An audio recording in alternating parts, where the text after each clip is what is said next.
Good morning, everyone. We will begin shortly.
Do your financial disclosures. 1 second. It's not too late, but Oh, they yeah, sent it yeah, already. yeah. I didn't notice. Already. I gotta look at that. I gotta get I wasn't paying attention to my W-2, so we're getting them today. You mean I- for this?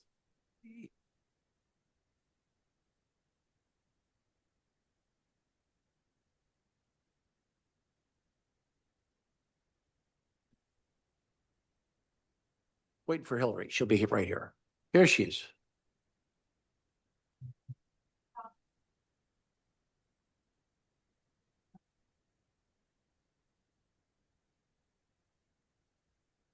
They might be doing that. I can get in that system. They have, get into that employee system. Oh, yeah? See things. Print them out. I used to be able to, and then at some point I couldn't. We're okay? Okay. All right. Good morning, everyone. My name is Bill Bergman, and I will be chairing this meeting of the Philadelphia Zoning Board of Adjustment. With me is our Board Vice Chair, Tanetta Graham, Present, Mr. Chairman. our Board Secretary, Cheryl L. Gaston, Present, Mr. our Chairman. Board Member, Michael Johns. Michael's here.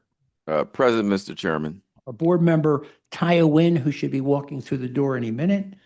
And our Board Member, Ryan McAdams. Present, Mr. Chairman. Also, here is our Board Attorney, Hillary Emerson, our Executive Board Director, Ian Haggerty, and our Board Administrator, Lakeisha Dandy. Recording of this hearing will be posted on the ZBA website. By participating, you consent to be recorded. This is an in-person meeting with remote capabilities. Whether remote or in person, if you're called to speak, you must state and spell your name, then wait to be sworn in. Once you've been sworn in, please state your name each time before beginning your testimony. Any person may enter their appearance. You can identify the case property address in your Zoom webinar. You can see a staff member, or you can call the ZBA appearance line by the close of business tomorrow. Call 267-270-5548. Leave a message that includes your email address and the address for the property of the appeal case. The following guidance is for our remote attendees. When directed, you must raise your virtual hand in order to be recognized to speak. If you're called to testify, you'll be prompted to join as a panelist. Please accept the request and turn on your camera. The webinar Q&A is for questions about the hearing. Do not comment on cases in a Q&A.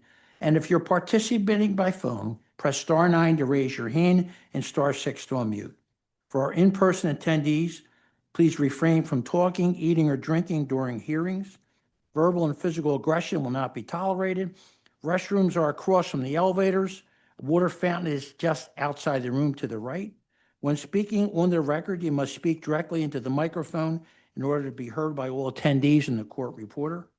In the event of an emergency, please follow the directions given over the public address system or by the staff. The main exit is through the double doors at the rear of the room. The nearest stairwell is to the left outside the doors. In case of an evacuation, the rally point is at Love Park, directly across Arch Street. Please remain there so we can account for you. Let's look at our schedule for this morning.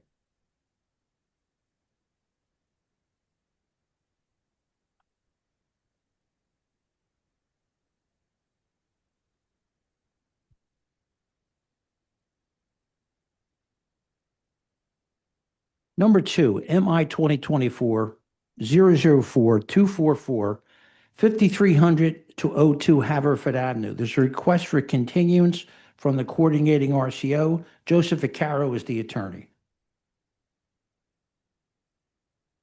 They're being promoted to panelists. Thank you.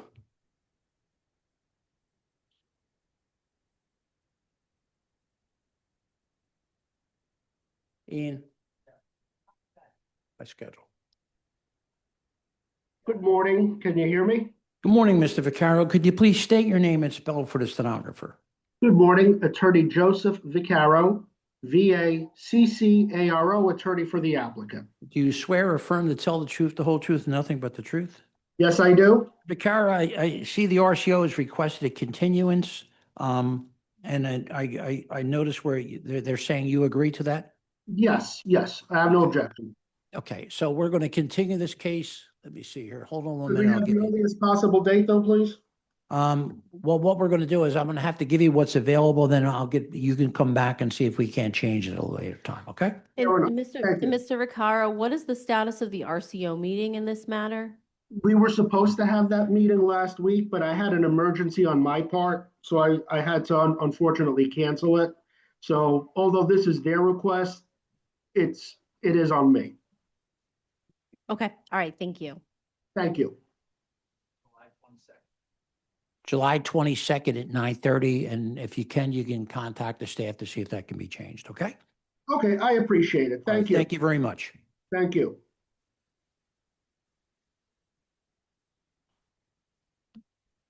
Number 12, MI 2025-005-491-1804 Oxford Street. That case is continued to July 22nd at 9:30 a.m. And number 17,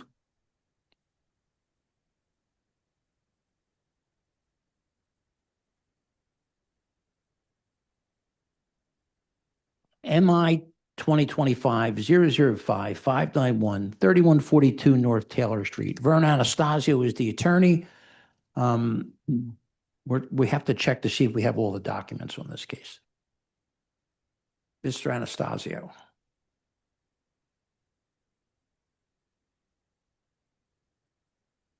They're being promoted to panelist, Chair.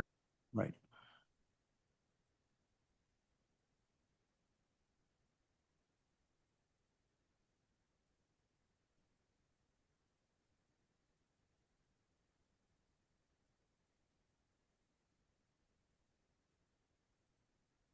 Morning, Mr. Chair. Members Morning, of the counsel. Could you please state your name and spell for the stenographer? Sure. Vern Anastasio, Anastasio, on behalf of Mr. Brandon Greer.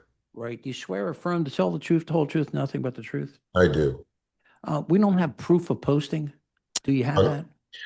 No, the RCO is requesting a continuance so that we can further talk about redevelopment of the property and I'm not going to object to that. All right, so 3142 North Taylor Street, that case is continued to July 22nd at 9:30 a.m. Thank you.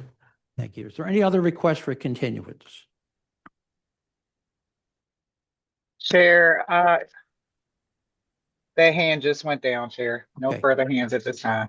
Okay, so I have several cases here that we need exhibits. Number 3, MI 2024-006-262, 460 Earlheim Street. No updated exhibits. This is the third listing.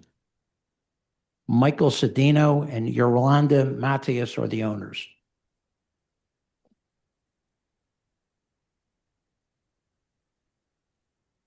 I see no hands at this time, So Chair. this is our third listing. We still do not have updated exhibits. So MI 2024-006-262, 460 Earlheim Street. This case is I recommend this case is dismissed. Michael Johns, my vote is to dismiss. Cheryl Gaston, my vote is to dismiss. Tanetta Graham, my vote is to dismiss. Ryan McAdams, my vote is to dismiss. Ty Owen, my vote is to dismiss. Number 6, MI 2025-001-539, 8029 Castor Avenue. Bridge Gates is the listed owner, and the name also is Photo Kapali. No exhibits, second listing. The attorney in this case is withdrawn. And Mr. Chair, I'll just note for the record that this case requires attorney representation. Yep. Second listing, anyone in the audience? No hands at this time, Chair. MI 2025-001-539, 8029 Castor Avenue. I vote to dismiss. Michael Johns, my vote is to dismiss. Cheryl Gaston, my vote is to dismiss. Tanetta Graham, my vote is to dismiss. Ryan McAdams, my vote is to dismiss. Ty Owen, my vote is to dismiss. Number 11, MI 2025-003-916-2901 Home Avenue, TA 284082. Rear Harbor and Rera HR LLC is the listed. No exhibit, second listing. Attorney is needed for this. No hands at this time, Chair. So this is the second listing, no exhibits, no attorney is entered. So MI 2025-003-916-2901 Home Avenue, TA 284082. I vote to dismiss. Michael Johns, my vote is to dismiss. Cheryl Gaston, my vote is to dismiss. Tanetta Graham, my vote is to dismiss. Ryan McAdams, my vote is to dismiss. Ty Owen, my vote is to dismiss. Number 16, MI 2025-005-579, 3914 North Fifth Street. Luz Ortiz is the listed owner. Olga Rosado is the listed applicant. No exhibits, first listing. No hands at this time, Chair. So MI 2025-005-579, 3914 North Fifth Street. This case is continued to July 22nd at 9:30 a.m. And number 19. MI 2025-005-849, 3400 North Sydenham Street. Christopher Dean is the listed owner. No exhibits, first listing. And Philip Fountain's Son Incorporated is the listed owner. Mr. Chair, I have been in communication with Mr. Dean, and he is seeking a continuance in this matter. Okay. So MI 2025-005-849, 3400 North Sydenham Street. This case is continued to July 22nd at 9:30 a.m. And number 18, MI 2025-005-663, 6338 Woodland Avenue. That case has been withdrawn. And number 4,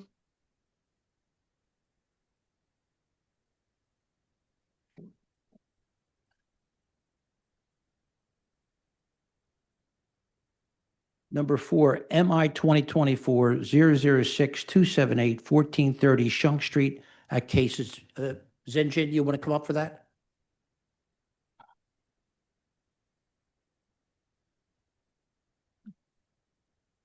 Good morning, council. Could you please state your name and spell for the stenographer? Turn your mic Your on. mic is not on. Good morning. My name is Zen Jin, Zhenjin. All right. Do you swear or affirm to tell the truth, the whole truth, and nothing but the truth? I do. And you're withdrawing 1430 Shunk Street? Yes. Okay, thank you very much. So MI 2024-006-278-1430 Shunk Street, that case has been withdrawn. Okay. We're going to go to our add-on list. 3245 North 27th Street. Brandy Talley Johnson is the applicant. This is a request for a nunc-pro-tunc hearing.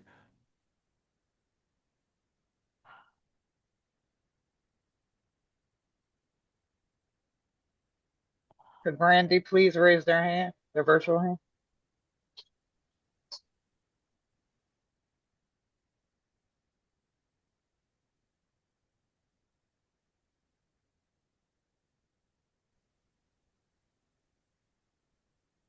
Hello, Hi, could you please state your name and spell it for the stenographer? Brandy Talley Johnson, Brandi, Talley Talley, Johnson Johnsson. All right, do you swear or affirm to tell the truth, the whole truth, and nothing but the truth? Yes. Okay, so could you give us a short reason why we should grant this nunc-pro-tunc hearing? So I did all the paperwork as I was told to do the paperwork. The last document that I was told to do on the 19th, and it was due on the 22nd, I did do indeed on the 19th. I submitted it at the end. It said to submit, but in the text, I wasn't told that I was supposed to also put it on Eclipse. So I submitted it to the ZBA, but I didn't upload it on Eclipse Okay, because I wasn't instructed to do so. So that's where Okay. it got dropped at. okay, all right. So the request for nunc-pro-tunc relief is granted. Application for appeal is accepted as timely. All right, thank you. Everybody has to read. Oh, do I have to say that or Just the first part, Michael. So I Nunc-pro-tunc yes. relief is granted. non-pro-tunc relief is granted. Okay. Thank you. Michael Johns. Cheryl Gaston, nunc-pro-tunc relief is granted. Tanetta Graham, nunc-pro-tunc relief is granted. Ryan McAdams, nunc-pro-tunc relief is granted. Taya Nguyen, nunc-pro-tunc relief is granted. So Thank you. thank you, ma'am. So number 2, MI 2024-006-071, 328 East Rittenhouse Street. I vote yes. Maximum 2 units. Michael Johns, my vote is yes with proviso. Cheryl Gaston, my vote is yes with proviso. Tanetta Graham, my vote is yes with proviso. Ryan McAdams, my vote is yes with proviso. Taya Nguyen, my vote is yes with proviso. Number 3, MI 2025-005-854, 8129 to 31 Stanton Avenue. I vote yes. Michael Johns, my vote is yes. Cheryl Gaston, my vote is yes. Tanetta Graham, my vote is yes. Ryan McAdams, my vote is yes. Taya Nguyen, my vote is yes. So we're going to go to number 10 first.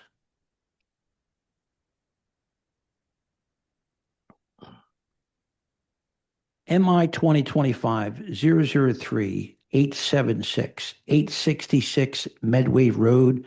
Sharonk Abdal is the current owner, and it's a pro se.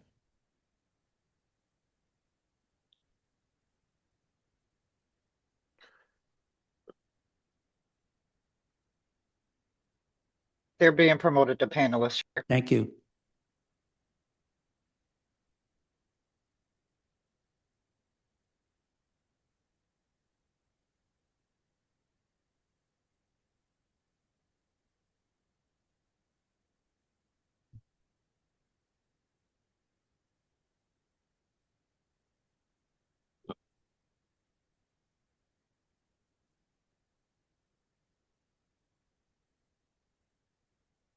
Do we see him?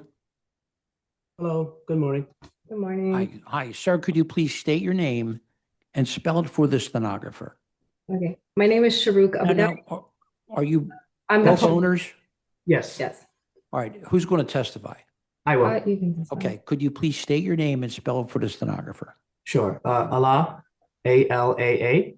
Last name is ABUALI. Right.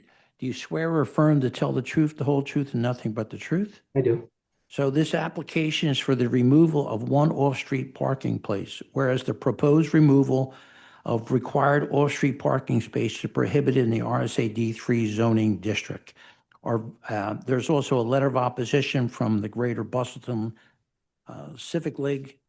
And I believe Councilman O'Neill is present in the room, and he's in opposition too.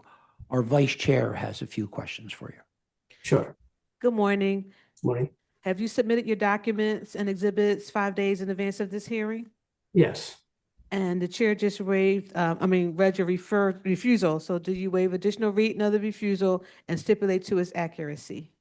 Yes. Okay, all right. Thank you. You can share your screen and proceed with your case. All right, one moment, Mr. Chair. I believe you're the only person listed on the deed is Sharu Abdullah, so we need that individual to testify. Sharu, or is that? Sharu, is that your yes. name? Okay, could you Okay. please state your name and spell it for the stenographer? My name is Sharuk Abudaya. It's spelled SHUROUK. Last name ABUDAIH. Right. Do you swear or affirm to tell the truth, the whole truth, and nothing but the truth? I do. And our vice chair will just ask you the same question real quick, okay? All right. Thank you. Have you submitted your documents and exhibits 5 days in advance of this hearing? Yes.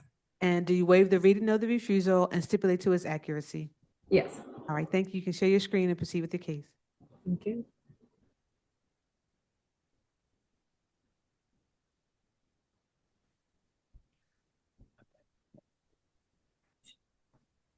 Yep. I mean, you can come up and sit if you want, but yeah, you can come up and sit if you want, but I'll call you at the appropriate time. Here you go. Yeah, of course we can let them sit.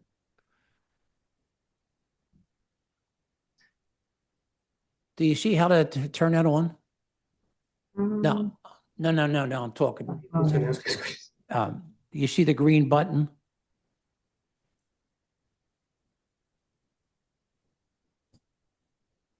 Ma'am?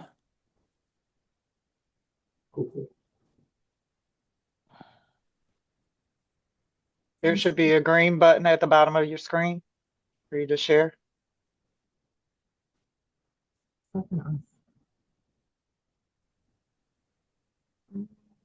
What are we sharing? I'm sorry.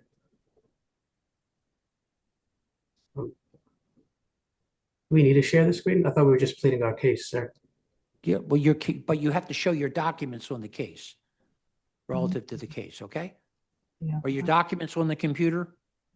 No, sir. Okay, so, Hillary,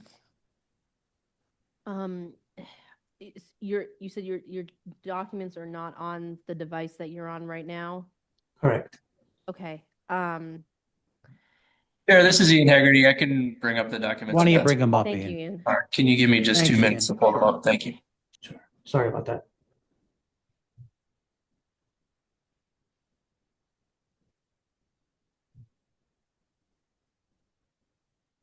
Why don't, I mean, the documents are coming up, but why don't you start your testimony?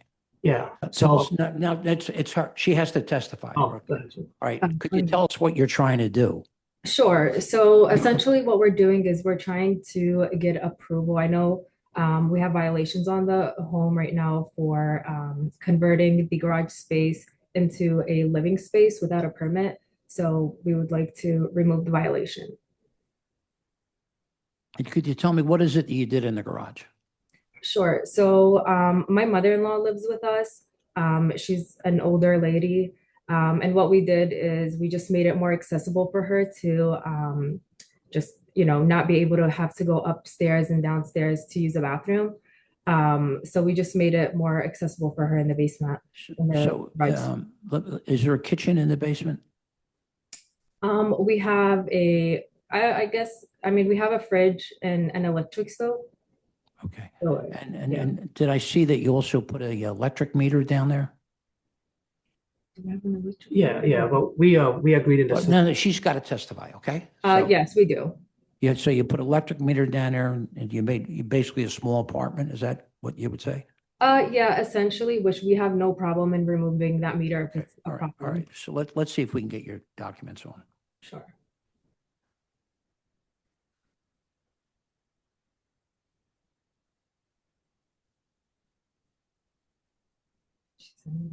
Yeah.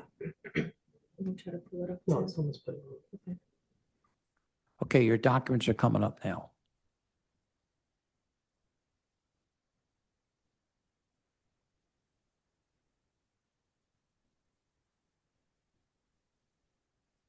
So Ian, that's it. Let's just stay with the photos because we have all their documents. So there's 2 electric meters there. Is that correct, ma'am? Correct. Okay, all right. Show us what else is there. Is that tell me what that is. That's just a little living room, I guess you could say. Okay. Is that where people eat? Yeah, it's just a table. Okay. All right, next, That would be our little kitchen over there. right? There's the boxes, okay. Okay. All right, any other photos? Okay. Yep. That's the bathroom is in the basement? Yes. It's a full bathroom? Yep. Okay.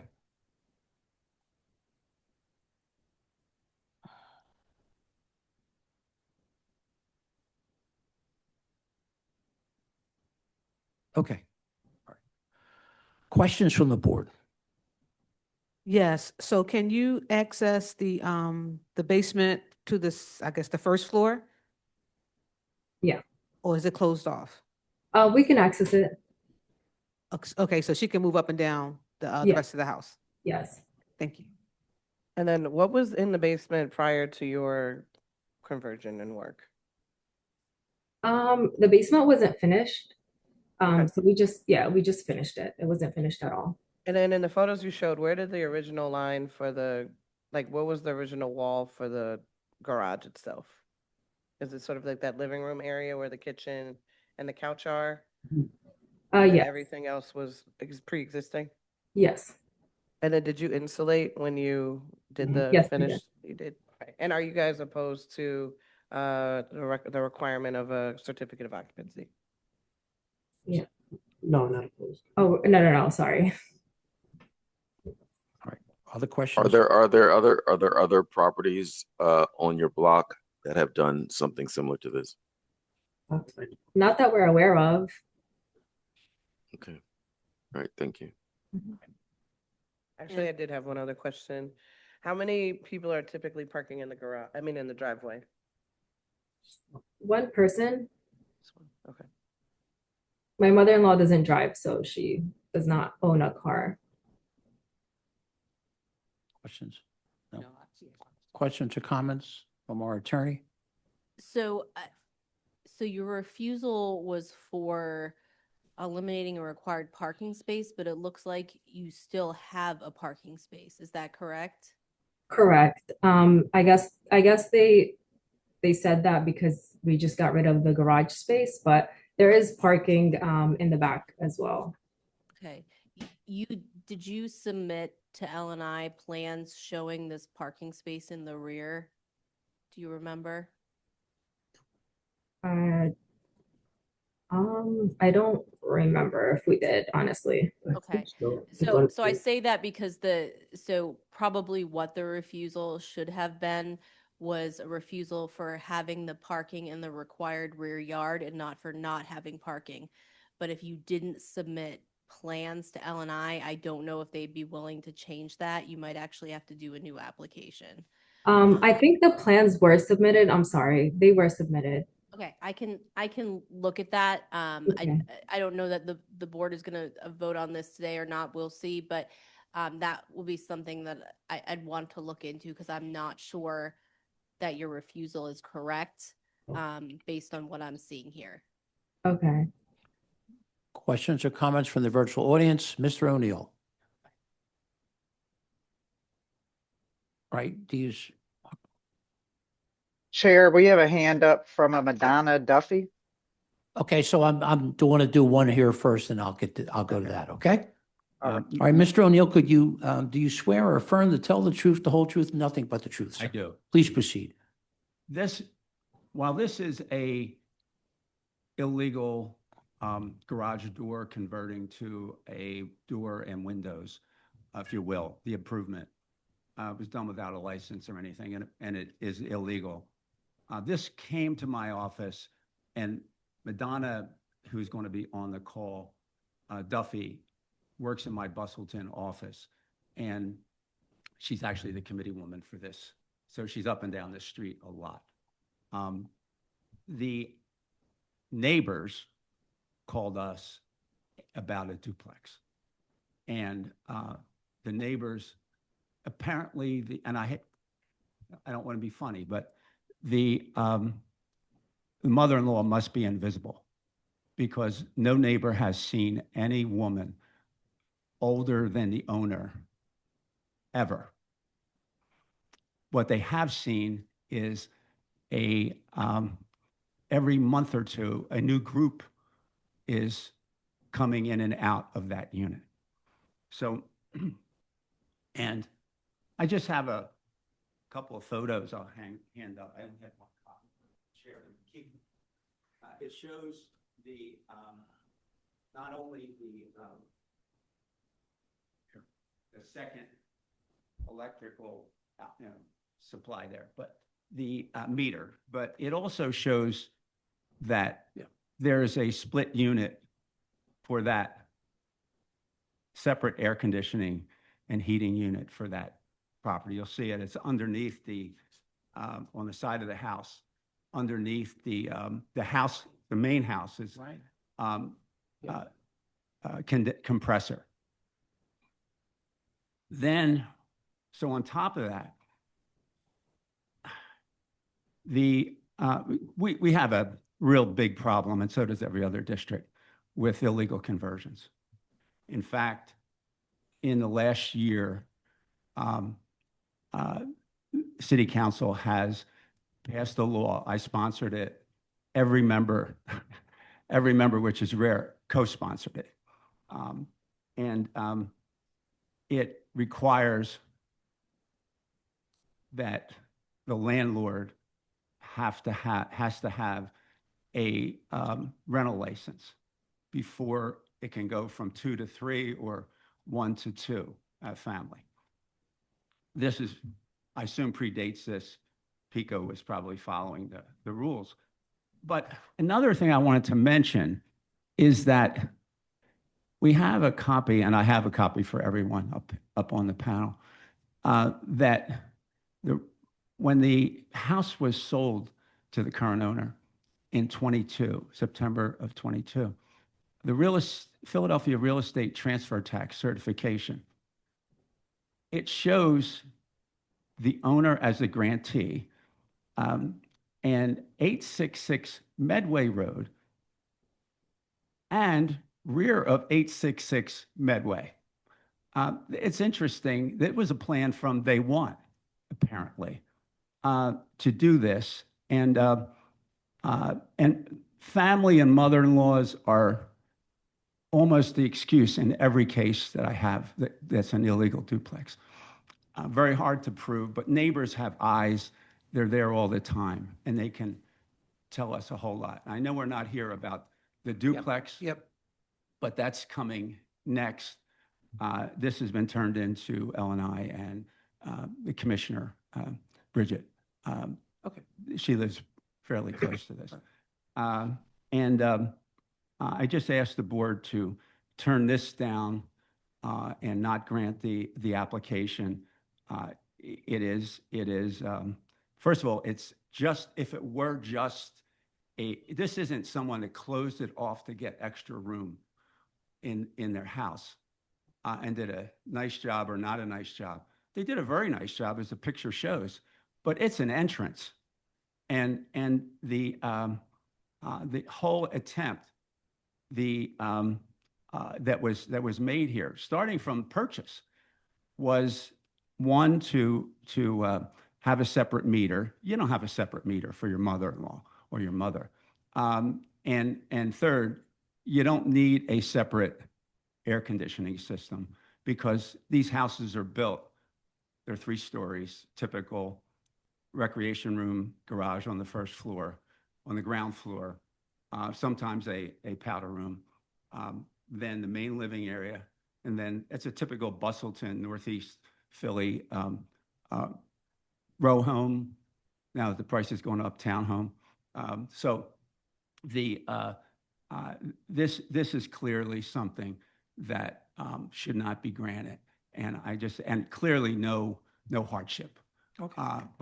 But the changing of this with an entrance windows just tells you all you have to know. And I'm going to hand this up because this I found very surprising, because somebody actually was thinking this and making sure that their deeds showed a rear entry loan. So I appreciate the board's time, and Madonna is here, and Sure. maybe a neighbor or two on here, but Madonna's also. Madonna, please bring her on.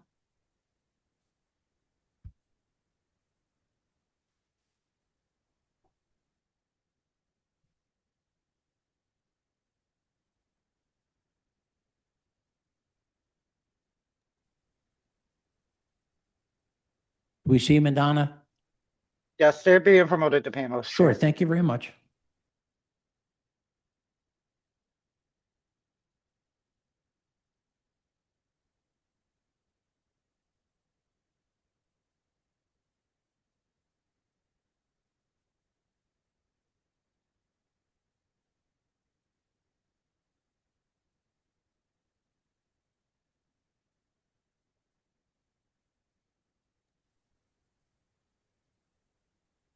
They're currently promoted, Chair.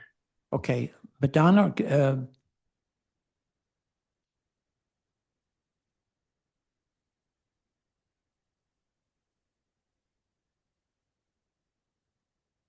Madonna, could you make sure? Okay, good. Thank you.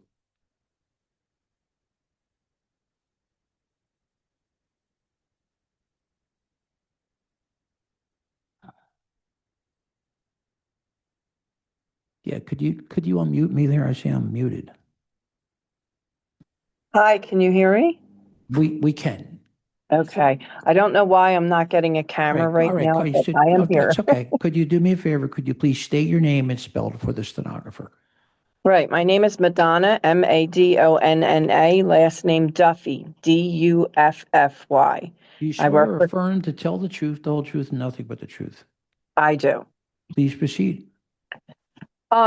So I received the complaint from a neighbor who, their concern was that it was more than just a conversion for the mother-in-law, and it was multiple people in and out, which when we went to the meeting, he said that once his mother-in-law was well enough, he did have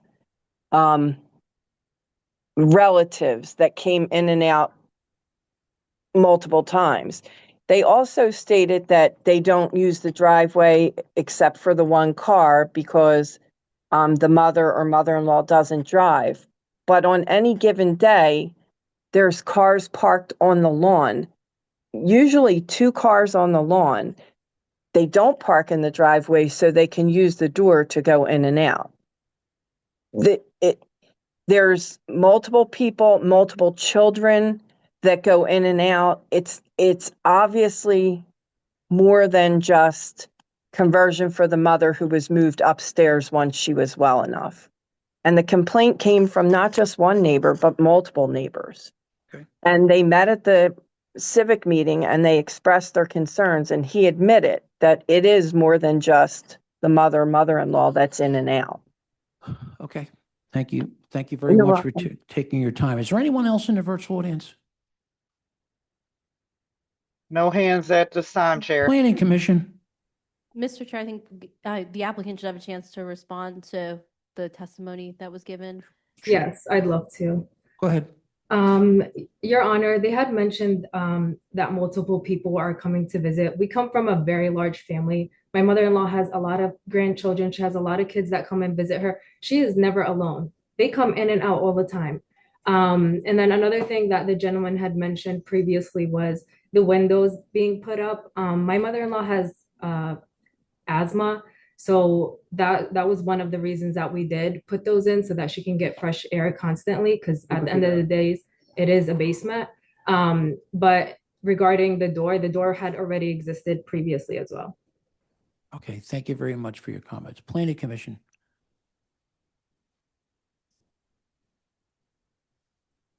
Sure, bring the hand.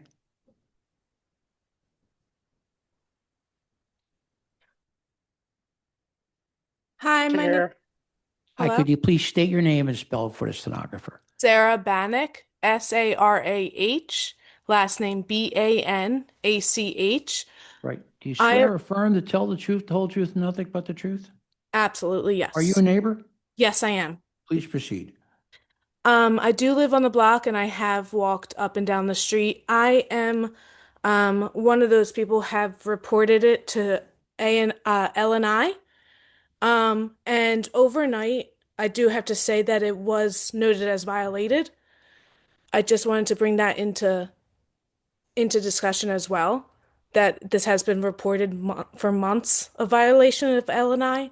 Okay. Have not let L&I even in the house. Okay, all right. Thank you. Thank you. Thank you for taking the time to call us. Is there anyone else? No further hands at this time, Chair.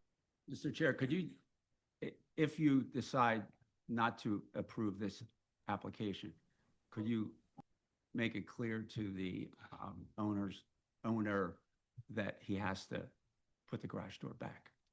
I'll tell you where we're going to be with this. Planning Commission. Thank you, Chairman, and good morning. David Fecteau, FECTEAU, with the City Planning Commission. Do you swear or affirm to tell the truth, the whole truth, nothing but the truth? Yes, sir, I do. Please proceed. Thank you, sir. Chairman and board members, the comprehensive plan recommends no change to the RSA2 residential single-family zoning at this location. The city rezoned this neighborhood in 1979 in a council-supported map change. The appellant appears to have removed their required accessory off-street parking without the benefit of permits. The City Planning Commission recommends that the board deny the proposed variance for removing a required accessory off-street parking space. All right, thank you. Councilman, what I'm going to do is I'm going to hold this to next Wednesday morning. We will vote at 9:30 a.m. I'm just going to have Hillary check to see, if we're voting on the right thing or how that works, okay? But we will have this taken care of next week. Okay, thank you. And thank you. We're going to vote on this next Wednesday morning at 9:30 a.m. You don't have to, you can come on and listen, okay? Thank you. Thank you very much. Oh, sure. Okay, so number 20, 4622 Marion Avenue, MI 2025-005979. Let's see here. Alan Nachemson is the attorney.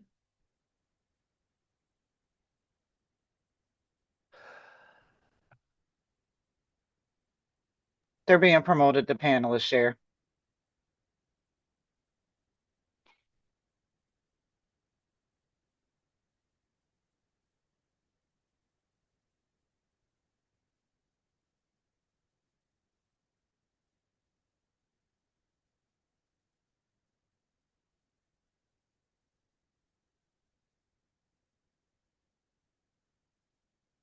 Good morning, Mr. Chair, members of the board. Alan Nachemson. Could you spell it, please, for the stenographer, although they've written your name numerous times before? Yeah. Alan, excuse me, ALAN, last name Nachemson, NOCHUMSON. Do you swear or affirm to tell the truth, the whole truth, nothing but the truth? I do. Could you identify your client in relationship to the property?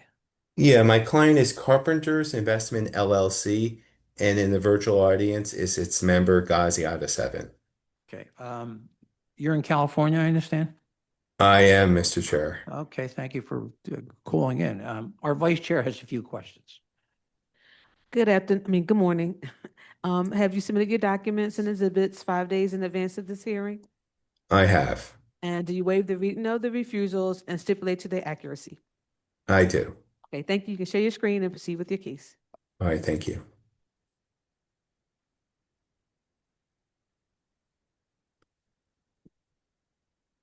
All right, so we're here to present 4622 Marion Avenue.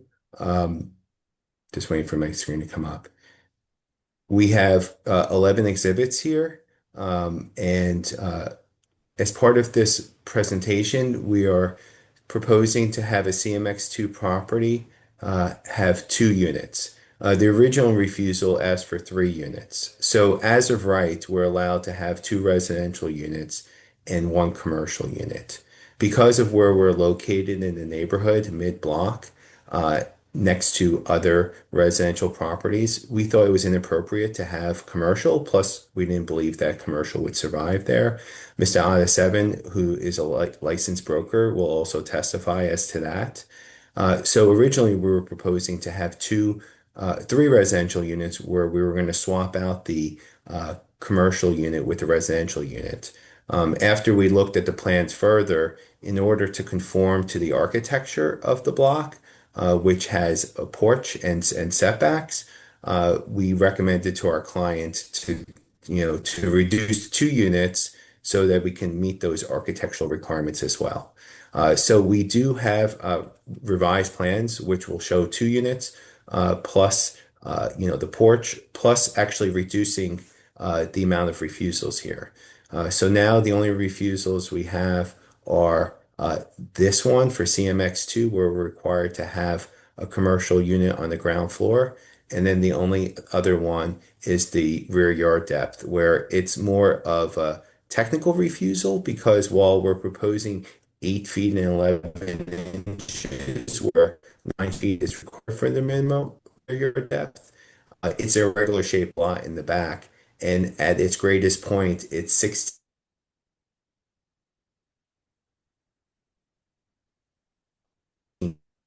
Alan, I think we lost you. Alan?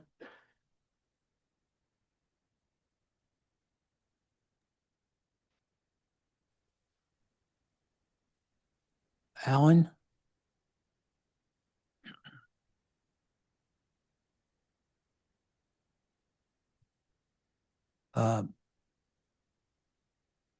Mr. Nachmanson, we're going to come back to you, okay? I mean, there's no other thing we can do here. So.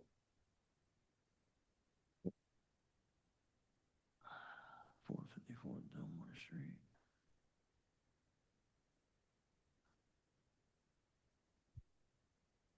Wait, maybe he's coming back in now.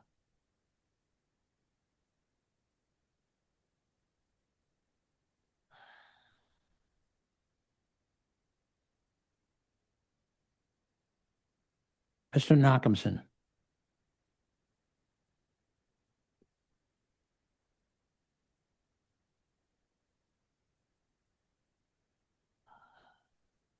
I currently don't see him listed. Okay, as so an what we're going to attendee. do is we're going to move on to the next one, then we'll come back and check with him later, okay? Chair, this is Ian Hegarty. If you could just give it one more minute. It looks like he was back in for a second Okay. there.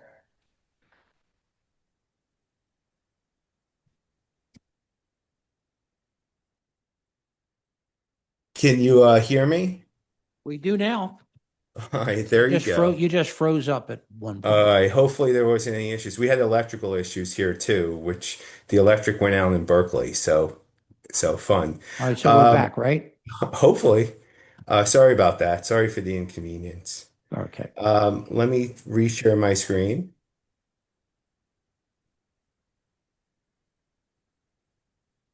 That's not it. Let's see. Okay. Yeah, that's it. All right, sorry about that. So I did not attend the community meeting. Mr. Goldberg from my office did, but I think it's a pretty accurate representation of what happened here. The next door neighbor to us, who lives in the residential unit next door to us, was in support of this project. There were members of the community that were upset that we were going to eliminate a commercial unit, or potential commercial unit mid-block on a block that has other residential properties. We did try to work out a CBA with them. We did offer an amount which they found insufficient. They were seeking a donation. We explained to them that we thought that, we really didn't meet the burden of undue hardship under the circumstances, where, having a commercial unit would be unsuccessful and it would stick out like a sore thumb.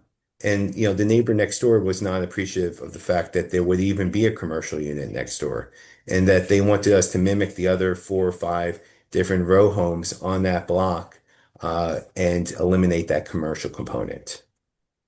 So again, even before the meeting, we changed the plans where we've reduced the amount of units from 3 residential units to 2 commercial to 2 residential units, which would be allowed as of right. And the only request that we're asking for from a use standpoint is to eliminate the commercial component.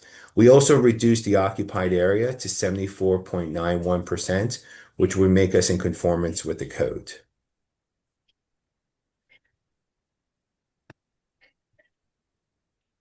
All right, what's going on now? Oh, sorry. This is just maps of the area showing that we're a CMX2 property. We're actually across the street from a school, which I believe is ready to close. I think it's the Blankenberg Elementary School. And then photographs of the property. So we're a vacant lot here. This is proof of our posting for today's hearing. This lot has been vacant for some time, since 2000, as far back as Google Earth goes, or Street View, since August of 2008. This is Marion Street to the right of the property, and then to the left of the property. And then these are our plans and drawings. Again, we reduced the amount of units because we wanted to mimic the architecture from a porch standpoint in the neighborhood. And then, as you can see here too, we are really 16 feet rear yard depth from this side right here. The code, or the examiner, was saying that we were not in conformance to the code based on this smaller portion of the rear yard.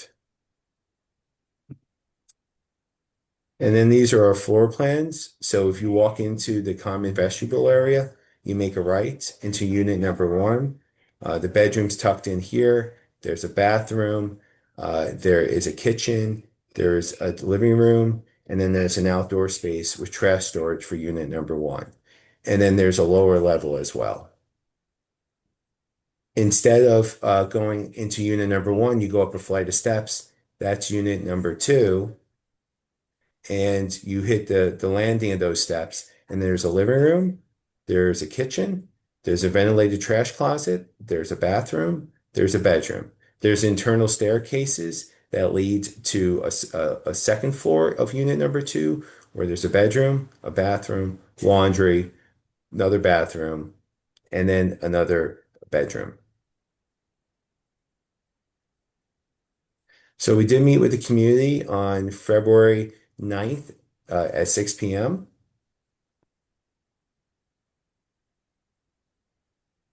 We emailed that notice on January 23rd to the coordinating RCO, the district council members, zoning aide, and other relevant RCOs. We sent it to 59 addresses. These are the addresses that we were asked to by the City Planning Commission. Proof of mailing to those addresses, our application for appeal that we filed on Carpenters Investment LLC, along with the notice of refusal and the project information form, the deed to the property showing that Carpenters Investment LLC is the owner of the property, and then finally the certificate of tax clearance. I'm going to stop sharing my screen for now, and I would ask that Mr. Ada7 be promoted and be sworn in.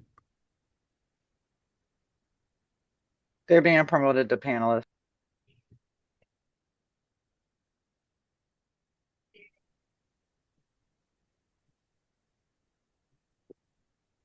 They're denying the promotion request. Why would that be?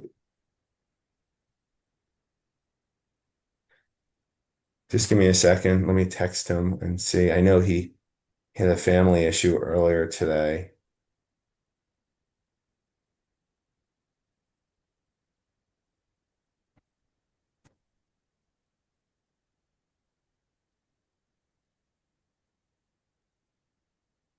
He says he's here, but he can't.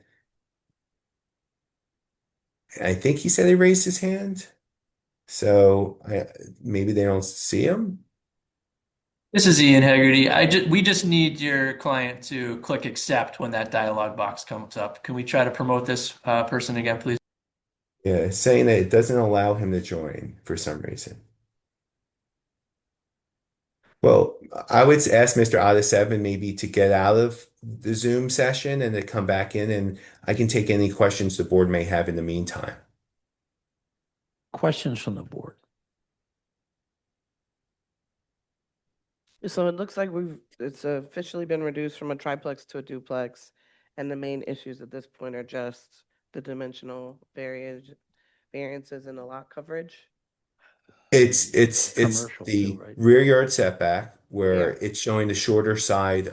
It's taking the shorter side of the rear yard, which is 8 feet 11 inches, where 9 feet's required. But the right side of the yard is 16 feet, rear yard depth. And then the fact that we're eliminating the commercial component. Right. Yeah. This is one of those weird blocks. I'm familiar with this block. And where there's commercial, it's zoned as commercial, but you've got that group of residential properties that's right there. And I think you're absolutely right. No way a commercial of anything could work there. It just won't. So I guess I say that to say is that you're probably moved in the right direction, not to try to attempt to do commercial, because it would never sort of work in that location at that particular block. So. All right. Other questions from the board? Alan, as you're an officer of the court, we can take your testimony, okay? Well, Mr. Ada7's actually on here. He's on now? Okay. Yeah. Sorry about that. Yeah. Sir, could you please state your name and spell for the stenographer? Yes, my name is Gazi Joe Ada7. Spell it, please. GAZIJOEATASEVEN. Do you swear or affirm to tell the truth, the whole truth, nothing but the truth? Yes, I do, sir. Alan? Oh, yes, Mr. Ada7, you heard everything I had to state today about your zoning matter. Yes, I heard it. And is it true and correct? Yes, correct. And do you adopt as your own testimony? Yes. And then specifically, I don't know when you came on, but Board Member Johns, who's familiar with the neighborhood, made a comment about the feasibility of having a commercial unit at the location. And he stated that, given that he knows the area, it would not be feasible. You are a broker, a licensed broker in the Commonwealth of Pennsylvania, correct? Yes, correct. What is your opinion about the feasibility of a commercial unit on the ground floor at that property? Yes, I agree, Mr. Johnson. So that's why we wrote that path, that the commercial, based on my experience and forget about my experience, based on the reality, commercial is not going to work there. That's our opinion. All right. And then you also agreed to reduce it from 3 residential units to 2 residential units. Yes. Thank you. Questions from our attorney? Not at this time, Mr. Chair. Questions or comments from the virtual audience? Yes, we have a hand up from Dawn Wilkerson. Okay.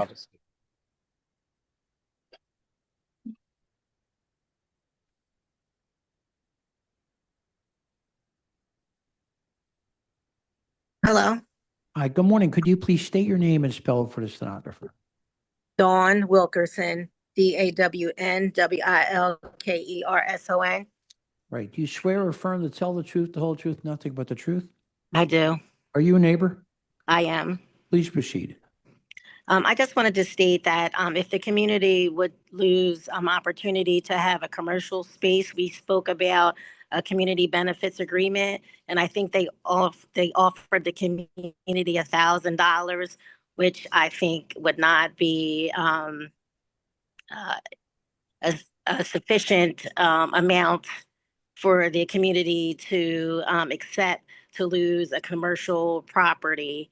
I think that the developers should work with the community to come up with a better community benefits agreement if we were to lose a commercial property. And they state that it mimics the architecture of other properties.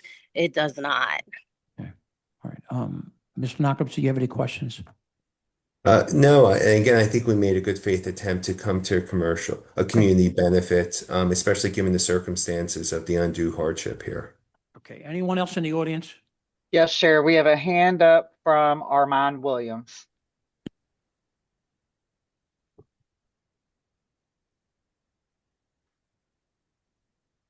Good morning. Can you guys hear me? Yeah, could you please state your name and spell it for the stenographer? My name is Armand Williams, spelled Armand, last name Williams, Williams.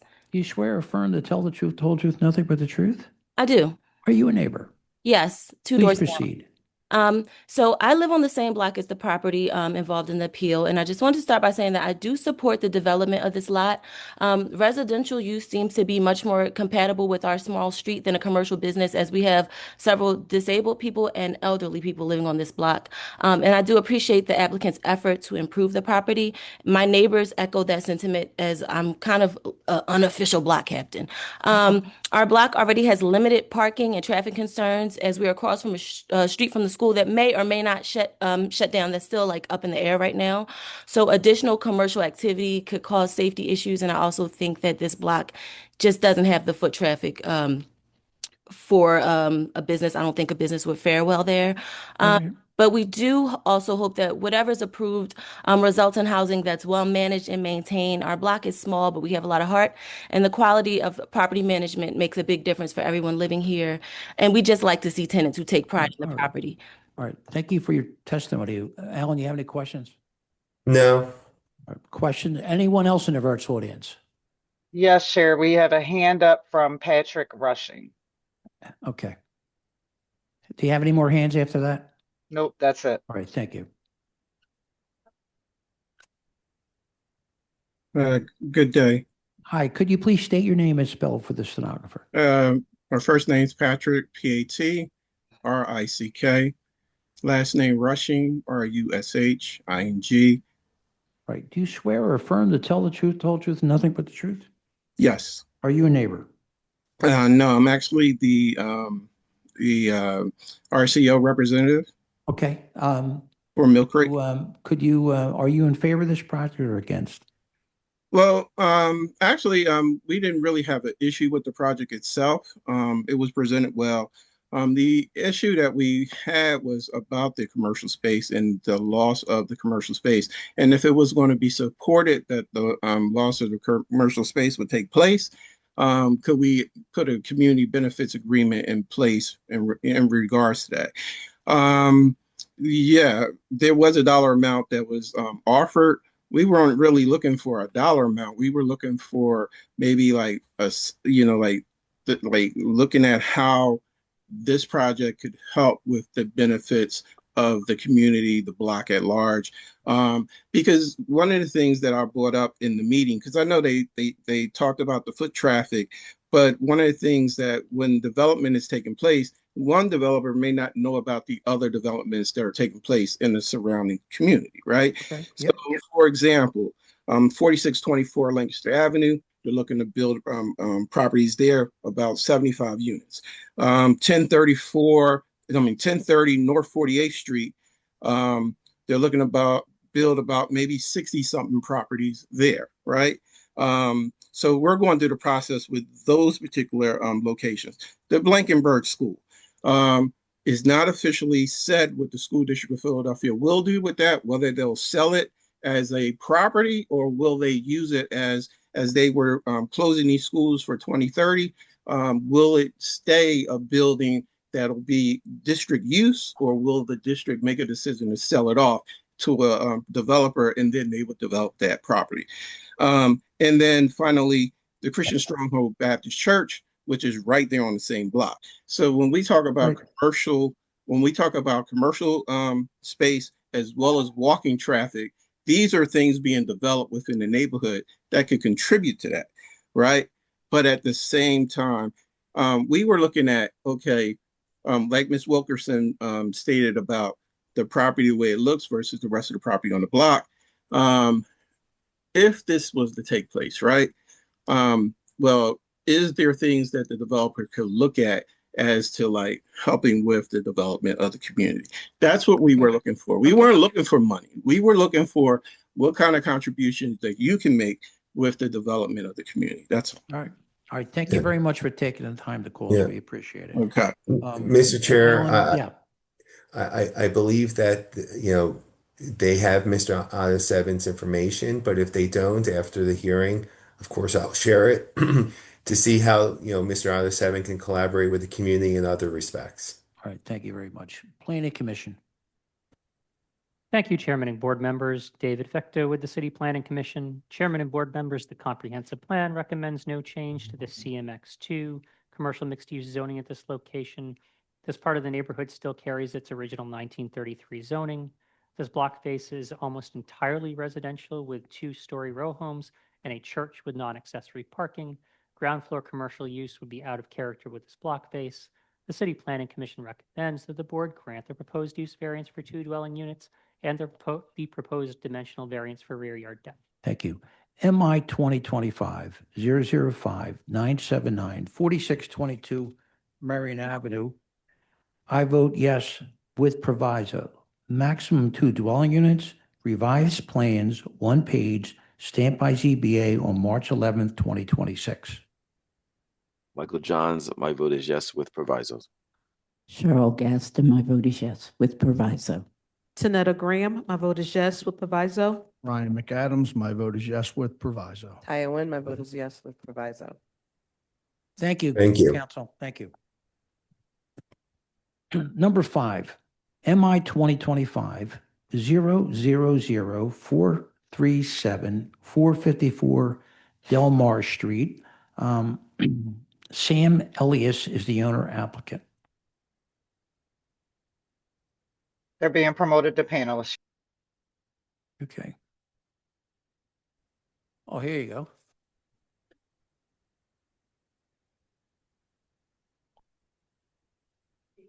Yeah, you could pull it much closer to you too. Just pull it right. Good morning. Hi, sir. Could you please state your name and spell for the stenographer? My name is Sam. You got to get the mic right in front of you. Good morning. My name is Sam Elias, spelled as SAMELIAS. Right. Do you swear or affirm to tell the truth, the whole truth, and nothing but the truth? I do. Do we have a listing photo? All right. Oh, turn your audio off. Yes, there you All right. So we have everything we need. go. Yes, Mr. Chair, we've received all required documents for this matter. So this application is for the erection of a roll-up fence gate at the entrance up to an existing driveway. In residential zoning districts, any fence located nearer to the front lot line than the required building setback or the actual distance of the building from the lot line, whichever is greater, shall be no more than 4 foot in height. Fence posts and gate posts that are integrated as architectural features into fence design are permitted up to 4 foot 6 inches in height, whereas the fence proposed gate is 14 foot. Our vice chair has a few questions for you, sir. Yes, sir. Good morning. Have you submitted your documents and exhibits 5 days in advance of this hearing? Okay, and the chair just read your refusal, so do you waive the reading of the refusal and stipulate to its accuracy? I do. Okay, all right, thank you. Share your screen and proceed with your case.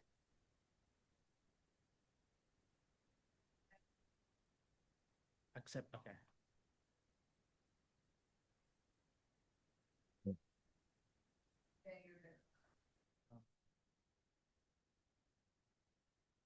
I just accepted it actually. Let me just share screen.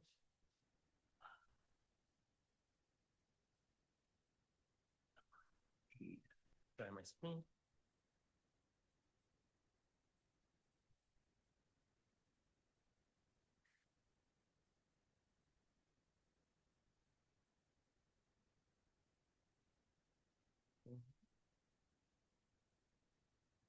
Does it show on that? No, it should show up on the screen up top.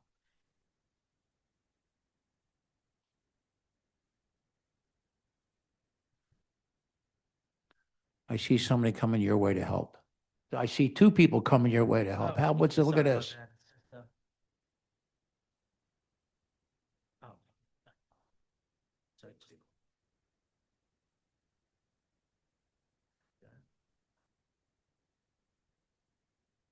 All right, it's coming up right now.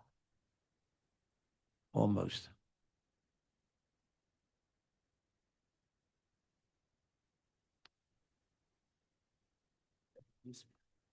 Uh, Okay. First, showing the mail that was sent to the neighbors. You might want to just get the mic a little bit closer to you, right? Yep. Okay.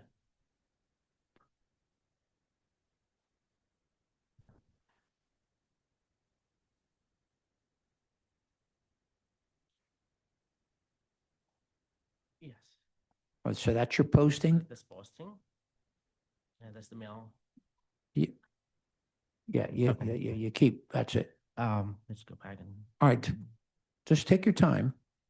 That's the mail that we sent to the neighbors. Okay. And that's the post, and we updated the post actually right before. So it's on the it front was door, sent. In front door, yes. right? And the tax clearance, I just did it actually yesterday. These are neighbors that signed in favor of it? The next one is, yes. This one and this one and this one, I also updated pictures of the Zoom meeting that we had with the RCO or for the chat, and people were in favor of this fence because we changed the plan from the 14-foot to this one, the smaller one. This is a smaller one, right? Yeah, that's the smaller one, and this is what we offered, negotiated with the neighbors, in the RCO meeting. Mhm. And the majority that I saw in the meeting and in the chat and pictures and the people that signed the agreement. Okay. They didn't mind this kind of gate to be put on. It was originally refused and objected from the RCO to put Do the you have 14. pictures of the front of your house? What Yeah, it's, I what, do. what, That, what we're talking about? yes, let me just close this.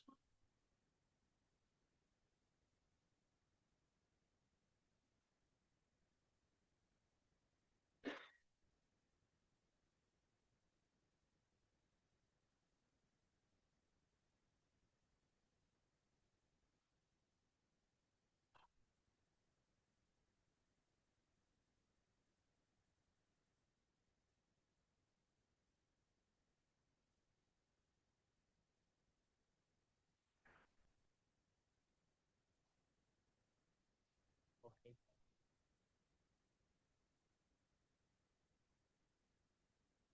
This is the 14th. So that's the driveway, That's the right? driveway. And you want to put the fence there? Yes, and we are cutting these poles. They are 14 foot long. That's where it was originally going to be? Yes. Okay, so you're cutting it down to 6 foot? 6 foot. Okay. Yes. And they will, and this is the deed Yep. document that we sent also. We have your deed. Yes. The zoning notices that we sent to the RCO, and I'm not sure which. And then other could you show us the fence, what it's going to look like now one more time, all right? And what is that horses on it? What is that on it? No, that's the picture that before we bought the gate, but the ones exactly the same one, but it has lines, smaller lines. Lions? Yeah, Okay, instead why of- don't you show that? Yes. Yeah, I couldn't find a. So it's going to go there, and you're going to Gotta cut go- those poles down. Yes, cut them to 6, and just go back and show the gate.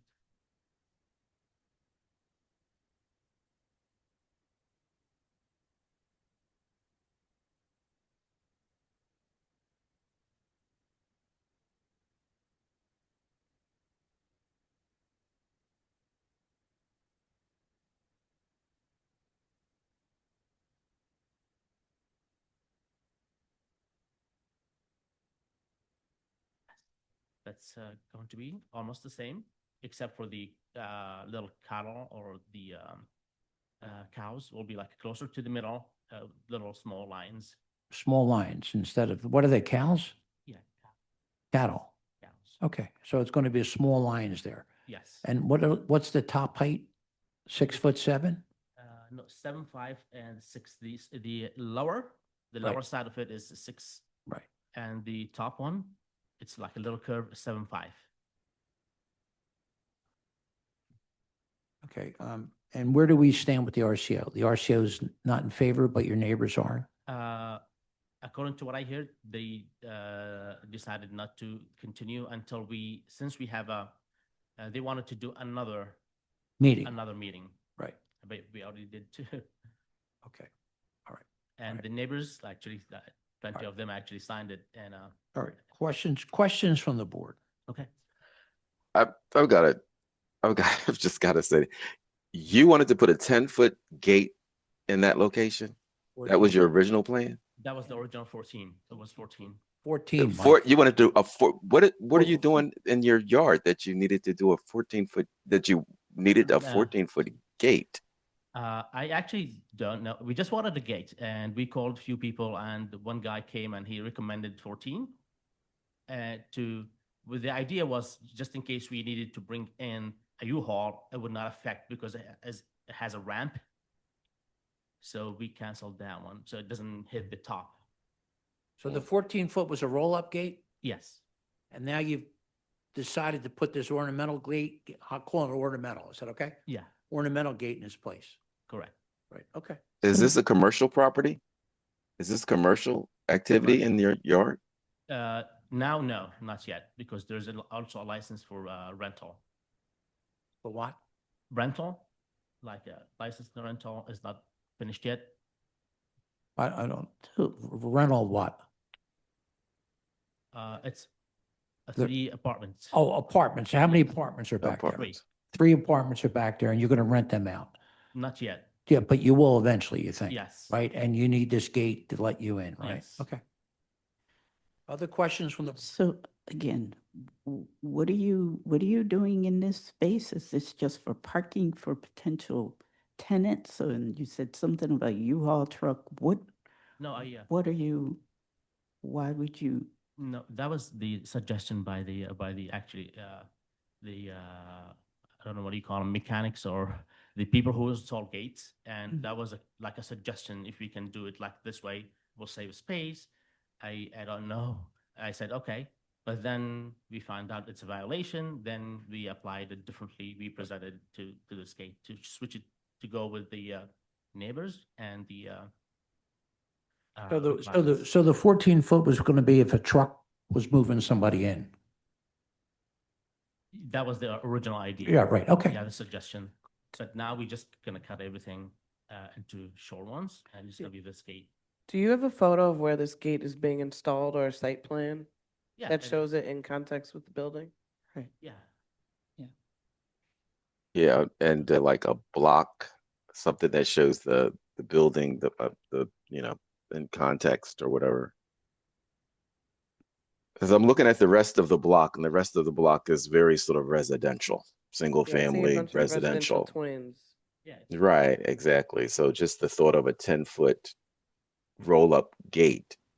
And of course, you're changing that, and even an 8-foot. 13. No, geez, I mean, Christmas is taller than the house. And then, You ha- and you then, got I the mean, I audience see you're list going. laughing, Mike, so please. Okay, I'll keep it That straight. was just a So, suggestion. I didn't even know about that. 8-foot, so even at a 7'6" or 8-foot close to height of fence that you're planning now, seems to me somewhat inconsistent with the character of the rest of the block, Yeah, right? there's no other fences that are visible. Right. I mean, they're like maybe 4 feet or something like that. So I understand the desire and maybe need for a fence, but I think 8 feet, in my own personal opinion, is probably too high. 6 feet would probably make sense. And even because you just want to separate the parking, the allowed 4-foot would probably, I mean, the height of your hedges, it looks like your neighbor has a 6-foot fence next to it. I think that would be the appropriate height. Or even in your hedges look like they're probably about 6 feet.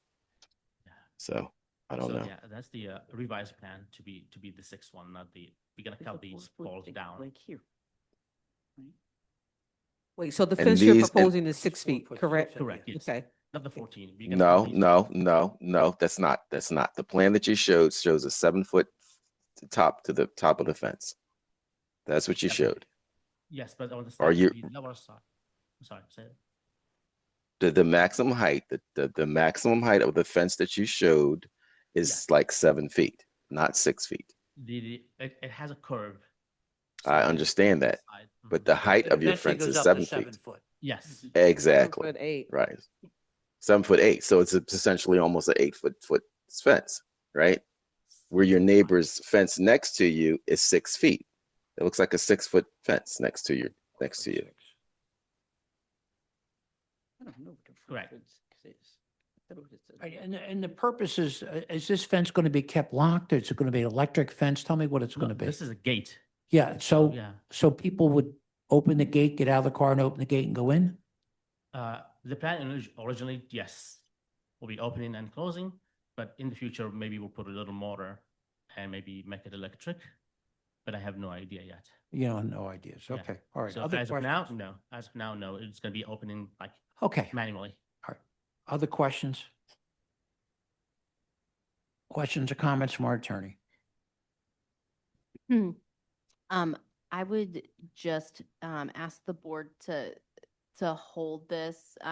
It's because if the board does decide to grant this request, I need to talk to LNI about what they expect for revised plans. Because I don't know if what was shown today would meet their requirements for revised plans and how many pages they would expect. So so I just asked the board if the board could hold this for a week. All right, questions or comments from the virtual audience? No hands at this time. Planning Commission? Thank you, Chairman, and good morning. David Fecto with the City Planning Commission. Chairman and board members, the comprehensive plan recommends no change to the RSA 5 residential single-family zoning at this location. The city rezoned this neighborhood in 2018 in a community-supported map change. There is no unique physical condition or circumstance of this property that would prevent it from being used in strict conformity with the zoning code. The appellant has not shown that they will suffer an economic detriment if forced to comply with the dimensional standards for fence height in the RSA 5 zoning district. The City Planning Commission recommends the board deny the proposed dimensional variance for fence height. So we're going to research. You want to say something? Go ahead. Yes, is the denied because of the 7.5? They denied the I can zoning, cut it- but, I can cut it but, shorter if that's okay, possible. I so, just so, needed- listen to us. We're going to research this a little bit and the board will vote on this next Wednesday morning at 9:30. Okay? Okay, do I need to attend? You can come online. Okay. All right? Okay. All right, Yeah, thank you. Thank you. I was just, All right. wanted to put a gate. We had a few Okay, problems all and right. If the height is All still right. too much, we can cut it more. All right, thank you very All right, much. Thank you. All right. Thank you. Well, number 8. MI 2025-003-845-5558 Krausen Street. Joseph Consul is the attorney. There's a letter of support from the 12th Ward Democratic and also 32 signatures from neighbors. They're being promoted to panelist chair. Okay. And we're really behind here, guys. Yeah. 14 foot would have been good.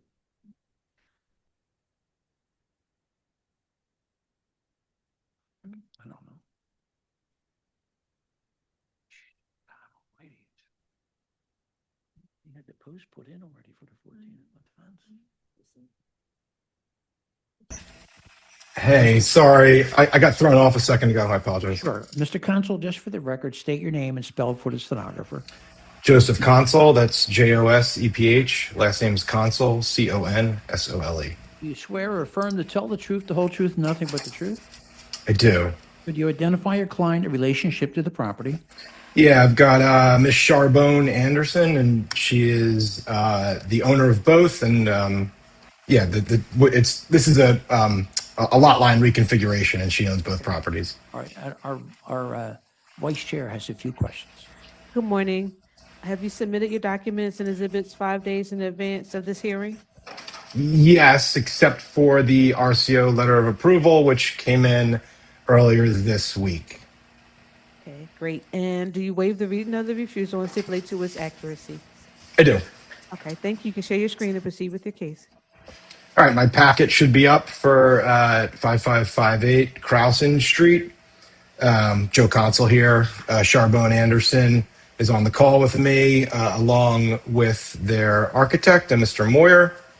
We're here before you today to deal with the properties the refusals under 5558 Crowson Street, but this is an application for the combination of 5556 and 5558 Crowson Street into one lot that mentioned on here, one parcel from two existing lots, and the construction of a building on the property with 5 units.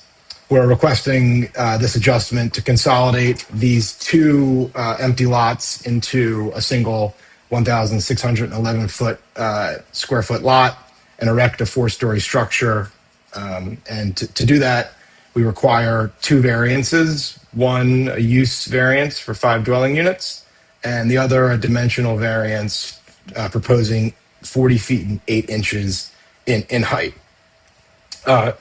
Board, this is a result of an extensive collaboration process, and we're presenting a project that's been in front of the RCO a couple of times, and changes were made based on our initial meeting. To give you an idea of what this looks like, we've got an empty lot here. When my client had purchased the property, and on the plans, you can see what the property looked like prior to the demolition. The large property on the corner was collapsing. So 5558 was collapsing into 5556.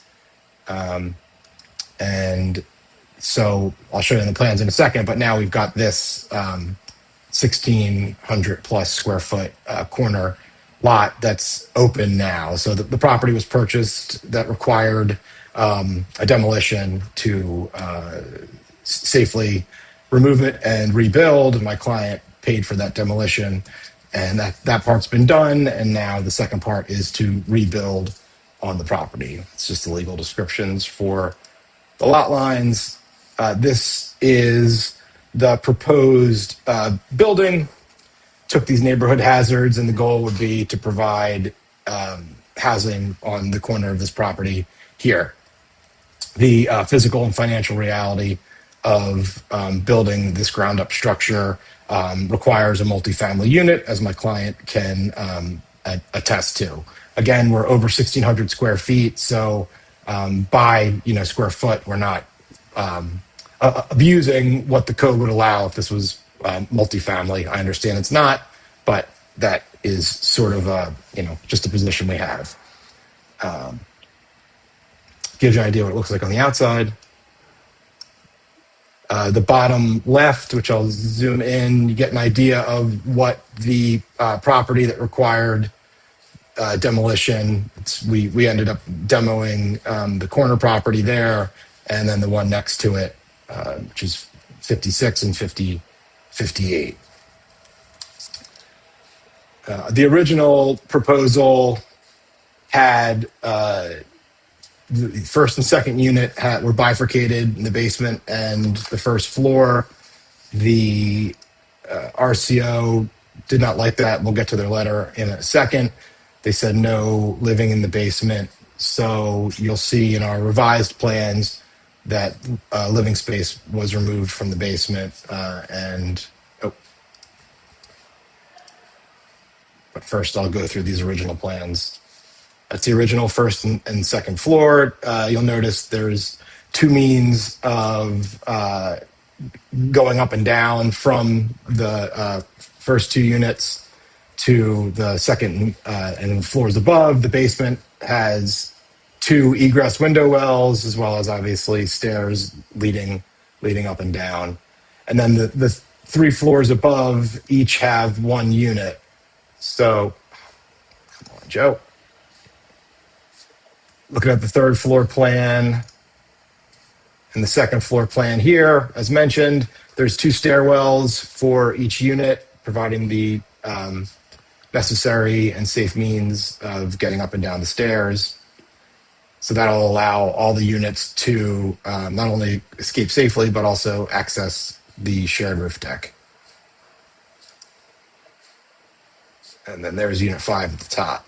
So the second, third, and fourth floors each have one unit with 2 bedrooms each, and those mimic each other.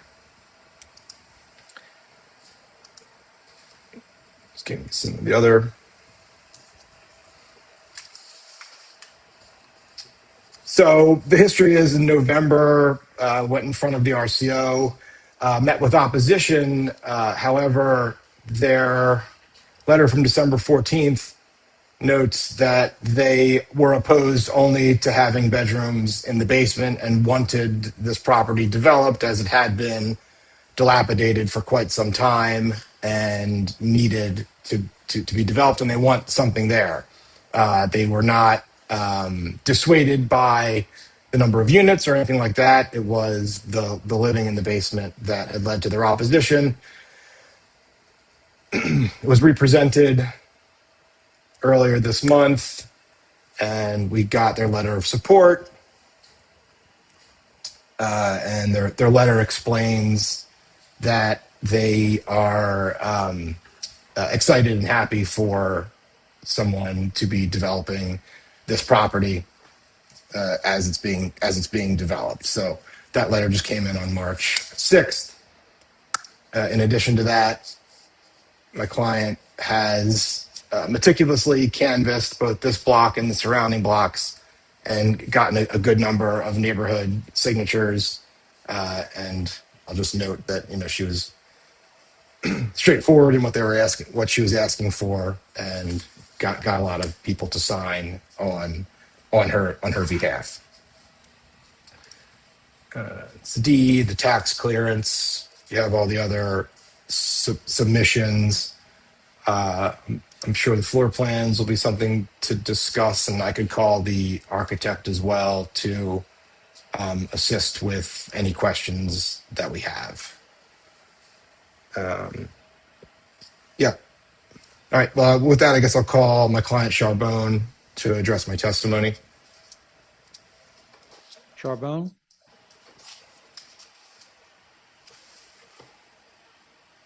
They're declining to be promoted to panelists. Okay. Charbonne, you have to accept.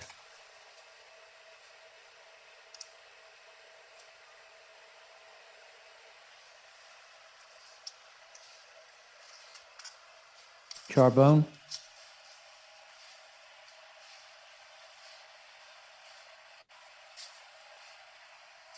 Dave declined again.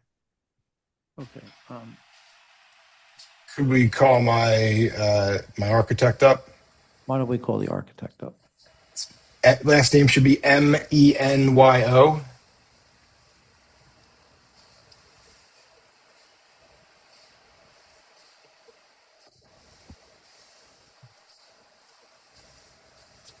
Alrighty, they're being promoted to panelists. Andrew Minyo. Good morning, sir.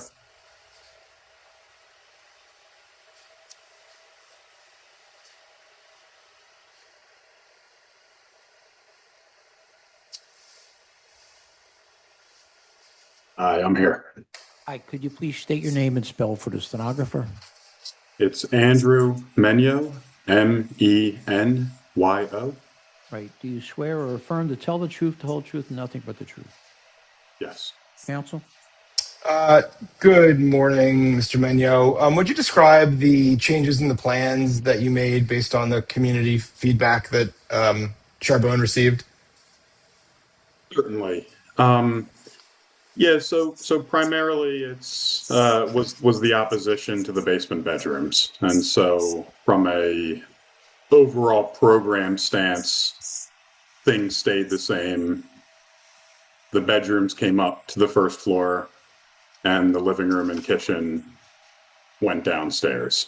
So that's the high level view of the changes, and little tweaks as needed that were necessary to achieve that. But fundamentally, the stairs staying in the same location, the exterior massing staying the same, just to accommodate that change. Okay. Next question, and hopefully by the time we're done, Ms. Anderson can figure out how to sign in. Does the building provide safe egress, including multiple stairwells for each unit and egress wells for the basement? Yes, it does. Yes, this will be fully code compliant, fully sprinklered building, and meeting all the requirements of safe egress, fire alarm, every safety feature that we can implement. All right, thanks. And then finally, why the 40-foot, 8-inch height variance? What about the project makes that necessary? So the multifamily nature of the building requires fire-rated floor systems, and we're not running ductwork through the floors because that's not allowable. So there's inherently soffits that are lower than the ceilings, and trying to keep the building up out of the ground a little bit as well is the high level rationale for the height request, to accommodate the program that needs to be implemented to make this project economically feasible. Okay. All right, to that point, does the board have any questions for our architect? Well, why don't we do this? Why don't we see if we can get your client back on first, and then we'll start with the questions. Yeah, that'd be great. Charbonne?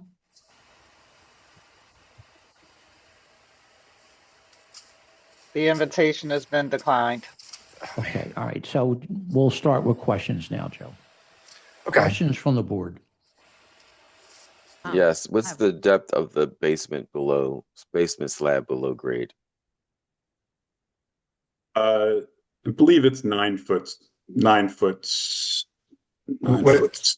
Yeah. Would this help you? Yeah. Correct. It's hard to see. It's hard to see in this section. Zoom in. So you're 9 feet below grade. The first floor is above grade a bit. It's about 9'6". Yes. So that's very deep below grade. The layout, the change in your layout is somewhat weird for the first floor units because you're entering through. You have to go past bedrooms to go to your living space. So if you have company, they're coming past your bedrooms all the time, in and out of the units. It's just an odd layout, and I have a real big concern with having any living space below grade at 9 feet below grade. I think there's a firm objection to the depth. Ultimately, though, we're trying to respect achieving a 4-story building and not going any further above the 38-foot total height requirement. But if there is a certain specific threshold, I do not believe there would be client objection to going not quite as deep. They were looking to achieve taller ceilings, but if that's the point of contention, I don't believe there's any sort of objection to that. And I'll echo same. That there won't be an objection. The other issue is the fact that your bedrooms are on the first floor, so you have to walk past them to go to your living space, which is in the basement. So that's an odd configuration in terms of practicality. I don't know that people generally want people walking past their bedrooms if you're having functions or entertainment, and people want to go to bed. They have to walk past your bedroom to get in and out of the unit. So, but those are my issues. You can, I'm quite sure there are other questions. Other questions from the board? Yeah, is there a site plan that shows the rear yard?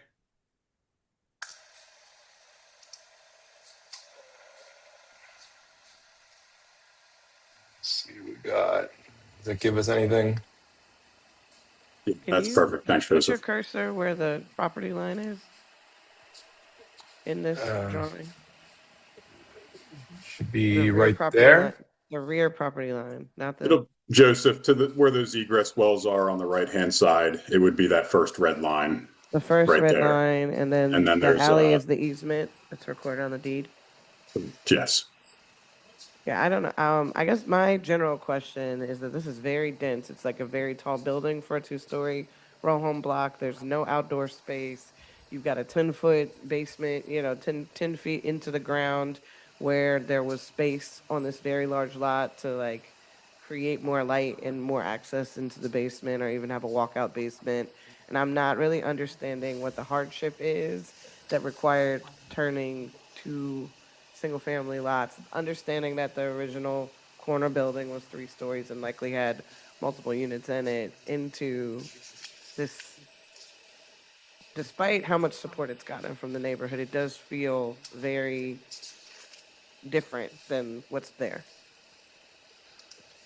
I Other believe questions? I believe my client would testify to just the financial viability, but yes, there was a multi-unit on the corner plus the single family at 5556. What's the trash plan for the building? Can you speak to that, Andrew?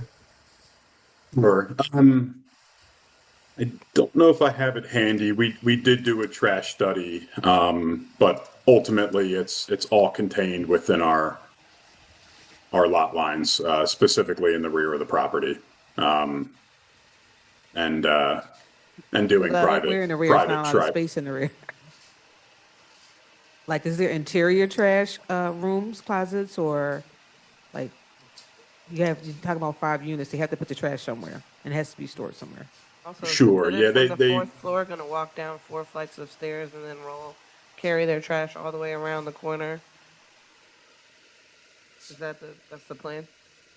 that is currently the plan. I think I would confirm on behalf of the client that if that was, another one of these deal breakers, that could be implemented. I know they are doing private trash pickup, and we did look at the number of receptacles that would be back there. And That is not a great plan. All right. Questions or comments from our attorney? Yes, and this may be the architect. So I saw there were revised floor plans submitted, but I wasn't clear if there were any changes to the envelope of the building because there wasn't, there didn't appear to be a revised site plan or proviso form submitted. So could we clarify what's being revised if there's revised plans? I do also have one more question. Who has access to the roof deck? let me go through all of them. So common roof deck. There's a common stair tower to get up. Right. So if I'm in unit 1 or 2, I'm going to go out the door that's on the Locust Street side, walk around the corner, and then walk back up 4 flights of stairs to get to the roof deck. You could No. access it internal. You could get to the roof from internal points or from external points. Okay. You don't need to go from outside a unit to then get to another door. Yeah. Okay, so the whole floor units have access to both stairwells. Every unit. Okay. All the units have access to. Yes, correct. Yes, correct. Okay. And then Our attorney, do we have any more? Yeah, no, I was just asking about the revised plans, if there were changes to the envelope of the building. It seemed like the changes were only made to the floor plans. Okay. Yeah. So the answer is the changes were internal only, and I'm speaking once again kind of on behalf of the client when I say this, but this is a very personal project to them, and it's understood that there may be a sense of non-conforming, and so that's the rationale behind what I would say is a very decorative, expensive facade with brickwork. And to answer your question specifically, no, there's no changes to the outside massing the building, right? So the building as depicted in the renderings is the intention. There was no changes to the outside. It was just a swap of the first floor to the basement. Okay, all right, thank you. Questions or comments from the virtual audience? Chair, this is Jason Pando. I'll be stepping in temporarily. Do we see anybody? I see a number of Sunner was allowed to speak. I don't know if they're related to the case or not. Sure. Emma Sunner, please unmute. Okay. Hi, could you please state your name and spell for the stenographer?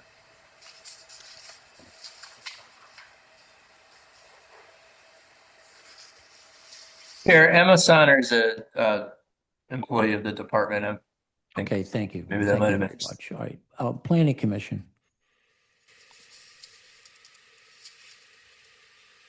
Good morning, Chairman. Thank you, David Fecto with the City Planning Commission. Chairman and board members, the comprehensive plan recommends a change in zoning at this location from RSA 5 residential single family to CMX1 commercial mixed use. The city rezoned this neighborhood in 1978 in a council-supported map change. The site was previously 2 row houses that were demolished in 2022. This board dismissed a prior appeal for the same proposal. This is a solidly single-family block face.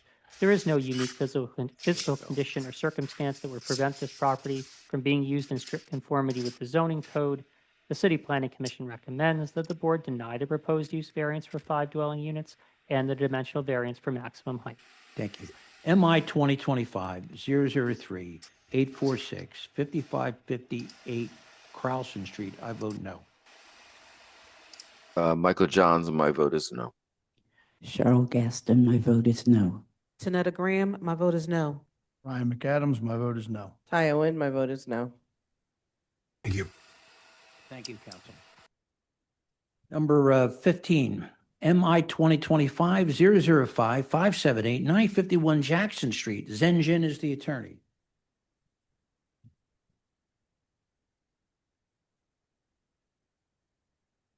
We still got 5 cases left.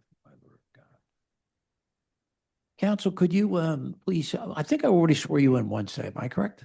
You came up? Yes, Come withdraw. up. Just for the record, could you please state your name? Yes, Zenjin, Zhenjin. Could you identify your client in relationship to the property? Yes, my client is Mr. John McRello and his wife, who are the owners of the property. And we're still waiting for a tax clearance, am I correct? That is correct. Very good. Our vice chair has a few questions, sir. Good morning. Nice to see you in person, Mr. Jen. Have you submitted all your documents, say for the tax compliance and exhibits 5 days in advance for this hearing? I believe the documentation were submitted by my clients 5 days in advance, minus the tax certificate, correct? Thank you. And do you waive the reading of the refusal and stipulate to its accuracy? I do. Okay, thank you, counsel. You can proceed with your case. Thank you. I'm going to share with the board what was submitted through my client. It is coming up on the screen now.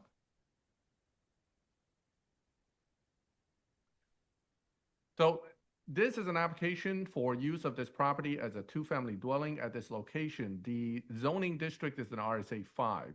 A little bit of the history of this property, which is what gives rise to the request. This property is an older property that is also a corner property in a RSA 5 district. However, the history of the property, if researched on the atlas, shows clearly that since the 70s, it's been used as kind of a mixed commercial on the first floor, residential on the second floor. My clients actually acquired this property some time ago and recently had to do repairs on the property as part of a city violation for the conditions of the exterior. During that, and before that, at some point, they converted the first floor use to a residential use since they couldn't get commercial use at the first floor. And that led to a request from L&I that they need to legalize whatever is there. And this is essentially a legalization request of that property as a duplex. There were actually on the first floor, I'm gonna go to the photos first. It's easier to see how the property is. So as you can see, this is a corner property with the traditional semi-commercial style first floor. The basement is actually completely separate from the first floor. So that is only accessible by the owner and will not be part of any residential use. He intends to just keep that separate because it's only accessed through balcony doors, not from the interior. So it will only be the first floor as one unit. You can see the kitchen there, and the second floor is one unit. The community only sent an email letter essentially saying they oppose any triplex, but a duplex would be acceptable to them. That is because at one point there was the last room at the end was used as an efficiency. And my client has since removed that pursuant to his discussion with the community and will be moving forward with the duplex only. Unfortunately, I do not see that any specific interior plans were provided, but everything is existing. There's no plan to make any additional changes other than making sure there's only one kitchen and bathroom on the first floor for that unit. So with that, the community did support my client's request. And given the prior use history of the property and its unique physical conditions, we would ask for the board's favorable review of this variance request. Could you bring your client on? Yes, I'm going to ask Mr. Macarello to raise his hand virtually. I know he's on the phone and he may have some technical difficulties. We discussed that this morning. So hopefully he can get on here.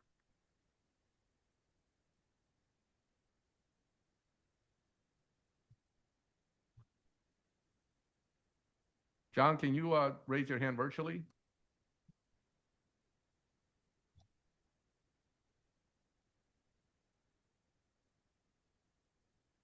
Chair, council, I do not see any hands raised at this time. Okay. You're an officer of the court. We will accept your testimony. Questions for our attorney? So I guess I'm without any plan. It's a little hard to, so how is this first floor going to be configured as your client envisions it for now? So the first floor right now, you enter through the door that was shown on the corner. And then Okay. that essentially leads to the first room that would be the living room. The kitchen is actually in the back, towards the back of this property. At the very end, there's an additional room that was an efficiency. with Is a that where that door is on the outside? or On the where? outside. Okay, So now what's going to happen is everything will be connected interior from the inside, one hallway, with that room still having its own unique exit. That'll probably be used as a bedroom, but it'll be allowed to have its own direct exit from the bedroom. So and just, how go do ahead, you, sorry. yeah, and then how do you get to the second floor? The And- second floor has I'm sorry, let me go back to the, You know, the issue is too, we got to hold this because of taxes. Yes. What we can also hold it for is better plans of what you have Yeah, inside. floor And I plan. think we could close everything and then just view the plans. I Is think that that's the okay? I best. think that would be better, Definitely. yes. Yes. Okay, other questions? Oh, good.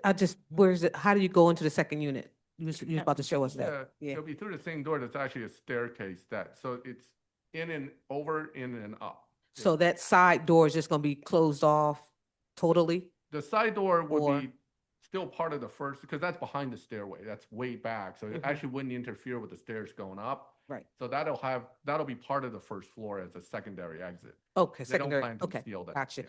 And what's the plan for trash for the units? The trash, it's always been kind of the same way with the trash. They have the Belco access to the basement when it was a commercial, and they used to have their trash down and bring out. Upper floor, unfortunately, would have to bring their trash out. And I'm not sure how that's managed at the moment, but we can show that on the plans when it's submitted. Where it would be stored? Yeah. Yeah. Okay. Questions or comments from our attorney? I just want to note, Mr. Jin, we did not receive any of the interior photos that you showed today. So if you could, yeah, if those could be problem. uploaded to the tool, that would be great. Thank you so much. I'll make sure they are. Thank you. All right, questions or comments from the virtual audience? Once again, Chair, I do not see any hands raised for the matter. Planning, are you comfortable making a position today? We certainly are. All right, thank you. All right, thank you, Chairman and Board members. David Fector with the City Planning Commission. Chairman and Board members, the comprehensive plan recommends no change to the RSA 5 residential single-family zoning at this location. The city rezoned this neighborhood in 1996, and a council-supported map change. This property appears to have a use history as 2 dwelling units. The City Planning Commission recommends the board grant the proposed use variance for 2 dwelling units. So we're going to close the record, right? You will submit, obviously, the taxes, and then also submit better plans for inside. Interior plans. And with then the if we trash. have any question, we'll bring you back. Now, Hillary, we don't give this a date, do we? Not because we don't know when the Yeah, proof of that- tax right, compliance. right. is So coming. just Yeah. whenever you get to that, but just, better plans. And I think from the questions, you know exactly what to do. I know what to do. I know you do. Thank you, sir. Thank you. All right. Have a good one. Let's see here.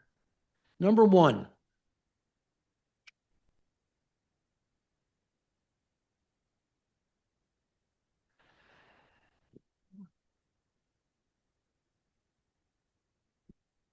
Number one, MI 2024-002-310, 7346 West Passyunk Avenue. Vern Anastasio is the attorney. No RCO letter or summary, but notice was sent. We do have a letter now. Am I right, Hillary? We got a letter, I Yes, think. yes, Right. Mr. Chair, we did receive a letter of opposition from the opposition. RCO on the 40th Ward Republican. Yep. Thank you.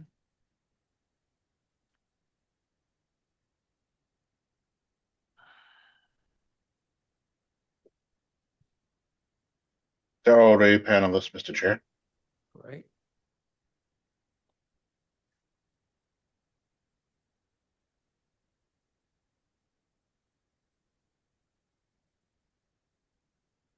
Good morning again, Mr. Chair. Counsel, just for the record, state your name. Vern Anastasio on behalf of Harry Bento. Okay, as you know, do you have a copy of that letter? Of the RCO letter, We- it came in this morning. It did, yeah, okay, all right. Questions from our vice chair? Good morning. Have you submitted your documents and exhibits 5 days in advance of this hearing? Yes, And do you waive the reading of the refusal and stipulate to its accuracy? I do. All right, thank you. Share your screen and proceed with your case, please. Thank you. I represent the owner, Harry Bento of 7346 West Passyunk. This is his home, and it's zoned RM1. But it is a single-family home. He lives on the first and second floors, and this bottom level is a separate unit. He believed he could have by right put an office in for himself, and that's what he did. Turns out that he needed the zoning relief, and so we're here. The application is for administrative offices on the first floor, as you can see. It's for auto tag and auto insurance, and it's his office. He would be the only one there, and basically live above his store is what he's trying to do. He, for a very long time, had an office on the commercial corridor, but due to the economy, he was unable to keep that store. So he put the office in his own building, and he is now requesting relief in order to do that. Here's the interior layout of the office itself. As you can see, it's rather small space. This is where the general public would come in. That's his office, and then there's storage and a records room. This really isn't a high volume sort of office. Most of the work that is done either via the internet or online emails. Very few people actually come into the office, but he does have the office space. Let me show you some photos.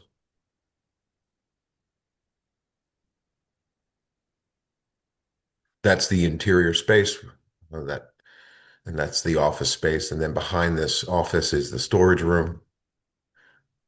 And here's the rear. There's proof of posting. This is the letter that went out to all individuals' households. We did have an RCO meeting. There was concern, 127 households were mailed. There was a concern. Mr. Bento is known to the community, but if the property were to be sold, and by the way, this is overwhelming support of the immediate neighbors, as you can see here.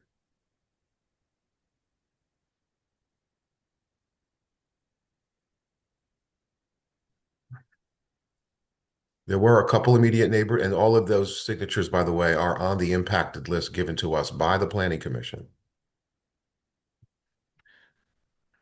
There's also a letter of support from Christine Bryant. She lives at 7344. So one of the adjacent neighbors.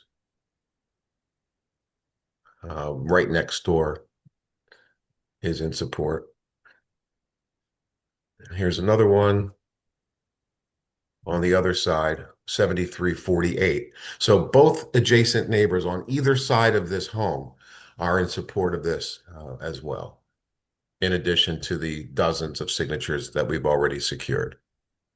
But at the community meeting, there was concern that if Mr. Beto sold, that this use would run with the land. Our solution to that was a temporary variance, which I believe would satisfy their concern and also make sure that only Mr. Bento would be able to have that particular use while he owned it. So we are certainly amenable to that restriction. With that, I'd like to have my client, Harry Bento, please raise his virtual hand to be recognized. We also understand, my client understands now that that sign is not part of the application and the sign will be removed.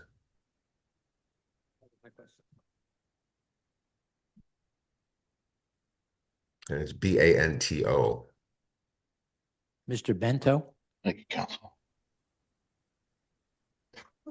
Please accept the invitation to become panelist. They'll be coming back in shortly. Thank you.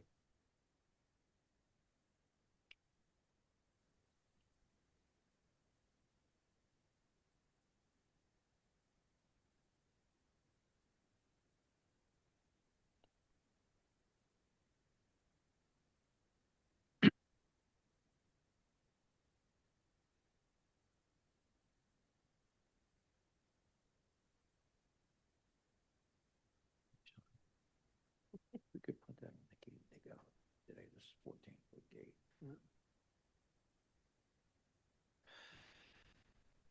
Mr. Banto?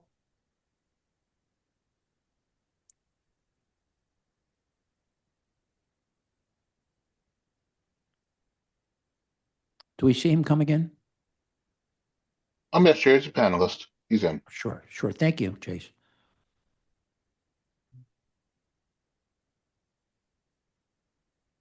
Are you there, Mr. Bento?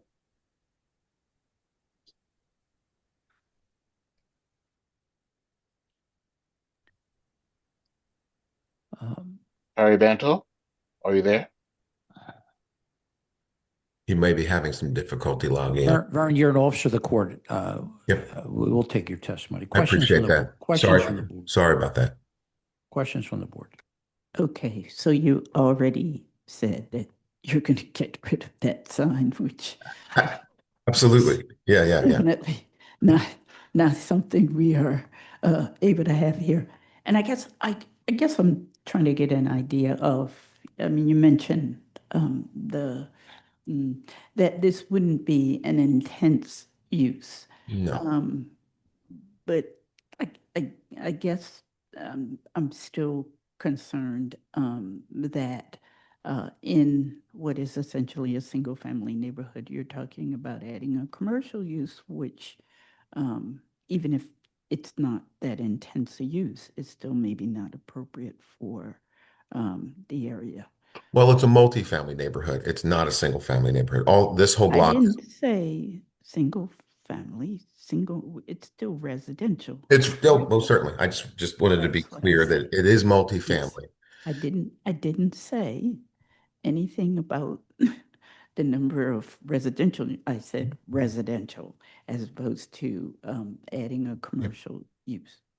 And Both adjacent neighbors do support it, though. that's fine, but that doesn't mean that it's an appropriate use for the area. And I guess my other question is, are we going to have, what are we talking about in terms of foot traffic here?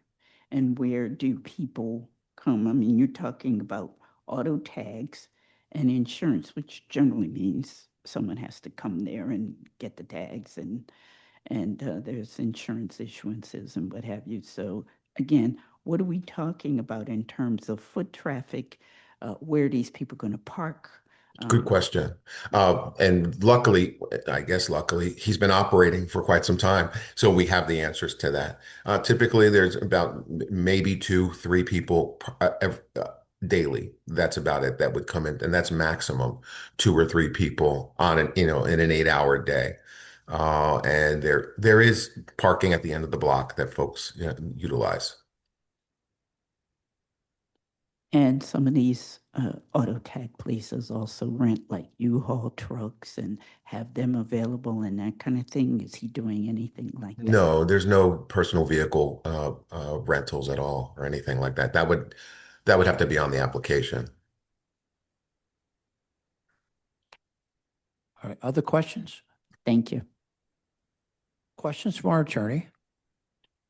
Not at this time, Mr. Chair. Questions or comments from the virtual audience? Mr. I have a hand up from Harry Bento. I'll go ahead and allow him to speak this time, Mr. Chair. Okay. I'm Mr. Banto.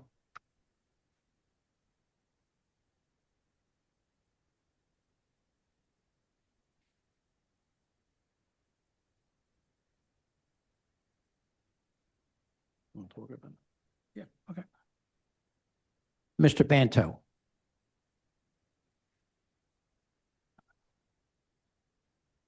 All right. I'm Any sorry, other- Chair. You may still be having that technical Sure, thank you, difficulties. You can thank you. Is proceed. there anyone else with a hand up? Yes, Craig Maladosian. I'll Oh. promote them.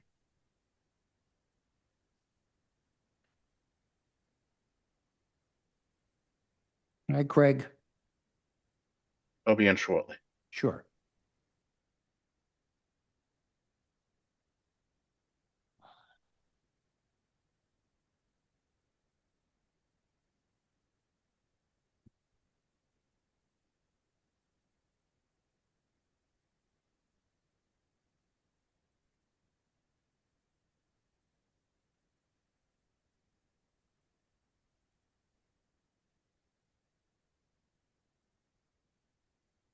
Greg?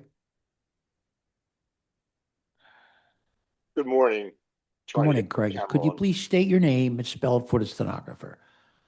Craig, Craig, last name Meladosian, Melidosian. All right, do you swear or affirm to tell the truth, the whole truth, and nothing but the truth? I do, Chair Bergman. Please proceed. Okay. I wanted to point out first that the letter of opposition was from the Southwest Philadelphia Consortium of RCOs, not just from Ward 40. While I personally have some sympathy for Mr. Banto and the position that he's in, this started over 2 years ago. And when we originally spoke to him, suggested we could find him some relief while he tried to locate another commercial location. In particular, Southwest Philadelphia has a significant problem in the automotive related businesses, in the issuance of tags, in the issuance of salvage titles, etc. And it is associated with some hostility. We have a property coming up on the calendar later this month, 6247 through 49 Dix Avenue. That was an automotive tags facility. The owner of that facility was robbed, stabbed, and left for dead, and only survived because another customer came in to find him. My opinion, and Vern can question me on it, I do have a significant industrial security background, which I could go over later if you'd like. Taking a look at this facility, it is not, considering the nature of the business, it is not a secure facility. It brings people immediately into his home. There's no separation between the operational area and the members from the public. And they have free access to the upstairs of his home. It's just not a well thought out setting. The issue of whether or not there's intense use, one, we did not have an opportunity to see those petitions. They were not presented at the community meeting. We had no one who showed up in support. We did have two people who identified themselves as near neighbors who were in opposition, who indicated that there was foot traffic, that there were parking problems, including double parking and parking on the medium out in front of the property. I had indicated to Vern that if there was no public traffic coming in, that this could be construed as somebody writing insurance. working with another RCO on South Broad Street, we had a situation where we had adjusters in the automotive business who set up an office, but they had no public coming in. So there is a concern. There's also a concern that it sets a precedent. And we have a very large planning district. The Lower Southwest Planning District is one of the largest in the city. And why wouldn't somebody else not say, well, I'd like to have a dress shop. I'd like to sell music. It opens up the door to problems in the future if this is passed and set as a precedent. We are troubled that Mr. Banto initiated this with no permits, and concerned that when he first went in to pull his construction permit, he did not indicate to the plans examiner exactly what he was doing inside the facility. And the fact that it's been going on for 2 years unpermitted with no inspection of the construction is I hate to say selfish, but shows a lack of consideration for the residents on it. In that this is RM1, I don't really see any financial hardship. If money was an issue, that could have been converted to a ground floor residential unit. So we find his position somewhat specious in what he's trying to do. We'd like to, I'd like to see him get an exit strategy out of there, but the meeting with the community was so poorly executed that it was difficult to get anyone to show him consideration. Ongoing inability to communicate and handle questions from the neighbors contributed to it, just as he appears to be unable to get on and answer questions now. I would leave it at that. I have sympathy for his position, but we have significant concern for the impact of the rest of the block. As I said, we had no opportunity to inspect the petitions. I'll assume that they're accurate, but the fact that he had no one show up at the meeting to support him is concerning. Thank you very much. Vern, do you have questions? I have no questions for Mr. Melodosian, although I do have a few counterpoints. First, So why don't I see if there's anyone else? in the Okay, audience that's fine. first. Is there anyone else in the audience? No hands at this time, Chair. Okay, please proceed, Vern. Thank you. First, as this board knows, there's no precedence in zoning law. Every property, every parcel is its own unique evaluation. So there would be none here. Second, no one showed up at that RCO meeting, and I do respect Craig's input, but he doesn't live anywhere near here. 3 dozen people do, and 3 dozen people, including both adjacent neighbors, signed a petition in support of this man. This man has been operating for 2 years without incident. He's a beloved neighbor on the block. And if there is a concern about this office space carrying over to another owner, we have offered the temporary variance as, I think, a good stopgap measure. And I have nothing else. My client pulled those permits, believing he could do the work that he did. He did it, all that work legally, and he believed he could have that office there. When he found out he could not, he called me immediately, and we've started this process. Thank you. Okay. Is there anyone else in the audience? No Planning hands at Commission. this time, Chair. Planning Commission. Thank you, Chairman, and good afternoon. David Fector with the City Planning Commission. Chairman and board members, the comprehensive plan recommends a change in zoning at this location from RM1 residential multifamily to RSA 5 residential single family. The neighborhood still carries its original 1933 zoning. If this was an office that was not serving the public, then the appellant would be allowed the office under the home occupation definition in the zoning code. The City Planning Commission recommends that the board deny the proposed use variance for an auto tag and insurance center. MI 2024-002-310, 7346 West Passyunk Avenue. I vote no. Michael Johns, my vote is no. Cheryl Gaston, my vote is no. Tanetta Graham, my vote is no. Ryan McAdams, my vote is no. Taya Wynn, my vote is no. Thank you. Thank you. What case is yours, sir?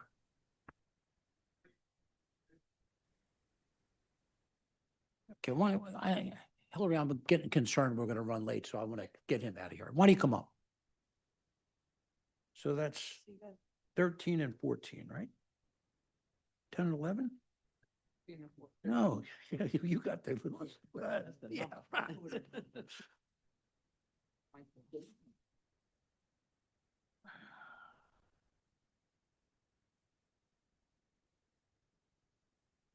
Thirteen and 14. Okay. All right, so MI 2025-005-537-1336 North 16th Street. The owner is Ram Hoyt, 1 LLC, and 14 is MI 2025-005-539-3338 North 16th Street, and the owner is also Ram Holt, 1 LLC. The attorney is Michael Egnall. Sir, could you please state your name and spell it for the stenographer? My name is Michael Egnall, MichaelEgnal. Right, do you swear or affirm to tell the truth, the whole truth, and nothing but the truth? I do. There's a letter of support from Councilwoman Bass. Unanimous support with provisos from Nicetown Tioga team, right? That's right. Our vice chair has just a few questions, sir. Good afternoon now. Have you submitted your documents and exhibits 5 days in advance of this hearing? We have. And do you waive the reading of the refusals to stipulate to their accuracy? I do. Okay, thank you. You can share your screen and proceed with your case.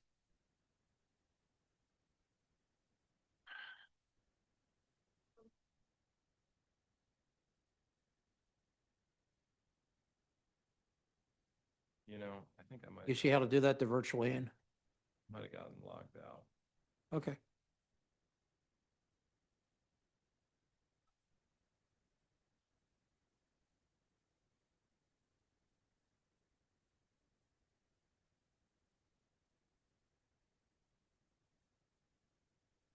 How you make it out? You know, I was logged into the Zoom and I think I logged out, so I got Okay. gotta get back in.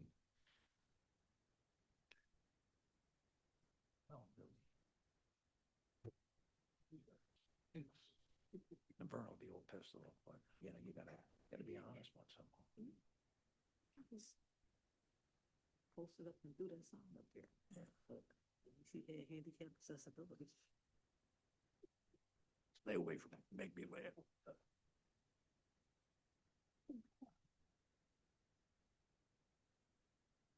We up? It's loading. Oh, good, good. Zoom It should come up here any minute. I got my hand up.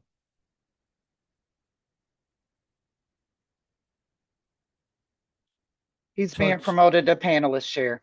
Oh, great, great. So it comes up, why don't you just start and tell us what it is you're doing here? Because there's been a little change, right? It was 8, now it's 7. That's So right. why don't you give us an overview of where we are? Sure. So I'm going to share my screen to show you what we have, but we have two adjacent lots, Right. 33, 36, and 33, 38 North 16th Street. Right. Here we go. Show. Okay. That's right behind the hospital there, am I right? I, I think so. it's not far, I think. Well, it's 2 blocks. Yeah, right. This is, I'm showing an image. These are vacant parcels Right. right now. And my client is proposing to fill in with 2 structures. Previously, we asked for 8-unit structures. Currently, after meeting with the RCO, we've reduced to 7. We received refusals for multifamily because this is, I believe, RSA 3. And for lot coverage, we're covering 57% of the lot and 50% is Right. allowed by right. And also in that RSA 3, attached properties are not permitted. Right. Also parking. So this is the a rendering of what we're proposing. My client is in the Zoom, and also the architect is also here. I'm bringing up floor plans. There's an ADA, oh, I'm sorry, this is the old drawing that has 8 units, which we're moving away from. So I'm shifting over now. This is our updated drawing with a 2-bedroom unit on the lower level, a 1-bedroom and a 2-bedroom on the first floor, a 2-bedroom and a 1-bedroom on the second floor, and a 2-bedroom and a 1-bedroom on the third floor. And the unit mix was changed in consultation with the community because they thought that the space worked better and created more inviting units for people if 2 bedrooms were reduced to 1 bedroom and the lower level was combined into a single unit. The community also had input about the exterior, so there's been an update with the rendering and the materials that will be used, which is shown here. There's a trash management plan where there's private pickup that will come twice a week for exterior stored waste, which will be out front there. And that's, you know, that back and forth led to the unanimous How support about the by back? How do you community. get out of the back there? Right. So the back actually is Carolina on the call? I think she might be the architect. Okay, sure. Might be good to tag in now. Carolina, Good. raise your hand if you're here. Yes, could that person raise your hand, please?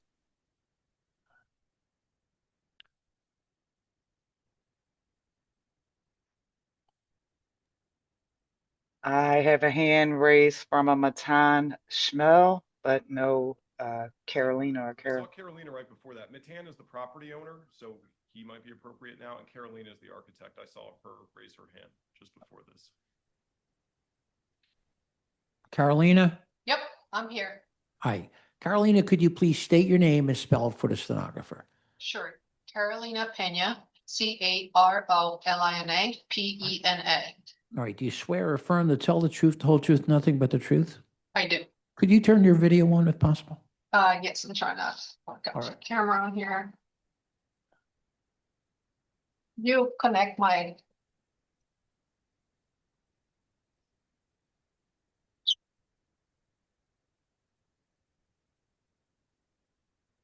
Here you go. You're up. Okay. Counsel? Questions for her? Yeah, so Carolina, how do we access the backyard? So we have a door at the first floor level. There's a hallway that leads to that door to the backyard. And how do you get out of the basement in the back?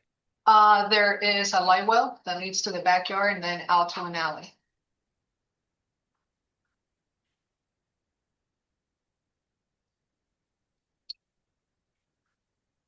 All right, so, And also the lower basement unit has a direct access to the street because of the height difference between the back of the lot and the front of the lot. So the lower unit enters at street level. So why don't we do this? Your architect's on. Why don't we open it up to questions from the board now? Questions from the board? How many units is this? 7 units. It was 7. 8. The neighbors dropped it to 7. To be clear, each lot. So we're Yeah. appealing, so Yeah, 7 and 7. Yeah. So yeah, right. Each building. So it's 14. Yes. So it's 14 units. In 2 properties. And 2 properties, right? So I guess I'm just kind of looking at your layouts. It's great that you have direct access out to the front and get real sort of windows and direct access out. That basement unit seems pretty decent in terms of size, although for 3 bedrooms may not be. A little concerned about the upper units, particularly the 2-bedroom units on the 3rd floor. And since you don't have it furnished other than the beds, it's, you know, you can't really see how somebody's really going to furnish that, right? So it seems pretty dense to me for 7 units.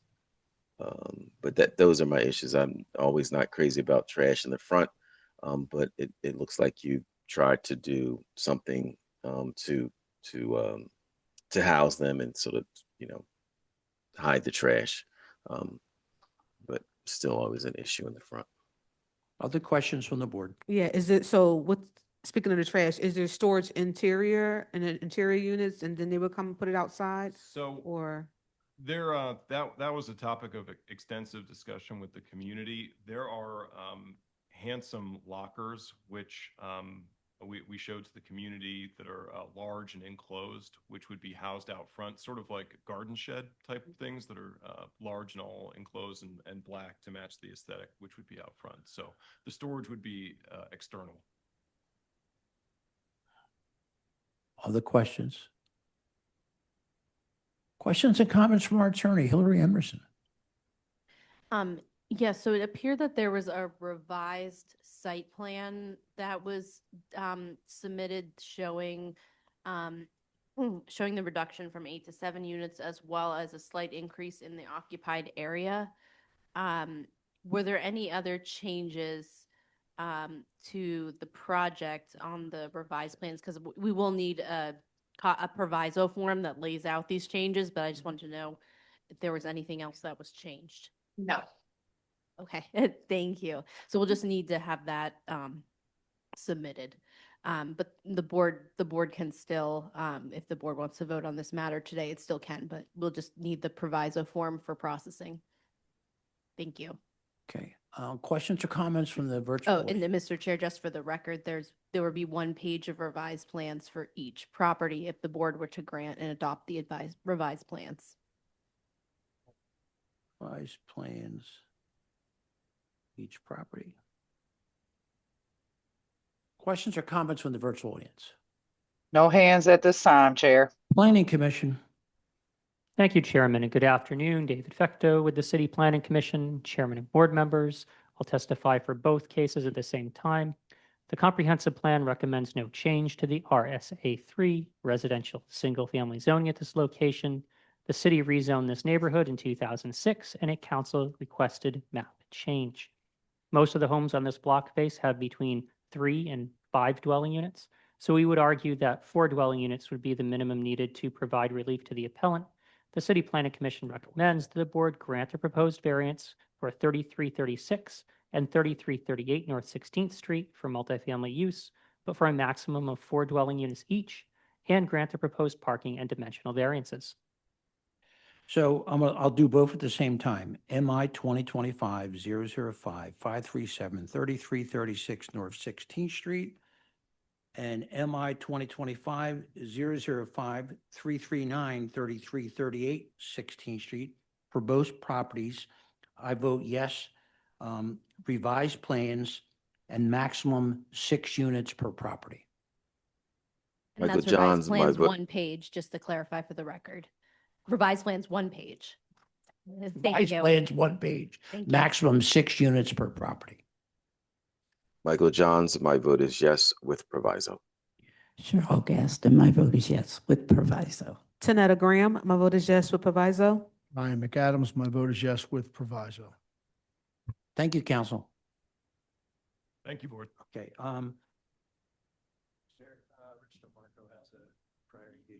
yeah, I know, but I didn't want to leave him sitting here. Which one's DeMarco?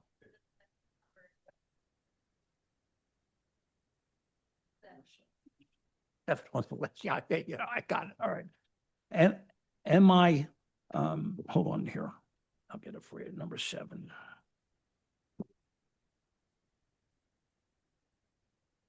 MI 2025-001-542-1317 South 54th Street. Richard DeMarco is the attorney. We're going to get these in. They're being promoted to panelist, Chair.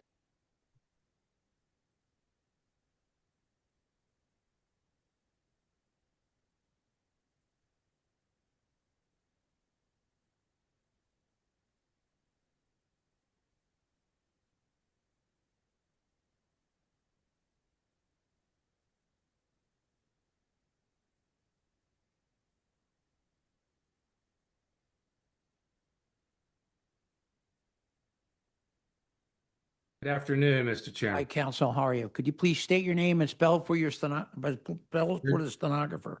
Yes, Richard DeMarco, last name spelled DEMARCO. Right. Do you swear or affirm to tell the truth, the whole truth, and nothing but the truth? Yes. Could you identify your client in relationship to the property? Yeah, my client is Hugh Davis. The owner is called Cam Daddies. He's Okay. still on the call, I believe. And I understand this is going to be here and hold, am I correct? We do have an agreement with the RCO on a duplex dwelling, and we did submit revised plans yesterday. For that, I did confirm their support for that via email. Our lawyer is going to tell you why. How's Oh, that okay. sound? Okay, so we did see the tax agreement that was submitted. However, Right. the agreement expired in January and it wasn't signed by your client until March. So I don't believe the agreement is actually in effect. So we need proof that there is an agreement in effect. All right. Okay. All right. Okay. Yeah, I'm surprised to hear that, but okay. I thought he had just gotten it. Okay. Yeah, no, Well, it expired in January. I So, see. yes, okay. So you'll need an updated agreement is all, exactly. yeah? Okay, Exactly. fine. Yep. Otherwise, you're good to Fine. go. So there's Okay. non-agreement received from the 51st Ward. Vote was to unanimously oppose the triplex. 15 votes included one near, but the majority that were in favor of a revision of a duplex. Right. Councilmember Gauthier is in agreement with the RCO, is in favor. Okay. Our vice chair has a few questions. Sure. Good afternoon. Have you submitted your documents and exhibits 5 days in advance of this hearing? Yes. And do you waive the reading of the refusal and stipulate to its accuracy? Yes. Okay, you can share your screen and proceed with your case. Thank you. Yeah, agreed on the reading of the, let me get to that RCO letter. So, by the way, this is the settlement agreement with the city. We'll get that updated for you. So we spoke with the RCO. We had 2 meetings. We spoke with the RCO about, they had suggested they did not want 3 units, but they would agree to 2. So we were just waiting on getting some drawings to them. They came in a little late. They came in yesterday, but we sent them right over. I did get an email. I had an email conversation with Dr. Christina Williams from the RCO, and we are absolutely committed to, we're not pursuing the 3, and we are going with the 2 per their recommendation. We were able to come up with plans, which you should see on your screen. Both units will have dedicated entrances to the rear yard. I'll show you on this. This is the first floor plan. You can see there is a rear yard, and there's 2 doorways and 2 stairs leading to each unit. So the basement unit has a dedicated entrance to the rear. So there's 2 dedicated exits, 2 at the front and 2 at the rear for each unit. And trash will be stored in the rear yard out of view from the community. I'll just say this, Mr. Chairman, the property is in extremely poor condition. It's been in a blighted state. My client acquired it in a blighted and dilapidated state. It's boarded up. He's had to sink some money into it. Leading up to today, there was a fire at the property. Let me show you some rear photos. It's not in good shape. The block is very challenging. This is the rear. He had to comply some violations and did so, I believe, but it's obviously in a distressed condition. So we obviously would assert to the board that there is a hardship caused by long-term vacancy at the property. Some of it is my client's ownership, but it was my client acquired it in that state. So he has struggled to get it developed and wants to he's from the neighborhood. He grew up in North Philly. I'm sorry, it's West Philly, excuse me, West Philly, and is dedicated to cleaning it up, getting it into a situation where he can develop it. There are very challenging and blighted properties on the block. I did give you some contextual photos of other blighted properties on this specific block. It's not in good condition. One other note, he did circulate a petition. He's well known in that neighborhood. He did circulate a petition. He did get signatures, but regardless of that, we worked with, by the way, here's the postings. We did work with the RCO to work out a deal here, and everybody, in my understanding, everybody's on board for the 2 units. In anticipation of getting the plans, when I submitted the exhibits on Friday, I did submit a revised proviso form showing that we were revising the plans for 2 units instead of 3. My understanding is the footprint is identical to the initial submission. All right, so I believe this can be handled through proviso, and I'll caution, I'll defer to Hillary. Obviously, you're going to hold it anyway, but we do have 3. Let me go back to the drawings. We do have 3 pages, and the footprint's going to be identical to the original submission, and we agreed to a proviso for no more than 2 units at the property. I would like to try to get Hugh on. He's been waiting patiently, so maybe he's still with us. So Hugh, if you could raise your hand to accept my testimony as accurate. And So could you he's show still- us the basement too? please? Yeah, sure. What's going to be in the basement now? Oh, it's my computer's They're being promoted to panel. acting up here. Yeah, here it is, Mr. Chairman. Let me try to zoom in. So you see the basement's not, it's half grade, if you know what I mean by that. It's a raised first story. So Yeah. the basement's actually not fully underground. So it was easy to have this, slight excavated entranceway. So there is direct rear yard access. Why don't we do this? Bring him on. Okay. We'll adopt your testimony, then we'll open it up to the board, but I would leave the basement open for you. Okay. You believe what? I would leave that open, if you would, the basement. Will do. All right. What's your client's name? It's Hugh Davis. You? Hugh. They're a panelist. Thank you. Thank you. Hi, could you please state your name as spelled for the stenographer?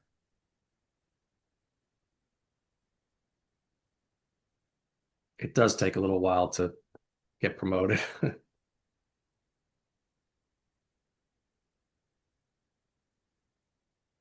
Hugh, are you with us? I really did want you to hear from him, but it's been a while. Okay, all right. So I would They ask have you to unmute themselves. Hugh, make They're sure you currently a unmute. panelist.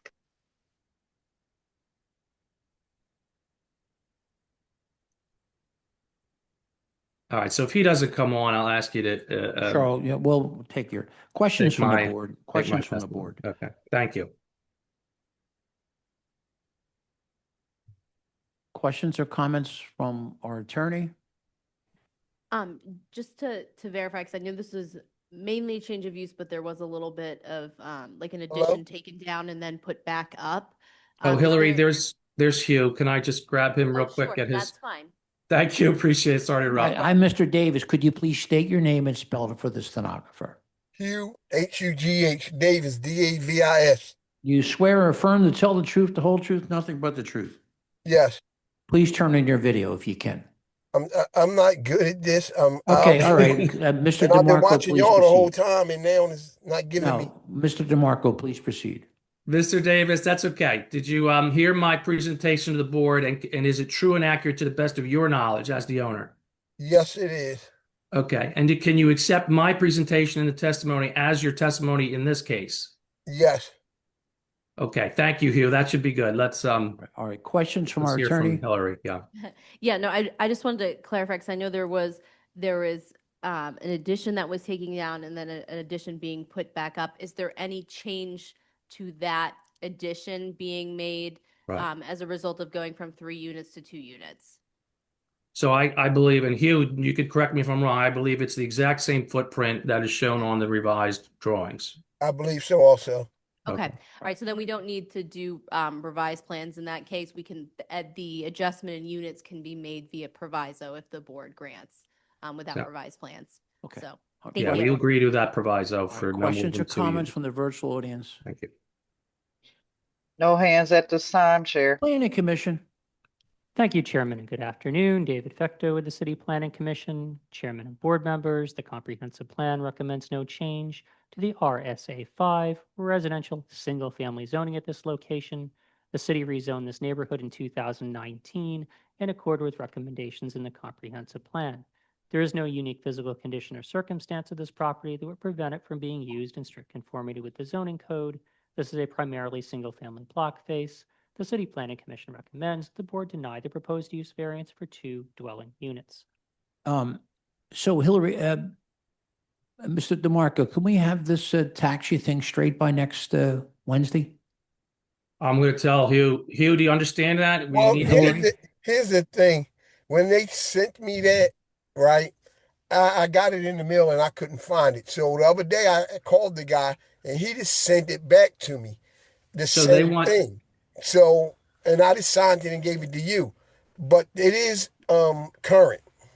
I know, but make sure that make sure you get that done with revenue so the board understands that it's current. Well, I can call the guy and Take care of that. So Hillary, here's what we'll do is we'll see if we can get this done by next Wednesday. If we do, we'll vote next Wednesday morning at 9:30 Okay, a.m. sounds Okay? good. We'll Thank you. hustle. We'll hustle, Thank you. Mr. Chairman. All right, thank you very much. Thank you. All right, we have one more case, am I correct?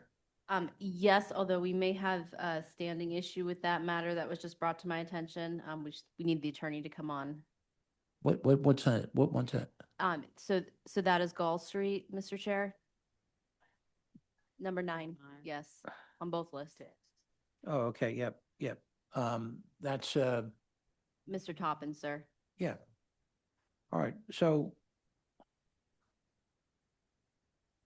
Hello. MI 2025-003-864-3317 to 41 Gall Street. Chairman Toppin is the attorney. Good afternoon, members of the board. Counsel, could you please state your name and spell it for the stenographer? Yes, my name is Sherman Toppin. Last name is spelled Toppin. All right, do you swear or affirm to tell the truth, the whole truth, and nothing but the truth? I do. All right, do we have an issue with the case? Yeah, so Mr. Toppin, it was just brought to my attention, you're representing the tenant, and not the owner. And the lease that we have on file, expired in December. Do you have a current lease for the tenant?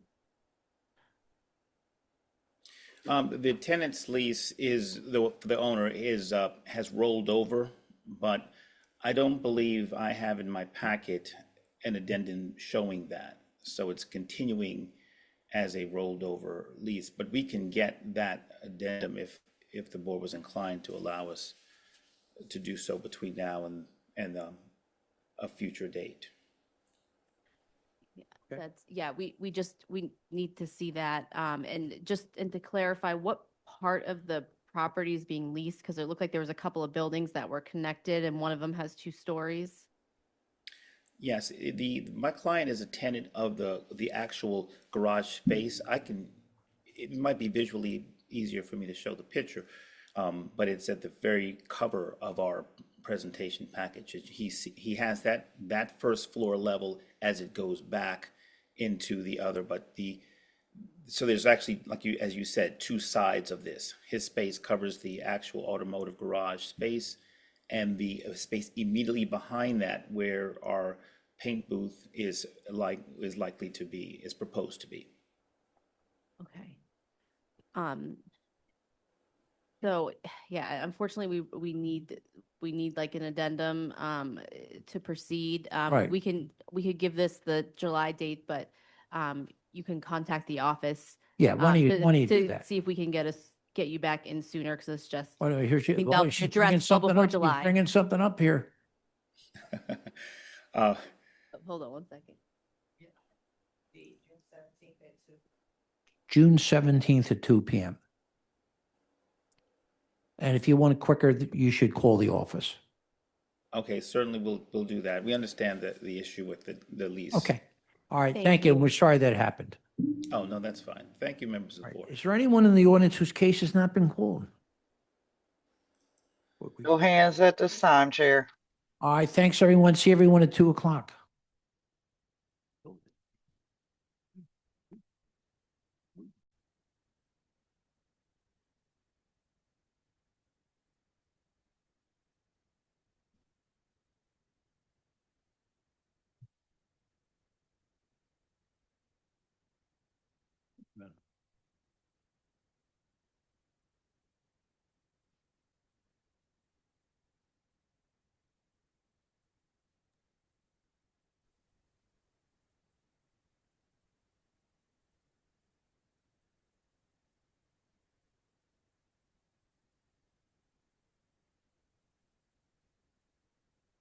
Good afternoon, everyone. My name is Bill Bergman, and I will be chairing this meeting of the Philadelphia Zoning Board of Adjustment. With me is our Board Vice Chair, Tanetta Graham, Present, Mr. Chairman. our Board Secretary, Cheryl L. Gaston, Present, Mr. Chairman. Board Member Michael Johns, Present, Mr. Chairman. Board Member Taya Wynn, she should be here any minute, and our Board Member Ryan McAdams. Present, Mr. Chairman. Also here is our Board Attorney, Hillary Emerson, our Executive Director of the Zoning Board, Ian Haggerty, and our Board Administrator, Lakeisha Dandy. Recording of this hearing will be posted on the ZBA website. By participating, you consent to be recorded. This is an in-person meeting with remote capabilities. Whether remote or in person, if you're called to speak, you must state and spell your name and then wait to be sworn in. Once you've been sworn in, please state your name each time before beginning your testimony. Any person may enter their appearance. You can identify the case property address on your Zoom webinar registration. You can see a staff member, or you can call the ZBA appearance line by the close of business tomorrow. Call 267-270-5548. Leave a message that includes your email address and the address of the property of the appeal case. Following guidance is for our remote attendees. When directed, you must raise your hand in order to be recognized to speak. If you're called to testify, you will be prompted to join as a panelist. Please accept the request and turn to your camera. Third, the webinar Q&A is for questions about the hearing. Do not comment on the questions in the Q&A. Further, if you're participating by phone, please press *9 to raise your hand and *6 to unmute. Our in-person attendees, please refrain from talking, eating, or drinking. Verbal and physical aggression will not be tolerated. Restrooms are across from the elevators. A water fountain is just outside the room to the right. When speaking on the record, you must speak directly into the microphone in order to be heard by all attendees. In the event of an emergency, please follow the directions given over the public address system or by staff. The main exit is through the double doors at the rear of the room. The nearest stairwell is to the left outside the doors. In case of an evacuation, the rally point is Love Park, directly across Arch Street. Please remain there so we can account for you. So let's look at our schedule for this afternoon.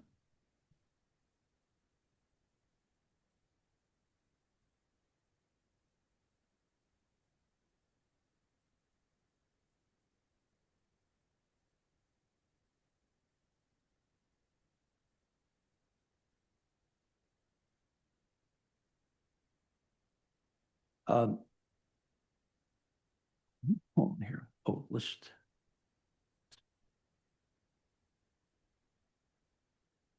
List number 2 here. Number 2, MI 2025-003-648, 1000 South, 1000 North 48th Street. That case has been continued until May 19th at 2 p.m. May 20th at 2 p.m. I'm sorry. Number 3, MI 2025-003-886, 1227 South 15th Street. This case has been withdrawn.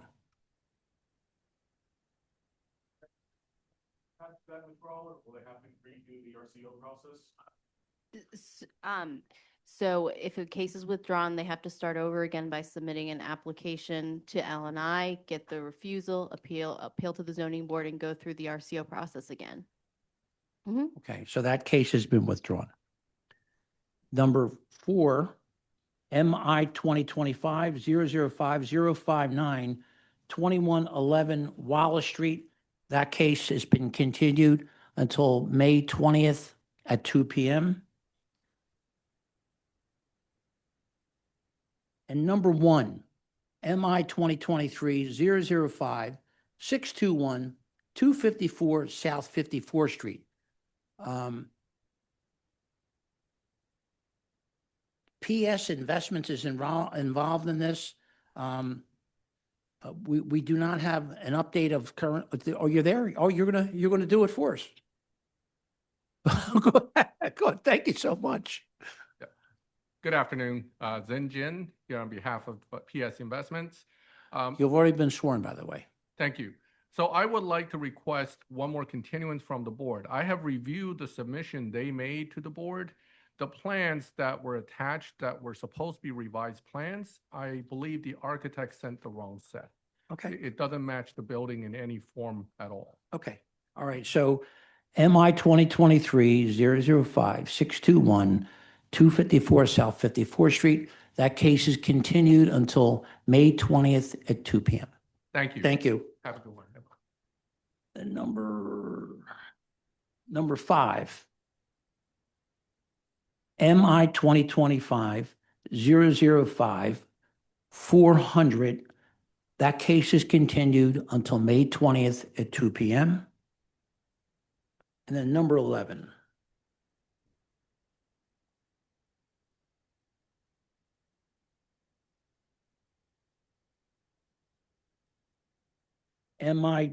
MI 2025-006-975, 2015 Frankfurt Avenue. That case has been continued until May 20th at 2 p.m. We're going to go to our add-on list.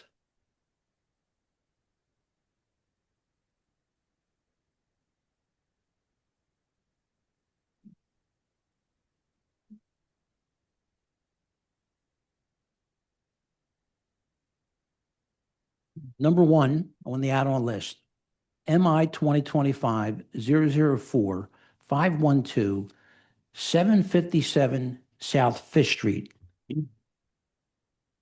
That case, the vote in this matter has been rescheduled to Wednesday, March 18th at 2 p.m. Number 2, MI 2025-005-550, 6237 North Broad Street. I vote no. Michael Johns, I vote yes with proviso 38 feet max height. Cheryl Gaston, my vote is no. Tanetta Graham, my vote is no. Ryan McAdams, my vote is no. Number 3, MI 2025-005-572, 3921 Ridge Avenue. I vote yes. Proviso revised plans. What else goes with that, Hillary? Sorry. Just give me one. It's number 3. Yes. Oh, okay. Yeah, so that's revised plans, one page. That's it. What is it again? Just revised plans, one page.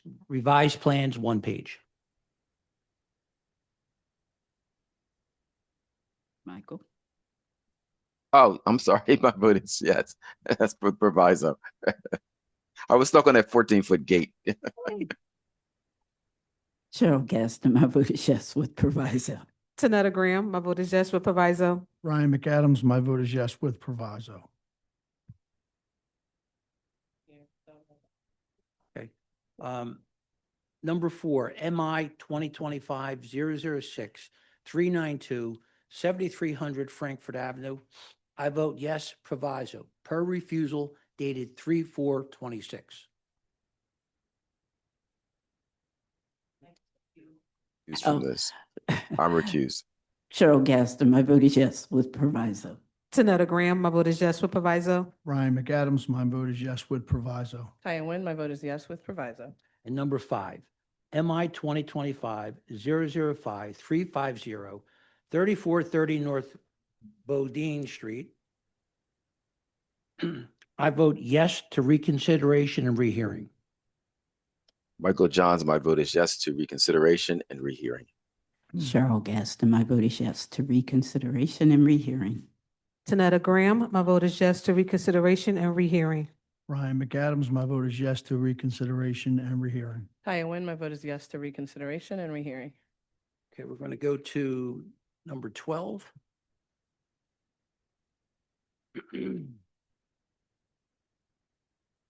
MI 2025-007-215, 6731 to 39 Woodland Avenue. Andrea Solomon is the attorney. We also have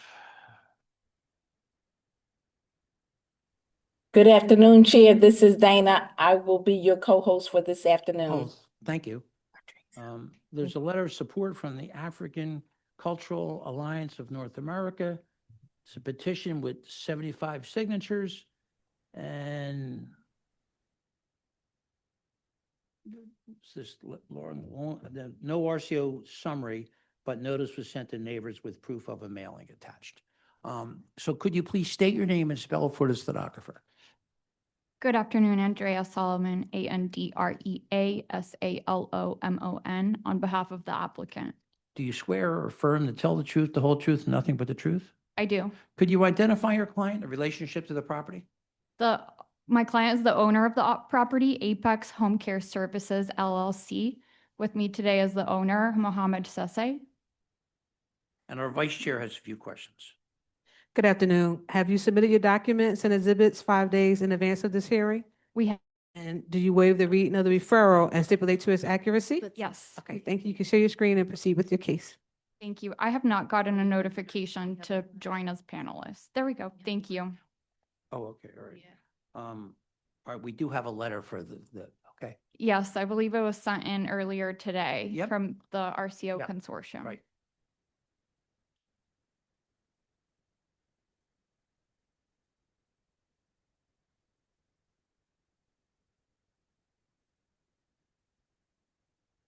Here you go, it's coming up. Okay. Okay, there we go. Again, my name is Andrea Solomon from Claire Harrison, here on behalf of the applicant. With me here today are Mr. Mohammed Sese, my colleague Brett Feldman, and the project architect, Mr. Robert Lynn. We're very proud to be here today, requesting this special exception approval for the Global City Center and event space in the former Rite Aid at 58th and Woodlawn. Mohammed is a long-term resident of the Philadelphia area. Since emigrating from Sierra Leone over 20 years ago, he has an impressive background in nursing and many businesses in the area. And I'd like to ask that he be sworn in so that he can quickly introduce himself. Sure. Could you please state your name and spell for the stenographer? First name is Mohammed, Mohamed. Do you swear or affirm to tell the truth, the whole truth, nothing but the truth? Yes, I do. Counsel? Mohammed, can you just introduce yourself and a little bit about your vision for the Global City Center? Yes, my name is Mohammed Sise. I'm an immigrant from Sierra Leone, West Africa. I speak as an American, having naturalized, lived in Philadelphia for over 20 years, went to schools in Philadelphia, went to Thomas Jefferson University for nursing, worked at HOP, University of Pennsylvania, worked at Jefferson as an ICU nurse and at Temple as well. Did a master's in business administration at Drexel University, and started businesses. Currently, I hire over 300 residents of the city of Philadelphia. I own two businesses, Tahara Health, which has over 400 employees in Philadelphia and around the counties, Montgomery, Delaware County, Bucks County, and Apex Home Care Services as well. I have a vision to give back to the city of Philadelphia. I love the city. I've lived there for over 20 years.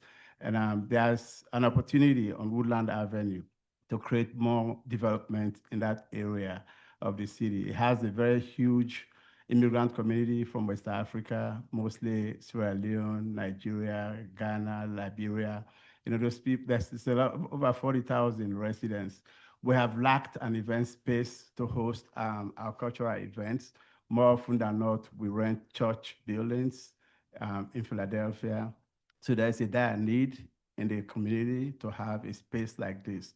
So when Rite Aid went under foreclosure, there was an opportunity to purchase this building, which I did, and I wanted to do an event space. So that is why I'm here today to apply for an exception.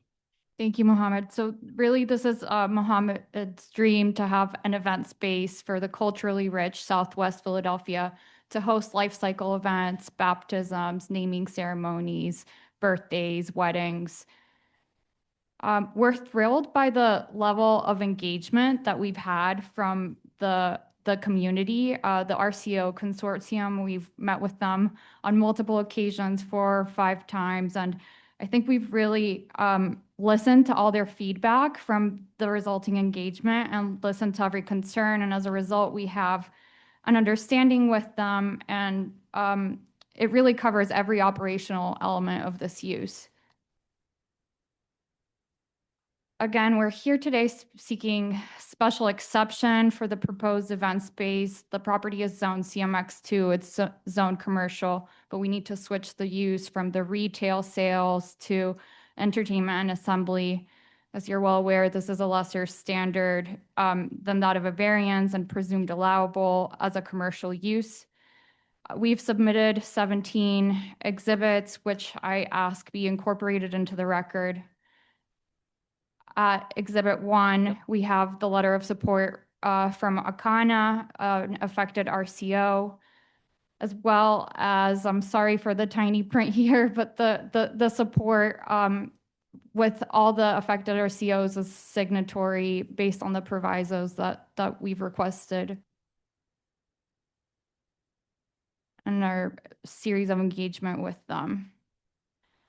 Mohammed sees this as a long-term investment in the community. He owns other properties in the neighborhood. He plans to be a community member for the long term. And as such, he went personally around the neighborhood. And as Chairman Bergman stated, he received support of over 90 neighbors in the area. I'll just flip through the petition and the letters of support quickly.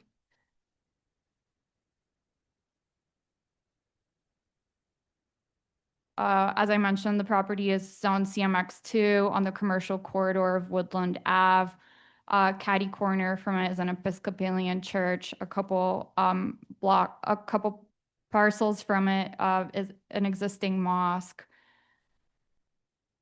And this is the referral. Again, entertainment, assembly and entertainment requires the special exception approval from this board. It's zoned CMX2. This is the existing property.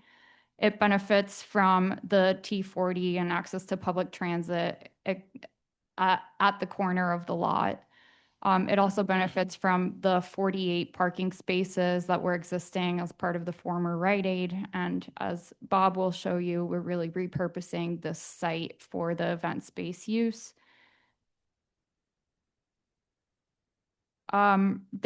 Since the Rite Aid has been vacant for some time, there has been issues with illegal dumping on the site. This trash enclosure has gotten a lot of trash thrown into it without dumpsters in it, and Mohammed has taken great effort to remove trash as quickly as possible and worked with the community also to tend to it and get it off. But we really see this as a great opportunity to remove this blight and occupy the space to turn it into a community asset.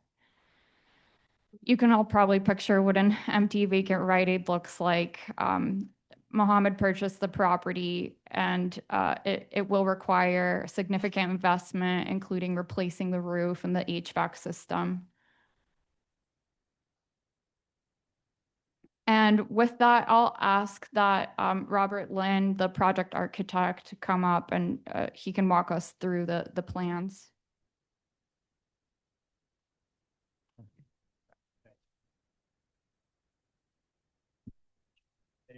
Yeah. Robert, We can't afford a bigger table, but state your name and spell it for the stenographer, certainly, please. Robert Lynn, L-I-N-N. Do you swear or affirm to tell the truth, the whole truth, nothing but the truth? Yes, I do. Counsel. Bob, thank you for being here today. Can you just quickly state for the board your current employment? I'm the principal and the founder of Lynn Architects. We're a 44-year-old company of architects, civil engineers, construction managers, and code officials. We actually represent 15 municipalities as the third-party code officials.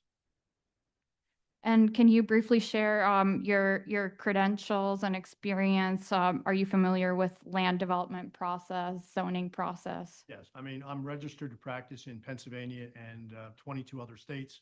I'm a 1975 graduate of Carnegie Mellon in Pittsburgh, and save you from pulling out your calculators, that was a half a century ago. I'm the senior member of the Planning Commission, Other Providence Township, Delaware County. 31 years I've served in that role, and I continue to serve in that role. I'm the zoning officer for Upper Providence Township, Delaware County. I co-chair the position of zoning officer in Ridley Park Borough with one of my staff. I also co-chair that position in Collingdale Borough for many years now. And I have participated in 4 separate comprehensive plans, the creation of them in 3 municipalities. And have you worked in this particular quadrant of the city of Philadelphia before? Yes, I have. In fact, the last thing I did in this vicinity was less than a half a mile to the west was the Philadelphia Montessori Charter School on Woodland and Island. We did a major addition and a significant renovation to that school, which is a phenomenal asset to the city there. Thank you, Bob. And have you appeared before this board before? Yes, I have. Okay. I would request that Bob Lind be recognized as an expert in the field of architecture, zoning, and land development. Yes. Thank you for that courtesy. Bob, you've been retained to represent the client, Apex Home Care LLC, for this project at 6731 Woodland. That is correct. And can you briefly describe the site for us? Yeah, I can. And by the way, Mohammed's been a phenomenal client. He's engaged, he's enthusiastic, he's positive, and he has a vision. It's nice to be able to represent clients such as them. This site is just under an acre of land. It's 40,500 gross square feet. We all know there's 43,560 in an acre. It has 3 streets it fronts on. It has Woodland Avenue. I'm going to describe Woodland as going east-west because it's on an angle, just for the hearing. It has 68th Street on the westerly side, and it has Yoakum on the rear side of the site. It has a total, as you can see in the illustration, of 4 curb cuts. They will remain exactly as they are without change, with one exception. We anticipate, because of concern about controlling the site a bit better, putting up a decorative fence around the perimeter, and of equal importance, putting a gate on all those access points, a sliding gate. So off hours, we can control what's been quite a bit of random parking we can't identify. Also help control as council has indicated, the fact that dumpster or not in the enclosure, it gets filled with mattresses and trash on a regular basis. So that's one of the goals, to bring this back into an occupied site and control that process. Yeah. A little further, to bore you with the details, we have 189 foot of frontage on Woodland. We have 202 foot of frontage on 68th Street running up and down the westerly quadrant, and we have 189 feet of frontage on Yoakum to the rear. The building on the site, and we're all familiar with old Rite Aids, is 11,268 square feet. We don't anticipate changing that footprint in any capacity. It will remain exactly as is. And can you talk a little bit about the plans for the repurposement of the drive aisle? Certainly. Currently on the easterly side of the site, there's a drive-through window, which was for pharmaceuticals. We're going to take advantage of that particular canopy, which you can see in the upper right corner of the plan, to let that be a roof, weatherproof roof for a catering truck to park.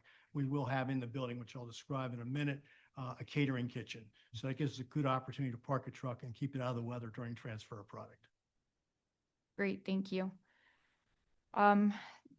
These are some of the beautiful renderings that the Lind team created. Would you just like to talk through the programming of the event space itself? And again, it's the existing Rite Aid building. It's hard to make a Rite Aid not look like a Rite Aid, but our attempt is to convert it with some materials and some colors. You can see the before and the after of the bottom picture in the left, and the after image picking up some thematic colors of the building, but keeping all the basic bones. As Andrea said earlier, the building is not in good condition. I'm really surprised when it closed several years ago. 2 of the 3 rooftop air conditioners don't work. The roof's leaking. It's not in good shape. So there was very little investment in this building from the previous owner. So it's time to bring it back to life. The plans for the building itself on the interior, again, you see the word Global City Center. We've done some images trying to capture some of the cultural aesthetics we're trying to achieve.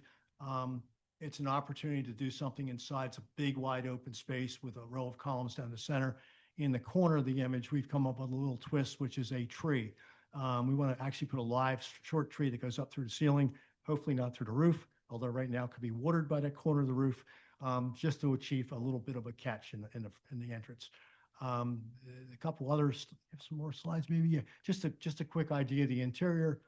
Working with Mohammed, what we were trying to achieve, showing, typical tables for a banquet type of a setting.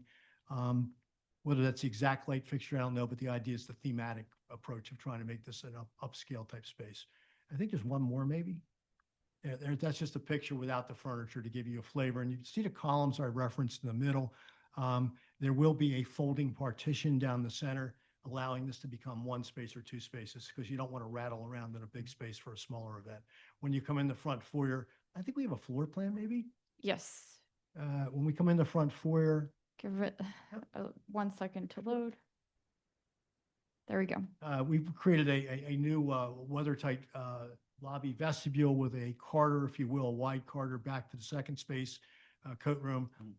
2 spaces with the folding divider down the middle.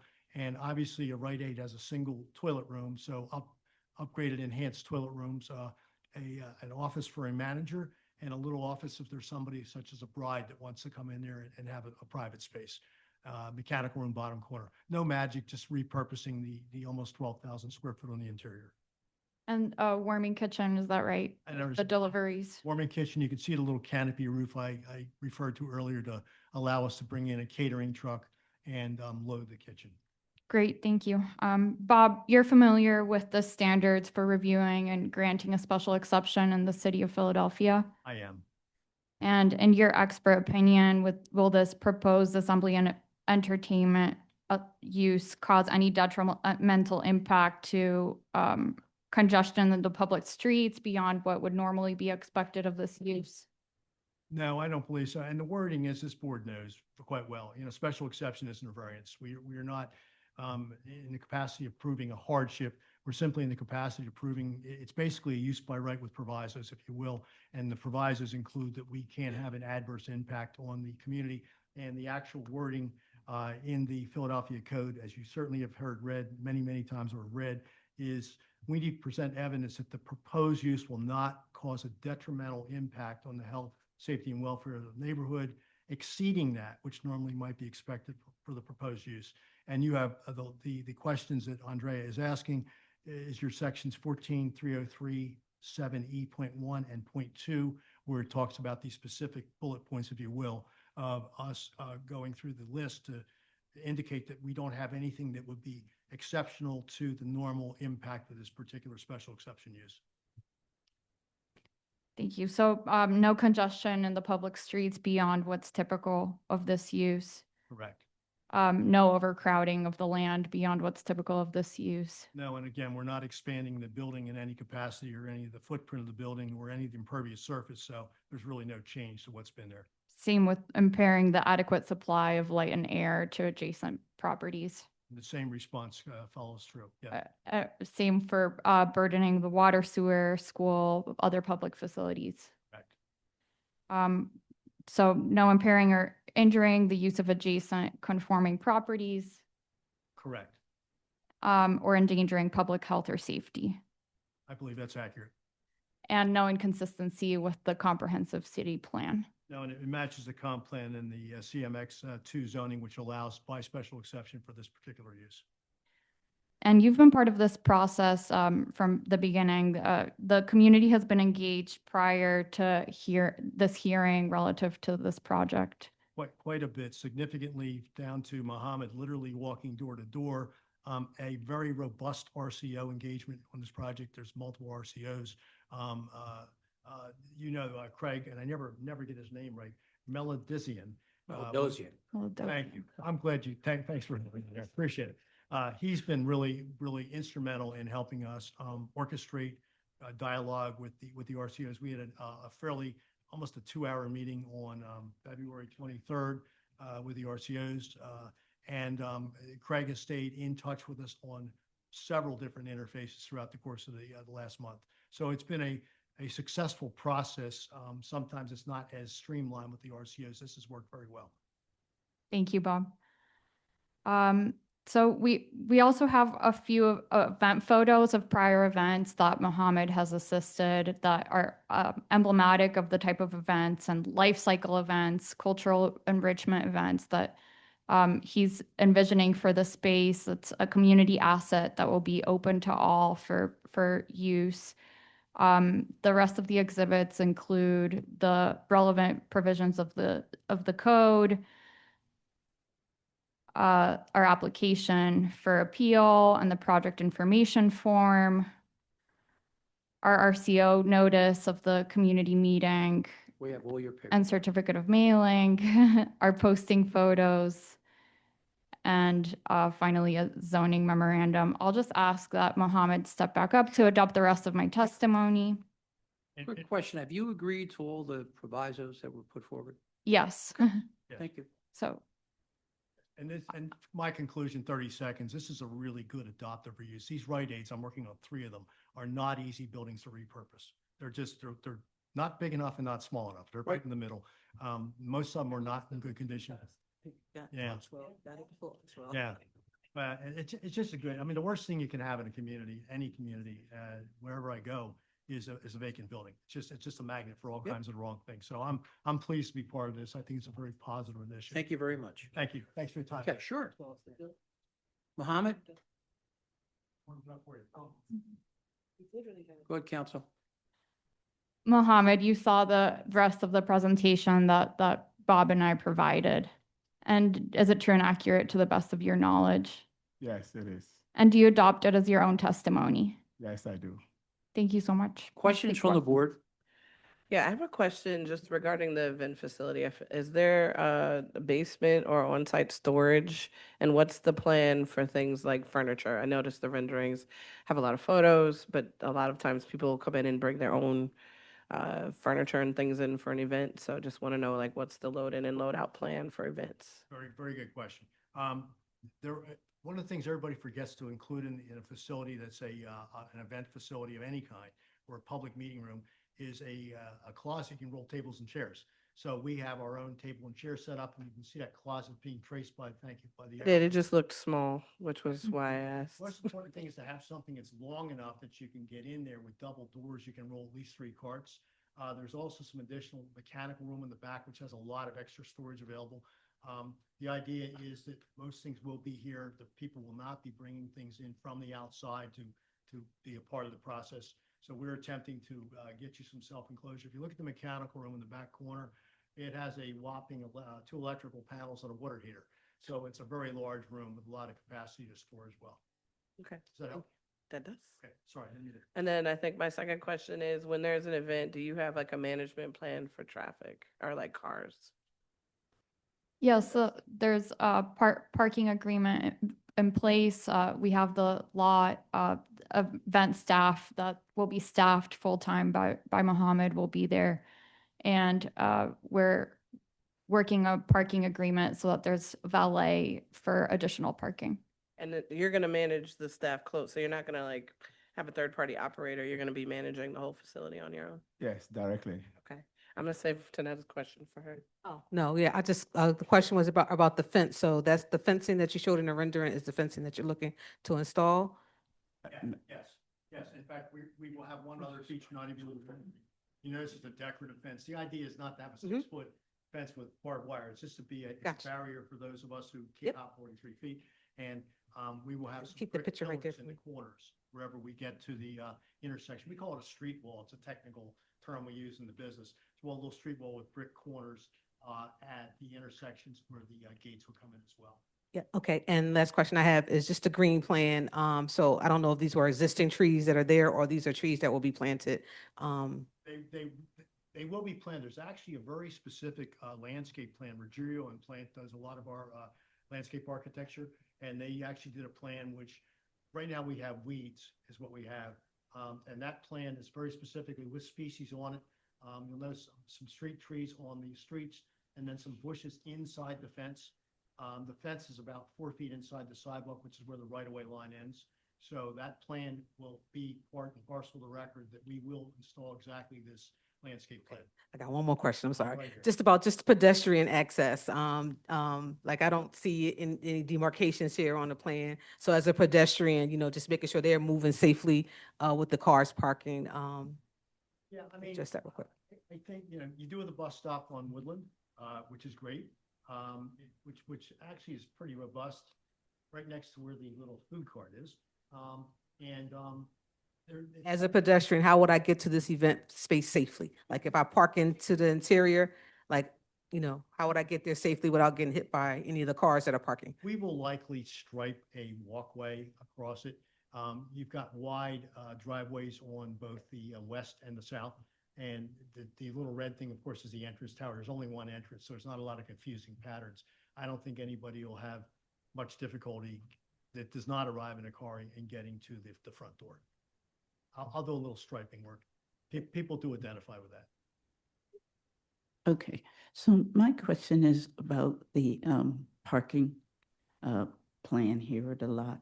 So this includes the drive aisles and the what have you. So how many spaces are you really going to have? I know you. 48. It will be 48. There's 48 that are currently striped. We don't intend to change that.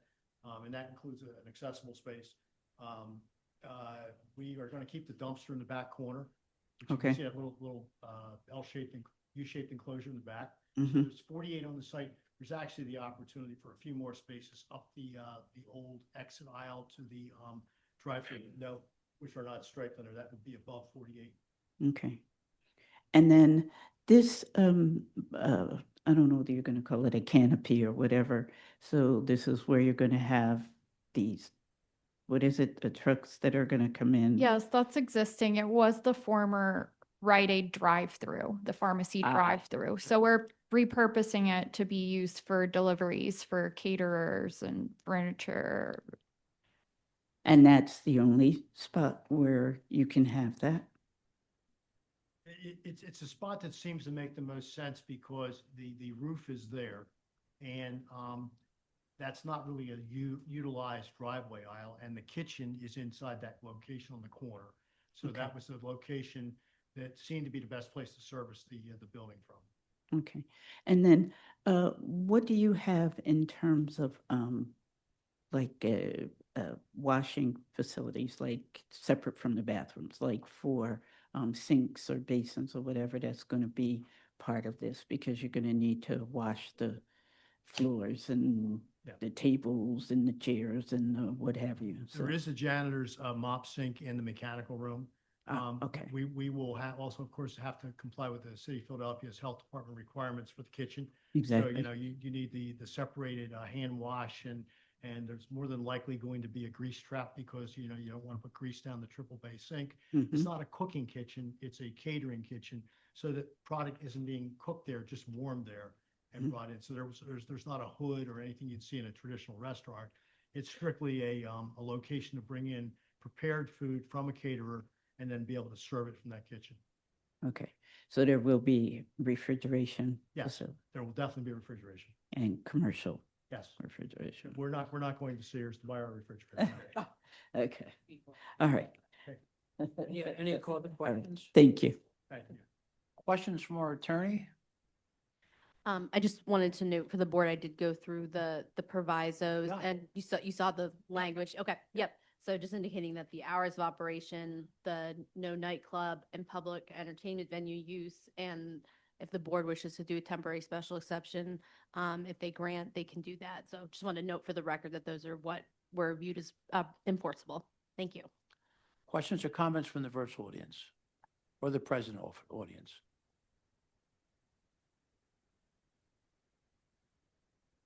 Planning Commission. Amy Boyd with the Planning Commission, AMY. All right, sorry to interrupt, Chair. This is Ian Hegarty. I believe we have Craig Meladosian who wished to make a comment. He has hand raised. Okay. Craig? He's coming back in as a panelist now.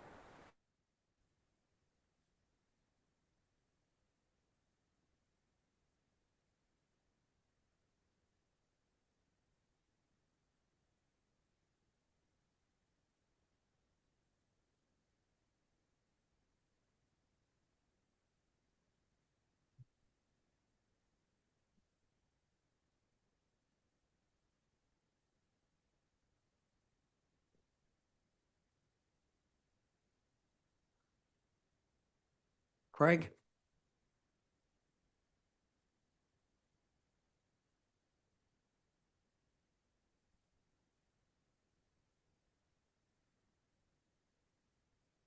Yeah, I'm here, Chair Bergman. Sure, you've already been sworn. Just state your name for the record. Craig, Craig, last name Melodosian, Melidosian. Sure, please proceed. I didn't want to belabor the point. I did want to thank Mr. Lynn for his kind words regarding me, but more so regarding our entire team.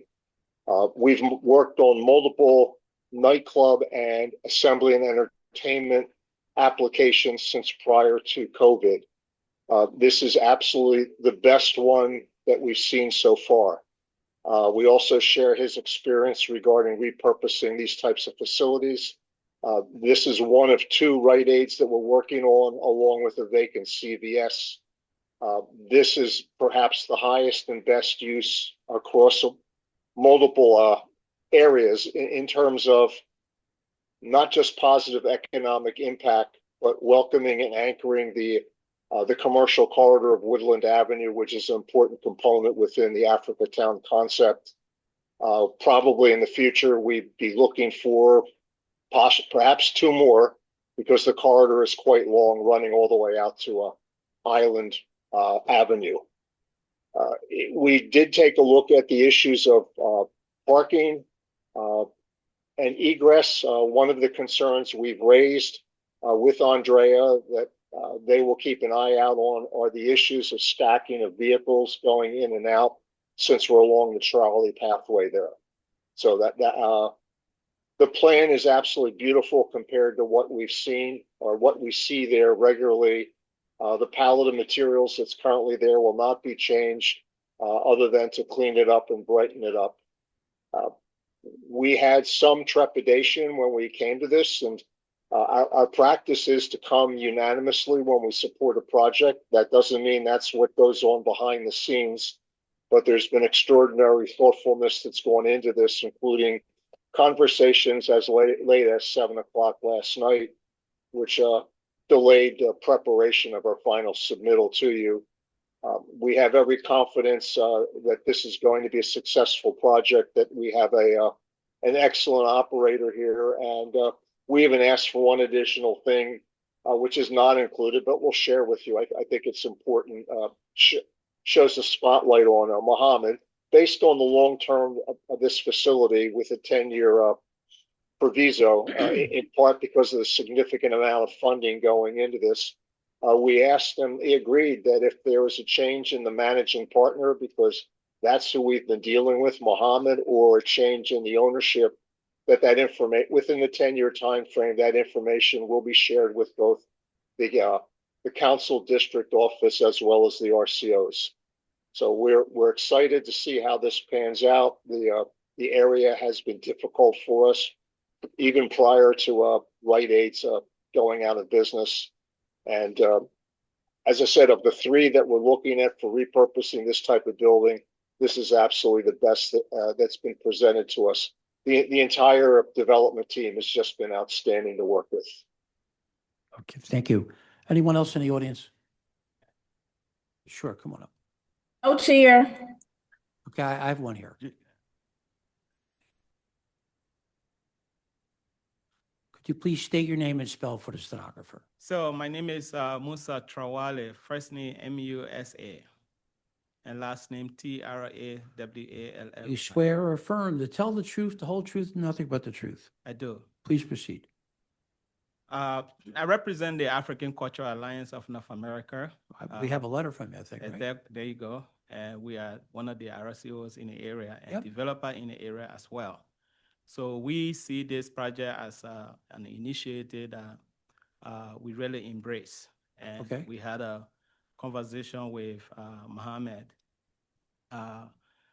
We manage the commercial corridor of Woodland Avenue from 47 to 69 Woodland Avenue. So we clean it 7 days a week. One of the problems we had is this site. When Rite Aid left, people were dumping trash around there, and we have to have our ambassadors going up there to clean it up.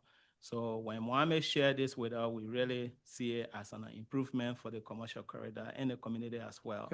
And we also told him, we make available to him our trash truck that was funded by M&T Bank on Woodland Avenue. We have our own trash truck that we are willing to work with him to make sure that we keep this place clean as well as other areas on the commercial corridor. So we support this project 100%. All right, thank you very much for taking the time to talk to us and stay here, all right? Thank We you. appreciate it from you. Thanks. All right. Questions or comments from the planning department? Office. Amy Boyd with the Planning Commission, AMY BOYD. Do you swear or affirm to tell the truth, the whole truth, nothing but the truth? Yes. Please. The proceed. comprehensive plan recommends no change in zoning at this location from the current CMX2 commercial mixed use. The appellant has demonstrated that the proposed use will not cause detrimental impacts beyond what would normally be expected. The Planning Commission recommends that the board grant the requested special exception for assembly and entertainment. Thank you. MI 2025-007-215, 6731 Woodland Avenue. I vote yes with the following proviso. Hours of operation, no earlier than 9 a.m. or later than 10 p.m. Monday through Thursday. No earlier than 9 a.m. or later than 12 a.m. Friday through Saturday. And no earlier than 9 a.m. or later than 8 p.m. on Sundays. No nightclub and public entertainment venue. Temporary special exception that expires 3/12/36. Thank you very much. Thank you. Michael Johns, my vote is yes with provisos. Cheryl Gaston, my vote is yes with provisos. Tanetta Graham, my vote is yes with provisos. Ryan McAdams, my vote is yes with provisos. Ty Owen, my vote is yes with provisos. Thank you. And Thank good you, luck everyone. to you, by Have the a way. good afternoon. Thank you. All right, sure, thank you. So number 10, MI 2025-006-964-3136 Melvale Street. Alan Nachemson is the attorney.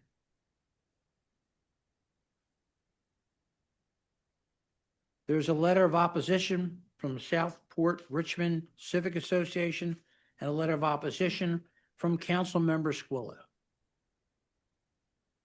Good afternoon, Mr. Chair, members of the board. Alan Nachemson. You're in the same location, Alan, I see. I have not left, but I hopefully will leave after these two hearings. Okay, could you identify your client in relationship to the property? Yes, my client is Rainer Robinson, the owner of the property.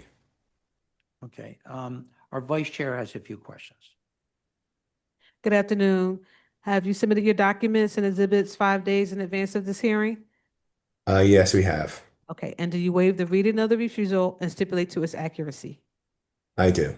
Okay, thank you. You can share your screen and proceed with your case. Thank you. All right. I dare say this is a straightforward matter. Oh, boy. So what we're trying to do here. Do you walk by this location much?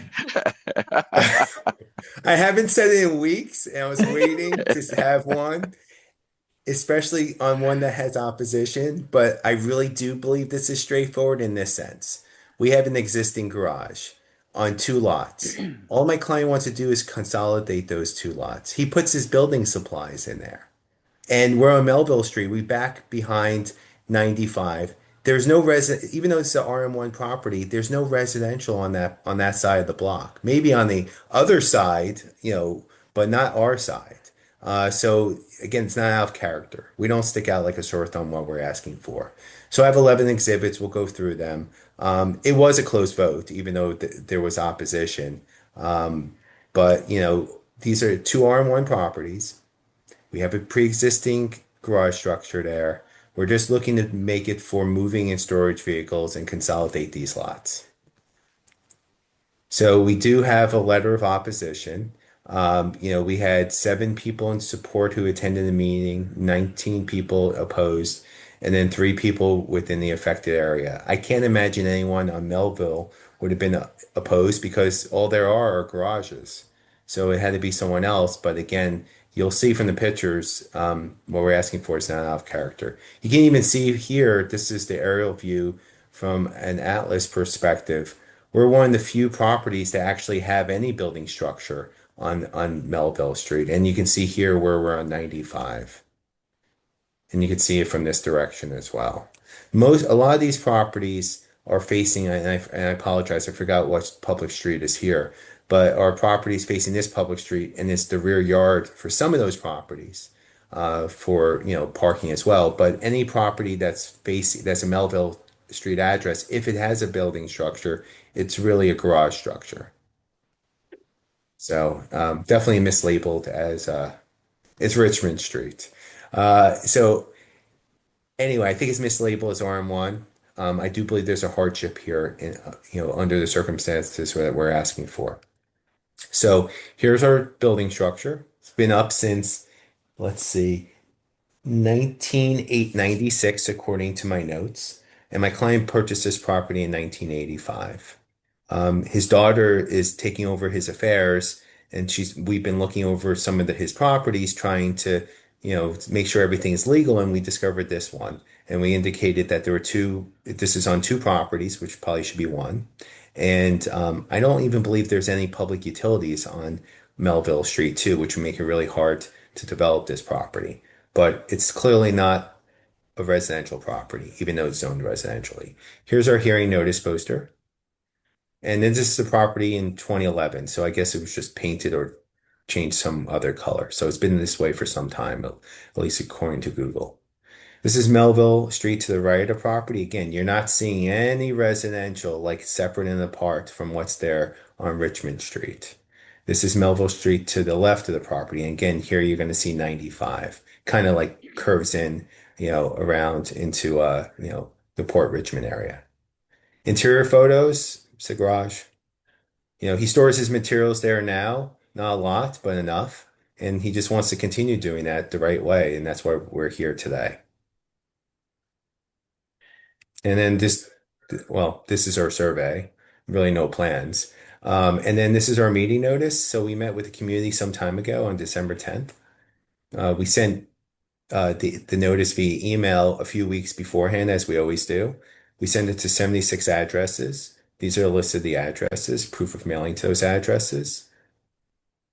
Our application for appeal that we filed on Mr. Robinson's behalf, along with the notice of refusal, the project information form, deeds to the property. As you can see, it's a pretty old deed. He's owned this property for some time. And then the certificates of tax clearance. While it shows he owes money, technically it's not owed until March 31st of 2026.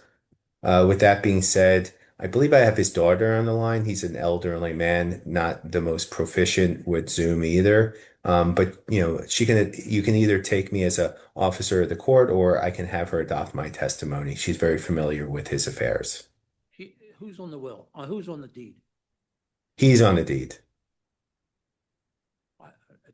Is Mr. Robinson with his daughter, or is she just by herself? I think she may just be by himself. Okay, all right, then we can just take Mr. Knockhamson's testimony. Sure. Mr. Knockhamson's right. Sure. Mr. Knockhamson will take your testimony as an officer of the court. Questions from the board?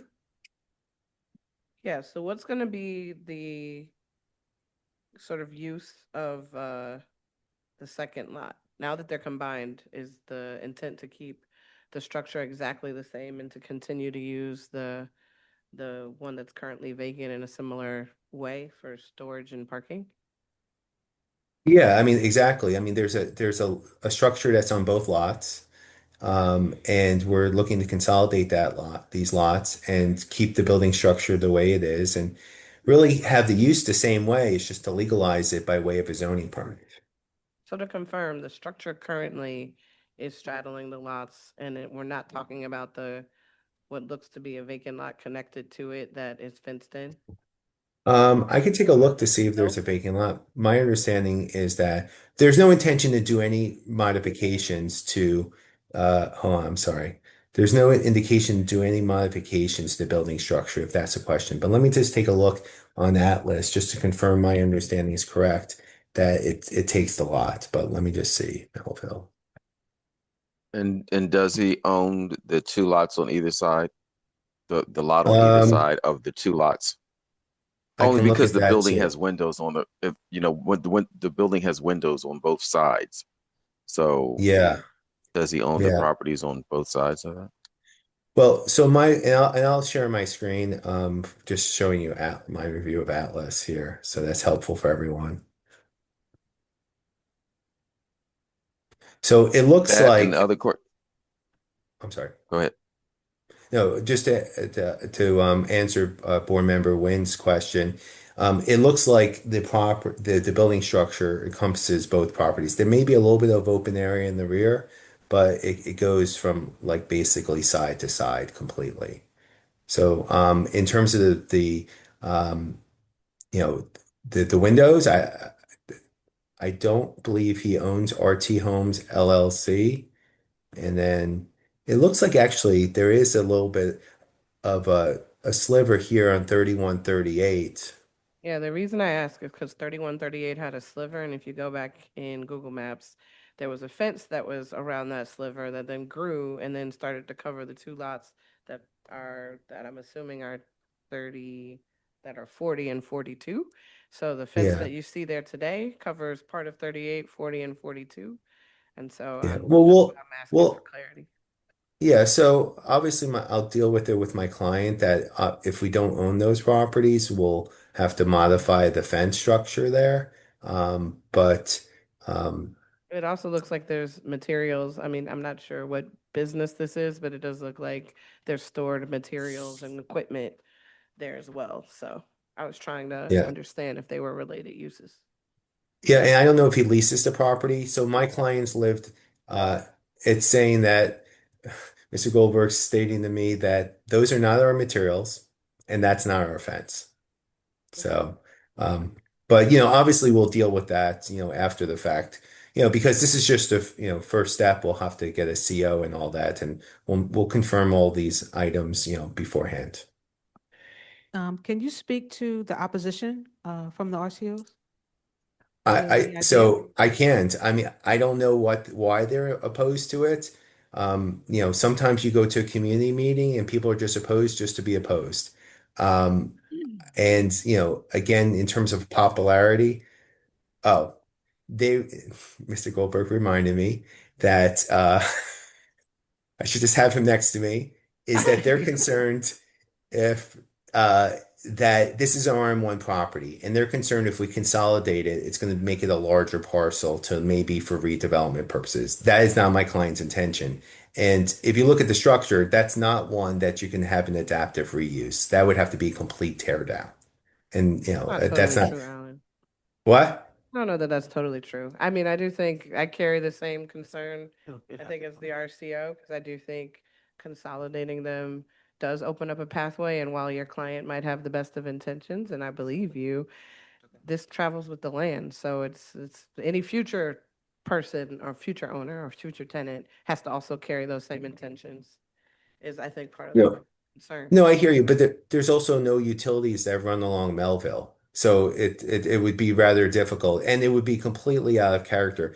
If there were other like other properties, all RM1 properties, but there are other properties in our block, even one, I don't believe, but if there were any properties that also faced 95 in that direction that were being used residentially, that would be different. I just don't think it's a realistic scenario that my client would, redevelop this into residential multifamily, given its location and given the constraints of lack of utilities. Other questions?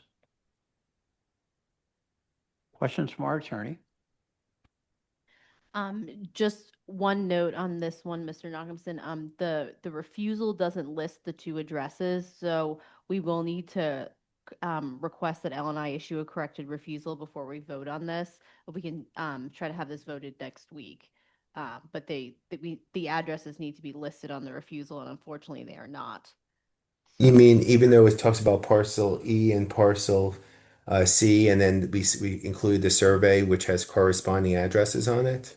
The refusal, so the permit language, if this is granted, comes from the refusal in terms of what's been approved, and the addresses should be on there.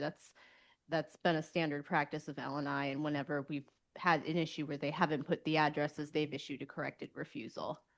So, Oh, okay. but yeah, the board will request that. There's nothing that you need to do, but the board will request that so that everyone's records are accurate.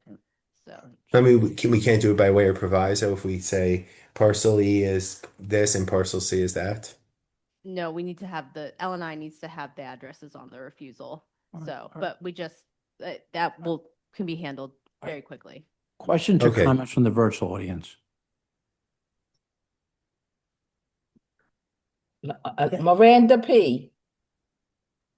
Pardon me? Yes, Chair. Okay, who do we have? Richard Levy. Okay, I'm going to allow them to speak. thank you.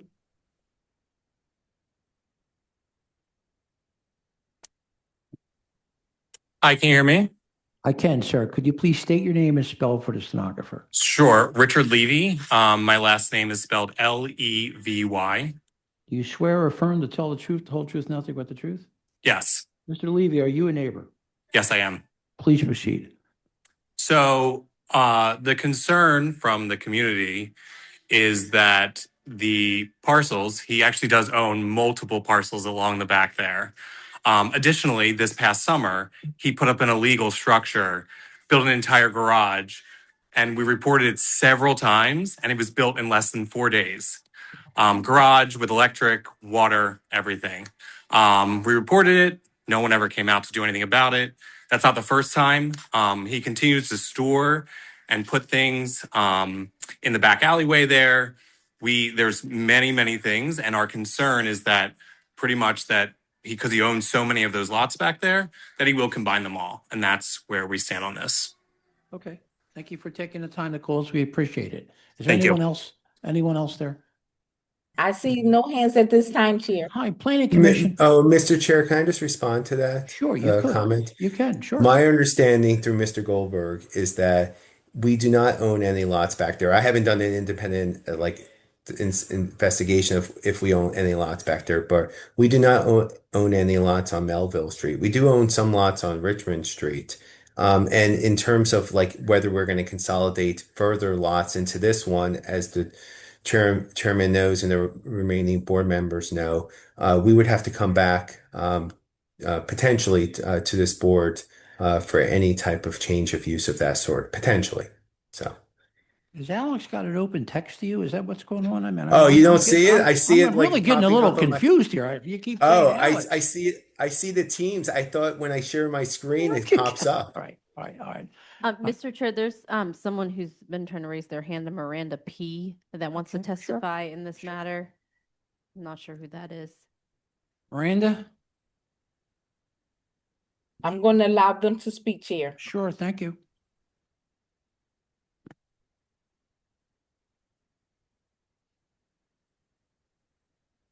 Hello? Hi, Miranda, could you please state your name and spell it for the stenographer? Hi, I'm sorry. Somehow I must have clicked the wrong thing. My name is Manda Perlis. Could you Do you spell need me it, to please? spell it? MandaPerles. Right. Do you swear or affirm to tell the truth, the whole truth, and nothing but the truth? Yes, And are you a neighbor? I am a neighbor. Please proceed. So as Rich had commented, I have a lot of the same worries that, a lot of already what's been done on Melville hasn't been by code or any kind of anything filed. I also have concern with when construction starts. I mean, the properties, he owns the properties at 3118 Melville and 3112 Melville and works out of those garages. In between those is the garage that he built and then continuously stores things on Melville Street. I mean, okay, so that's one.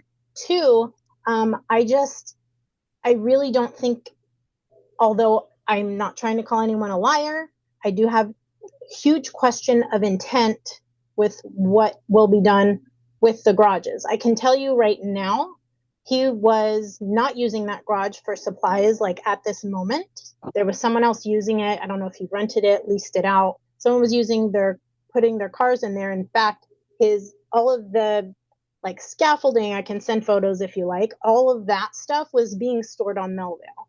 So once again, this is just feeling very icky in that it's not being completely truthful. I do know a lot of his family, now that he's gotten older, they've kind of all taken some of the properties, or he's gifted or sold some of those properties. So a lot of the properties here on this block are just kind of, speckled with family members of his. Okay. All right. Thank you for taking the time to call us. We appreciate it. Is there anyone else? Alan, do you have a response to? No, and I do want to just clarify, I misspoke in terms of this. He does own lots on Melville, they're just not continuous. So what I think I meant to say, because I misunderstood what Mr. Goldberg was saying, is that there's no intention to consolidate these lots because it's impossible because they're not continuous. So if the question is like, do we continue consolidating lots, that there's no intention. We just want to legalize this use of the lot.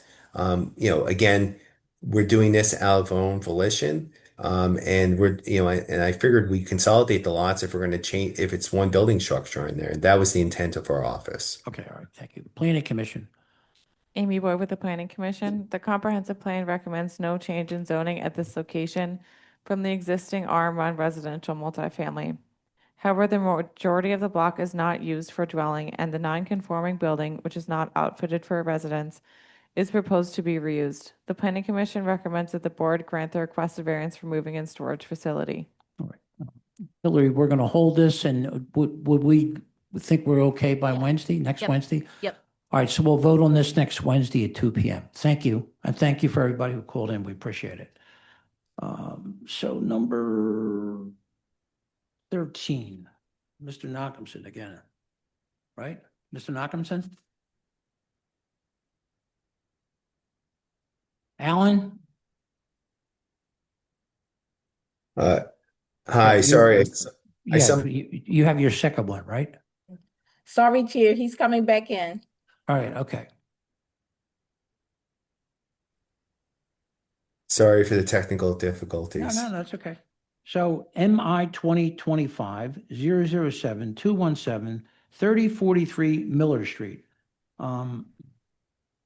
It's recommendation of opposition from some Southport Richmond Civic Association. No explanation provided. And a letter of opposition from Councilmember Squill. Mr. Nachumson, you've already been sworn. Just state your name and spell for the stenographer. Alan Nachumson, ALAN, last name Nachumson, NOCHUMSON. And Mr. Nachumson, could you identify your client and the relationship to the property? Yeah, my client is Liran and Luan Salij, the owners of the property. All right, thank you very much. Our vice chair has a few questions. Good afternoon. Have you submitted your documents and exhibits 5 days in advance of this hearing? Yes, we have. And do you waive the reading of the refusals and stipulate to their accuracy? I do. Okay, thank you. You can share your screen and proceed with your case. Thank you.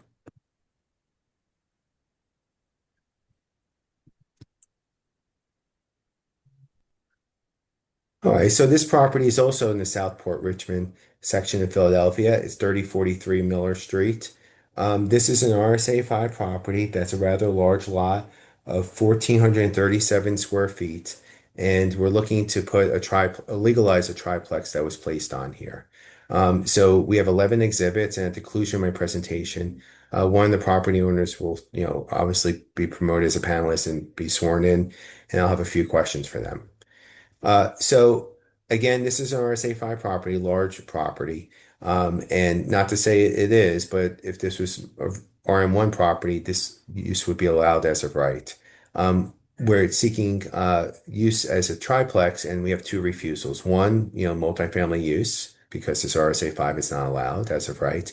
And second, we converted the garage there to the first unit, or used as one of our units. And the surface parking is not allowed as of right, even though, again, all we're doing is, continuing to use the driveway as parking.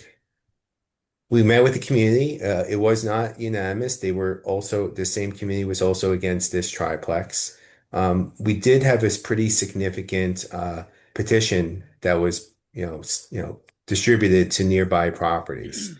My client personally did it. I'll be honest, at the community meeting, there were a couple people who I guess changed their mind after the fact, because we have some signatures here of some people who signed it, the petition, and then at the community meeting decided to not vote in favor of this. So I can't speak as to why they did it.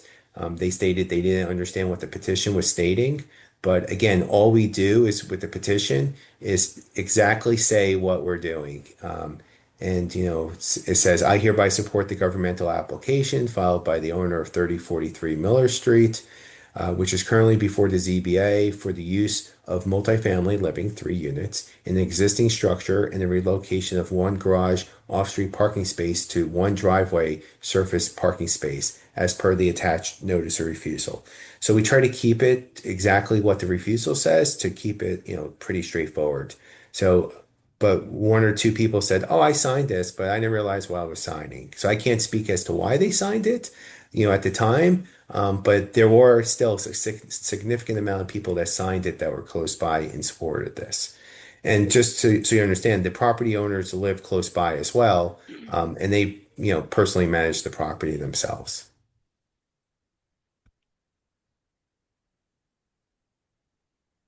And then again, we're, on Miller Street, there is some mixed zoning of some sort, not too far away. There's some CMX2 zoning, there's some CMX1 zoning. And then photographs of the property. There is no below grade living at all, right? So this is where the garage was. There's a front door there now. There's another entrance for the upper floors, but there's no below grade living, which I know is important to the board. So this is our orange notice posters. This is Miller Street to the right of the property, Miller Street to the left of the property. And then our interior photos. So my client, had this done, the work, and they honestly did not know better until they got a violation and then, contacted my office. So it was not intentional. They did get a building permit. The building permit did say for only 1 unit, but their intention was to build 3 nice units here, which they did. And you can see from the quality of materials that they did. That's unit A, unit B, and then unit C. So A is first floor, B is second floor, C is third floor. And I don't believe the property's been occupied since our office has gotten involved. So we wanted to keep it legal in terms of non-use while we're going through this process. And then these are our simple plans. Again, all we did was create a door here for the where the garage was, and there would be 1 parking space where the driveway is. And then the units are pretty straightforward. You have the first floor unit, you have an open floor plan, you have 2 bedrooms and a kitchen area and a backyard. That's for unit number 1 where the garage was. You saw those steps that were the original steps for the front door, the single family structure. You go up those steps, you have a common vestibule area, you have a kitchen, living room, 2 bedrooms, washer and dryer, area to store trash. Same thing with the 3rd floor. My understanding is my client didn't make any structural changes that were necessary. They're more than prepared to have L&I come into the property if they're so lucky to get the zoning variance, because they have to get a CO and they're very aware of that. So we did meet with the community on February 11th, and we emailed notice of proof of mailing for that community meeting notice on January 28th. We confirmed that we mailed the notice to 173 addresses. These are the addresses we mailed to. This is proof of mailing to those addresses. Our deed to the property showing that my clients own it in their own names. And their certificate of tax clearance showing that the only money due is not technically due yet. I would ask that either Leanne or Luann be promoted to a panelist and be sworn in. Alan, out of curiosity, what's the property next door? It's single family, and I'll be honest, the person next door was not happy about and I don't know if it's even the triplex use. I think it's how the tenants, so we had tenants in there our firm also had to get the tenants out, right? And, during that process, since we got that one set of tenants out, they weren't great tenants. They blocked her driveway on a number of occasions. And, she was unhappy about that. And that's Okay. unfortunate, All but right. she was not happy. All right, thank you.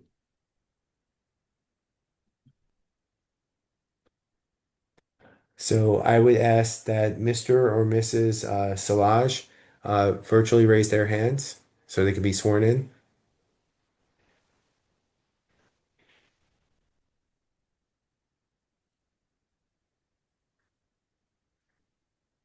Do we see Coming them? back in as a panelist. Thank you. Right, great.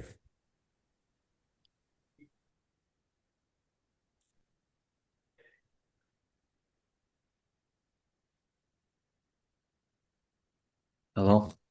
Hi, sir, could you please state your name and spell it for the stenographer? Yeah, my name is Liren Saliaj, Liren Salij. Right. Do you believe or affirm to tell the truth, the whole truth, and nothing but the truth? Yes, I do. Alan? So, Leanne, you heard everything I had to state today about your zoning matter. Yes. Is it true and correct? Yes. And do you adopt it as your own testimony? Yes, I do. Specifically, are you prepared to have L&I, review and inspect all the work that was done to the property, if this board grants the zoning variance? Absolutely. Yeah. And you also understand, because it's a triplex, that the building has to be sprinklered then. Yes. All right, thank you. Questions from the board? Yes, I have a question about units and access. So how are you determining which tenant has access to the parking space? Leanne? Um,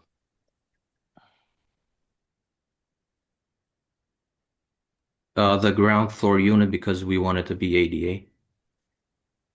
You want the ground floor? Can you pull up the plans again? Sure. Thank you. And then who has access to the rear yard? Only the ground floor unit. The ground floor or the first floor? Well, so That is how? the first, so yeah. Well, there's the low. I don't know what you would consider it. Like, so it's I an would consider elevated the- for. I would consider, I'll let you know, I would consider the basement and the garage ground floor. And I would consider the ones that you enter by walking up the stairs, the first floor, because that would have been the primary entrance of the original house. All right, so if you look at it, this is the ground floor, you said? I'm asking who has access to the rear yard. Only the person on the ground floor. They're Right. the only ones that have access. And is My the rear understanding. Is that yard, correct? the rear yard is at grade? Yeah, that's correct. Because I do see a passageway and it looks like a breezeway that would allow all tenants to Ye- get back there. Yeah, there's a breezeway right here, and if you want, I can show you the picture too. I think it's it is 3 3 feet. feet, yeah. Yeah, let me just show you the picture. I mean, if the board feels so inclined to grant this variance, we could agree to a proviso of uh, of trash stored outside where we can create an interior gate so that everyone has access to the left-hand side for their storage or trash. And then the ground floor unit would have access to the unused portion of the rear yard for their own purposes. Do you have a photo of the door that the ground, is this is how This you, is, yeah. no, I mean, for how the ground floor reaches the backyard, is there? I don't think we have a photo of that one. You mean that No. side door? Yeah, well, this unit is currently not ADA accessible. The bathroom's not ADA accessible.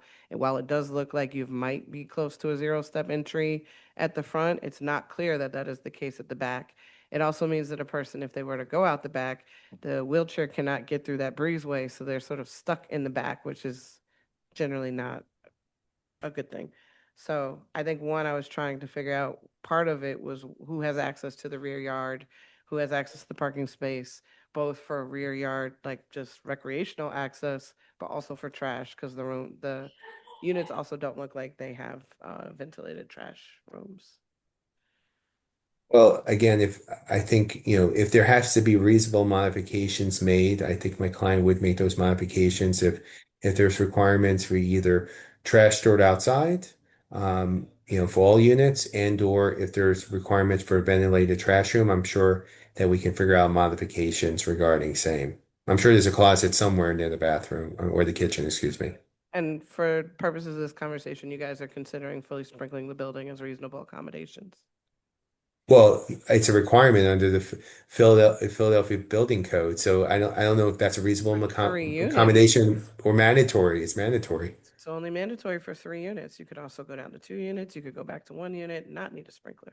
Well, that's what I'm saying. But if the board is inclined to grant this, it's a requirement, and my client's prepared to do that. Okay. Other questions? I have a question. That's a pretty residential block. I know on your side of the street, is there any other duplexes, let alone triplexes on that street or on the block? Not that block, but nearby there are a number of multifamilies, but not on that block, to be honest. Okay. Thank you. Alan, was this a triplex before or was it a duplex? It was a single Not legally, family. either way, but tell me what it was. I think my understanding around, if I misstate anything, please correct me. My understanding is that they purchased this as a single family structure And then converted it themselves to 3? and then converted themselves to 3, didn't realize that Okay. they needed zoning for it and building for it, code permits for it.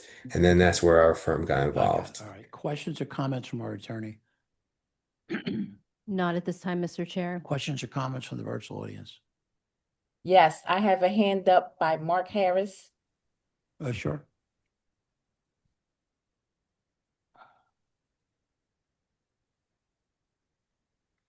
Good afternoon. Hi, Mr. Harris, could you please state your name and spell for the stenographer? My name is Mark Harris. I'm okay. Yes, you are. Yes, sir. Could you speak up a little bit too? We're having a hard time hearing you. Sure. All right, Mark, sure. okay. Harris, Right. H-R-E. Sure. Do you swear or yes. affirm to tell the truth, the whole truth, and nothing but the truth, sir? I affirm. And are you a neighbor? No. All right, please proceed. Yeah, I just want to comment that if they were to restore the ground floor to garage, then they would have a duplex and 2 off-street parking spots, which would satisfy the concerns of neighbors about parking. It's an option I think they should consider. Mr. Harris, thank you very much for taking the time. Do you have any questions of Mr. Harris, Alan? No, but if again, if the difference is between 1 and 3 and 1 unit, 2 units, or I think or no 3 units, I think my client would be more inclined to mitigate their damages to potentially going to 2 units with what Mr. Harris stated, potentially with multiple opportunities for parking spaces. Again, they're behind each other, so that's a little tough. Okay. But Anyone else in the audience? Michelle Kredensky have been promoted to talk. How many more hands do you have? Just Michelle. Thank you.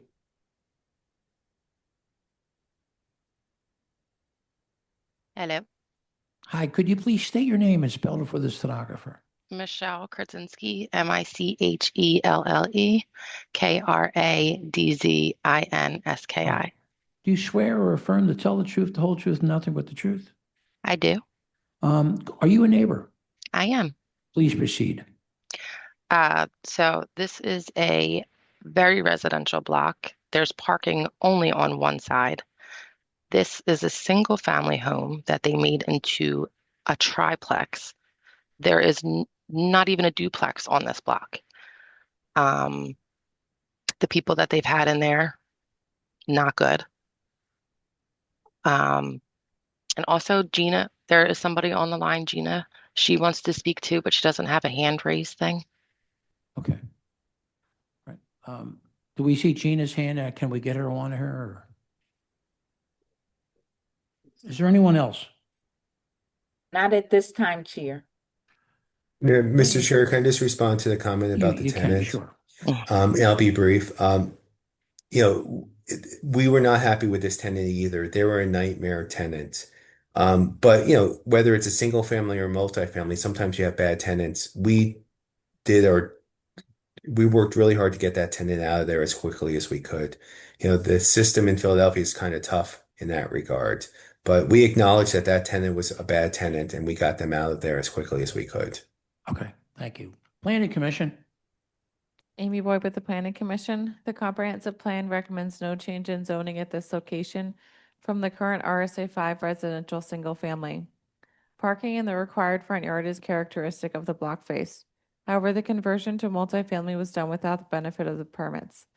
And the appellant has not demonstrated that there are unique physical conditions or circumstances of the property that would prevent it from being used in conformance with the zoning code for multifamily household living. The Planning Commission recommends that the board grant the requested variance for parking in the required front yard, but deny the requested variance for multifamily household living. thank you. Alan, there were several issues raised. I'd like really have an opportunity to talk to the board. We'll do that next Wednesday morning, and we're going to vote on it at 2 p.m. Thank you very All right, much. thank you, I appreciate it. All right. All right, have a great day. You and enjoy your trip, I hope. Thank you. Number 6. All right, number 6. Yep. Yep. Number 6, MI 2025-005-674, 1101 South 53rd Street. W. Keith Williams is the attorney. There's a letter of support from the 51st Ward RCO and a letter of support from Councilmember Gautier's office.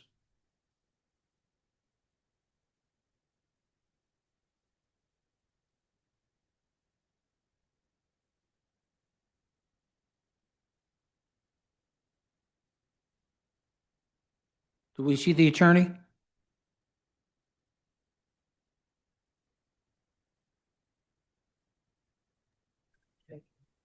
He's coming back in as a panelist. Thank you.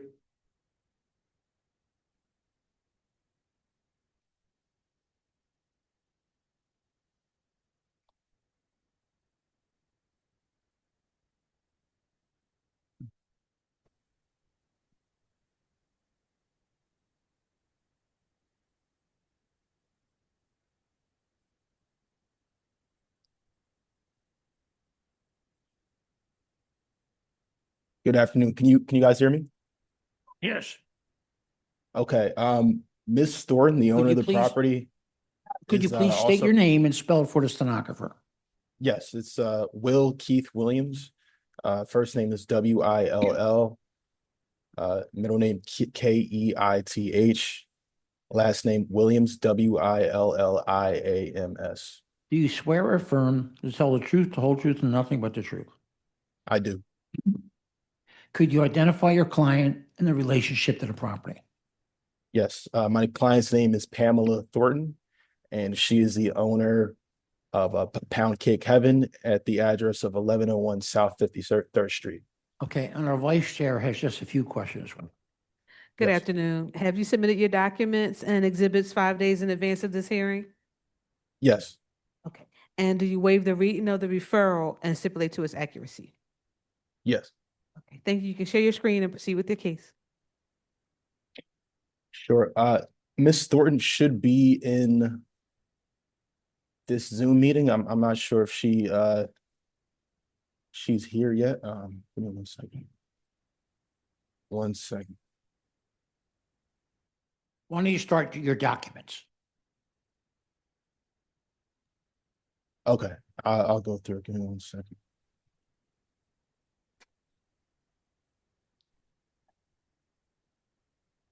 They're coming up. I see it, sir. They're up. Perfect. So why don't you tell us first what you're trying to do?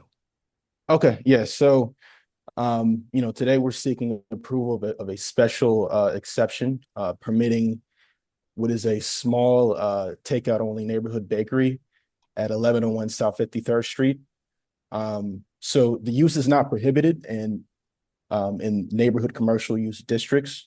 It's allowed by special exception. So this is not a variance case. And there's no hardship issue before the board today. What the record will show is straightforward. This is a low intensity bakery, no seating, no late hours, minimal equipment, minimal water and utility use. It does not generate unusual traffic, no absurd noise, and it fits the scale and character of the neighborhood. Ms. Thornton also complied with every procedural requirement. The property was properly posted, the community was notified, and the RCO meeting was held. And all exhibits were submitted on time. And so I wanted Pamela Thornton to testify. But That's what I'm trying to- why don't you do this? Why don't you show us the building first and then how it's laid out, okay? Sure. It's your notice.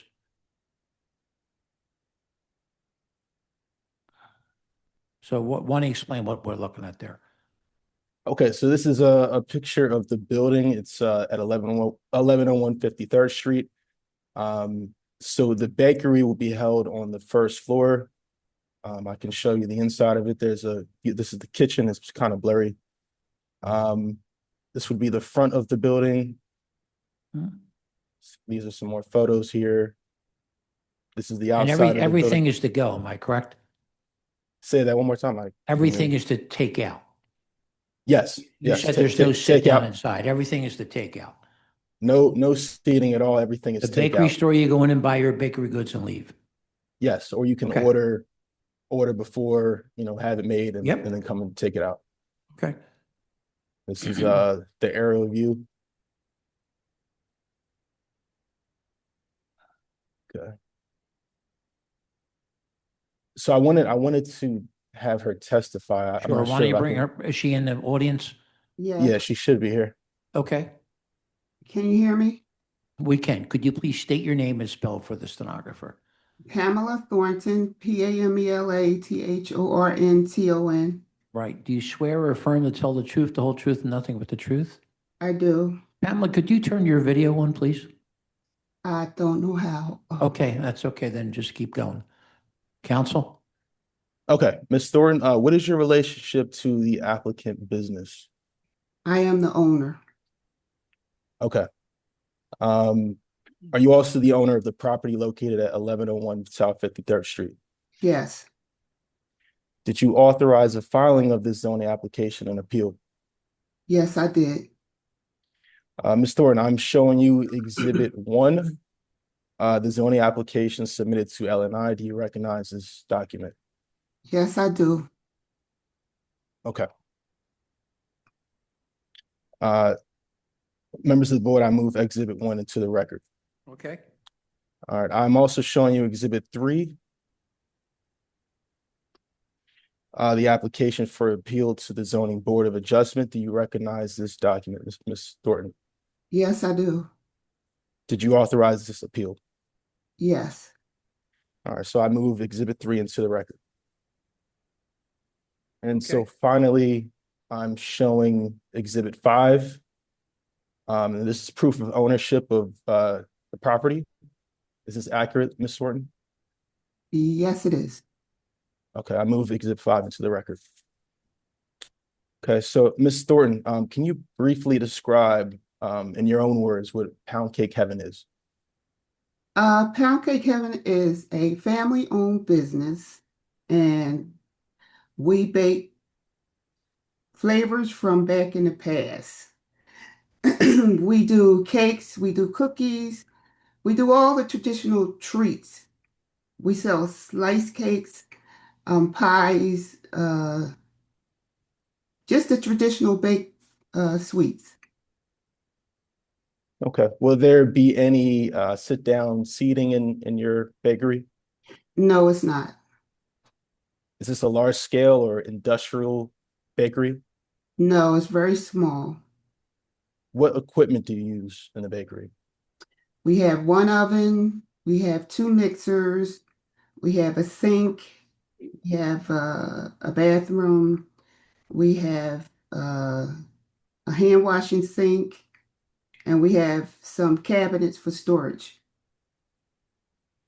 Okay, I'm showing you Exhibit 4, the completed project information form. Does this accurately describe the proposed use of the property? Yes. I move Exhibit 4 into the record. Does your bakery generate large volumes of customer traffic? No, it doesn't. Usually they call and order and they come and pick up, or they come in and select and then they leave.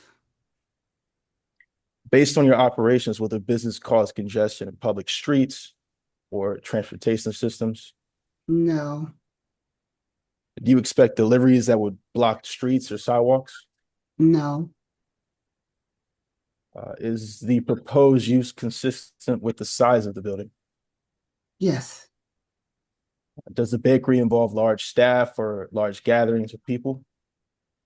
no, Will the use overcrowd the land or surrounding area of the building? no. Ms. Thornton, how much water does your operation require? Very, very little. Will your bakery strain public utilities or city services? No. How do you manage trash and waste at your property? Trash is minimum and we handle it through the regular city sanitation services. All right, now I'm showing you Exhibit 7, the Certificate of Tax and Compliance. Is this a true and correct copy? We have those, we have that, Okay. sir. Mr. Williams, I just want to let you know, I'm you can for- just move all of your exhibits into Right, evidence yep. at the end. You don't have to authenticate each one for the board. Got it.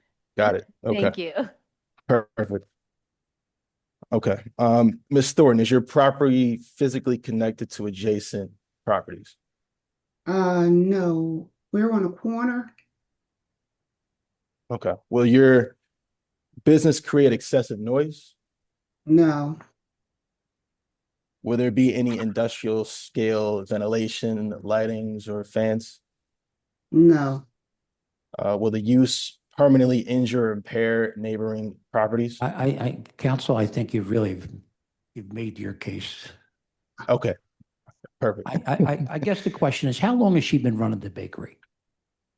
I've been in business for 13 years, At that location?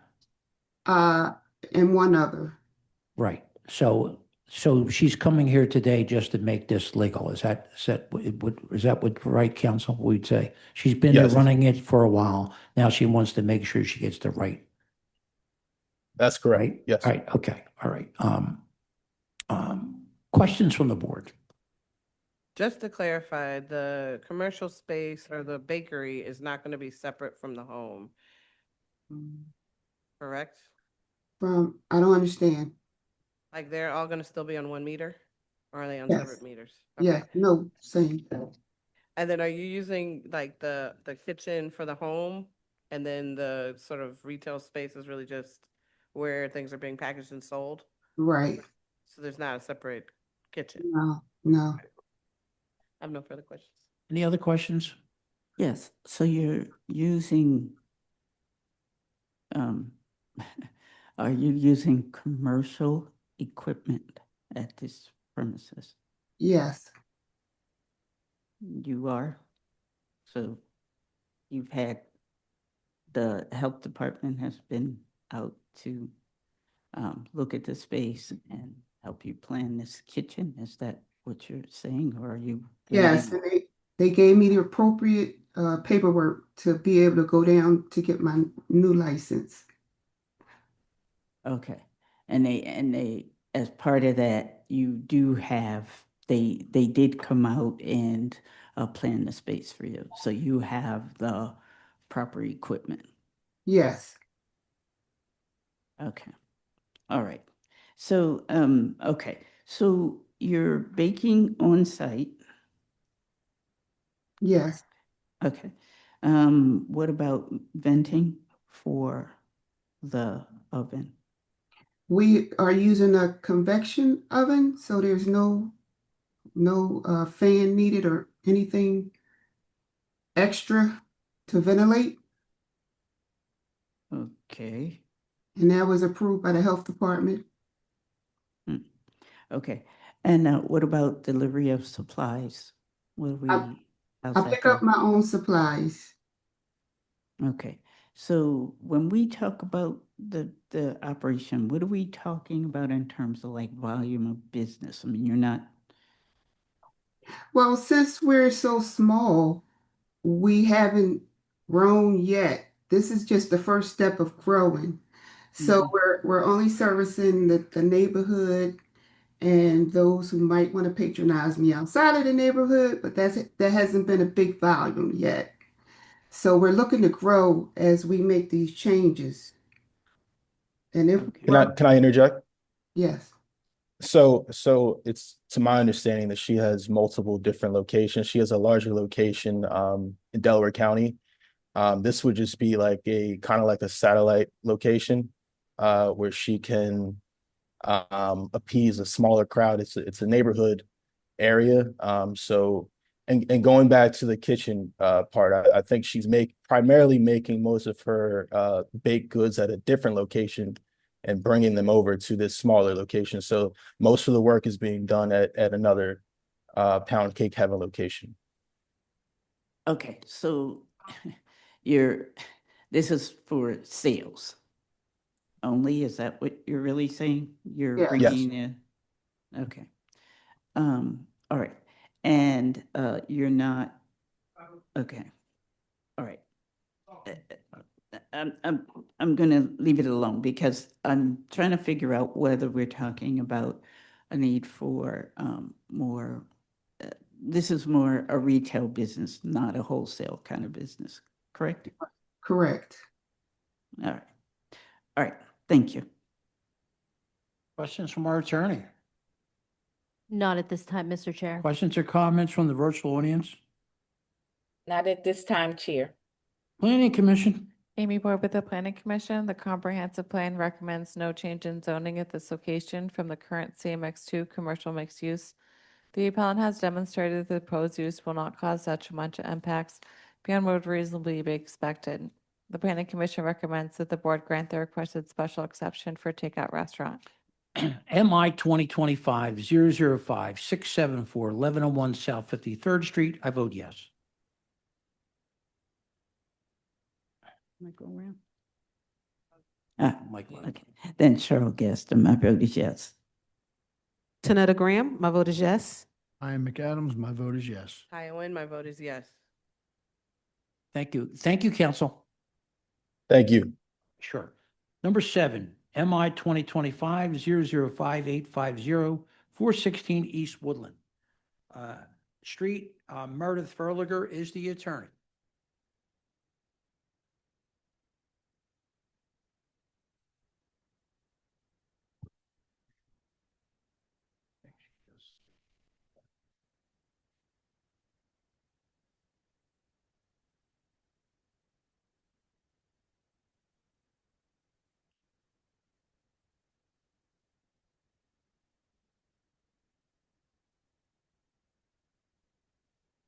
Good afternoon, council.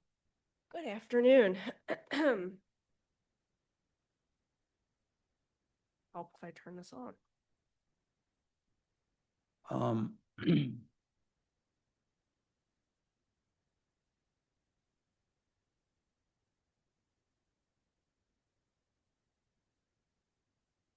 Could you state your name and spell for the stenographer? Meredith Ferliger, Ferleger. Do you swear or affirm to tell the truth, the whole truth, and nothing but the truth? Yes, I do.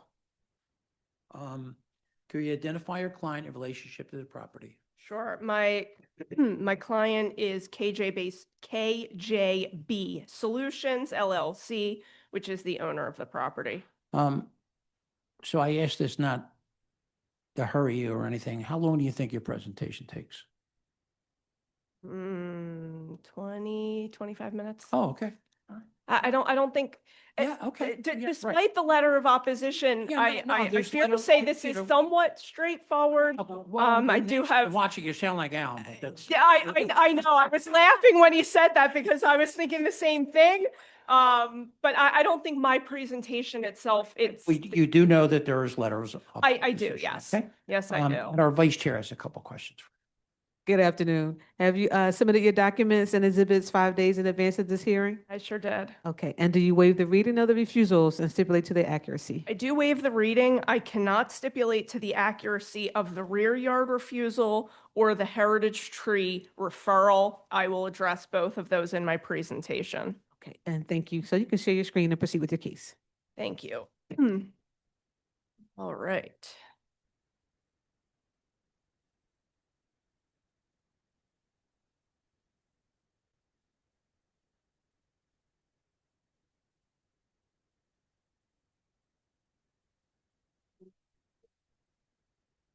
All right, Mr. Chairman, members of the board, again, my client here today is KJB Solutions LLC, which is the owner of the property and is represented by my client, Kenny Brown, who unfortunately had to travel this week and is joining us via Zoom. We do also on Zoom have our architect, Logan Dry, and then in the room with me here, I have our civil engineer, Leslie Cunningham with Cornerstone. The request before you today concerns 416 East Woodlawn Street. You have an exhibit packet in front of you that contains 19 exhibits. To summarize the basis for today's request, the application requests the subdivision of an existing lot into 4 new lots, and on each lot for the erection of 1 single-family dwelling. Although we submit that the proposal is not only patently reasonable in terms of the variances and the special exception that is requested, and also completely in character with the surrounding neighborhood, we are of course aware of the letters of opposition that were submitted to the board. We will address some of the expressed concerns during the presentation in the hopes that the board will assign appropriate weight to the community's position here in light of the strictly dimensional relief that is requested here today. The tax clearance is included in your exhibits at Exhibit 2. And again, that's just for 2026 taxes, which are not yet due. And then the deed to the property is shown at Exhibit 3. By way of background, I'll bring up Exhibit 5. Actually, let me make sure I have the right. All right. As you can see here, the zoning map of the lot you can see here that this lot results from a previous subdivision of this property, which was finalized in March of 2025. The original property, as you can see here, was a nearly 40,000 square foot parcel that extended all the way from Locust Avenue all the way back to Woodlawn Street. The board heard and approved variances for the use and the addition to the historic Edwin T. Chase house that fronts on Locust Avenue several months ago. Today's request concerns the roughly 11,000 square foot parcel on Woodlawn Street, which was continued from the previous hearing date to allow for additional discussions with the community. As you can see, this block here is zoned RSD3. To reorient you again to the neighborhood, the aerials are shown at Exhibit 6.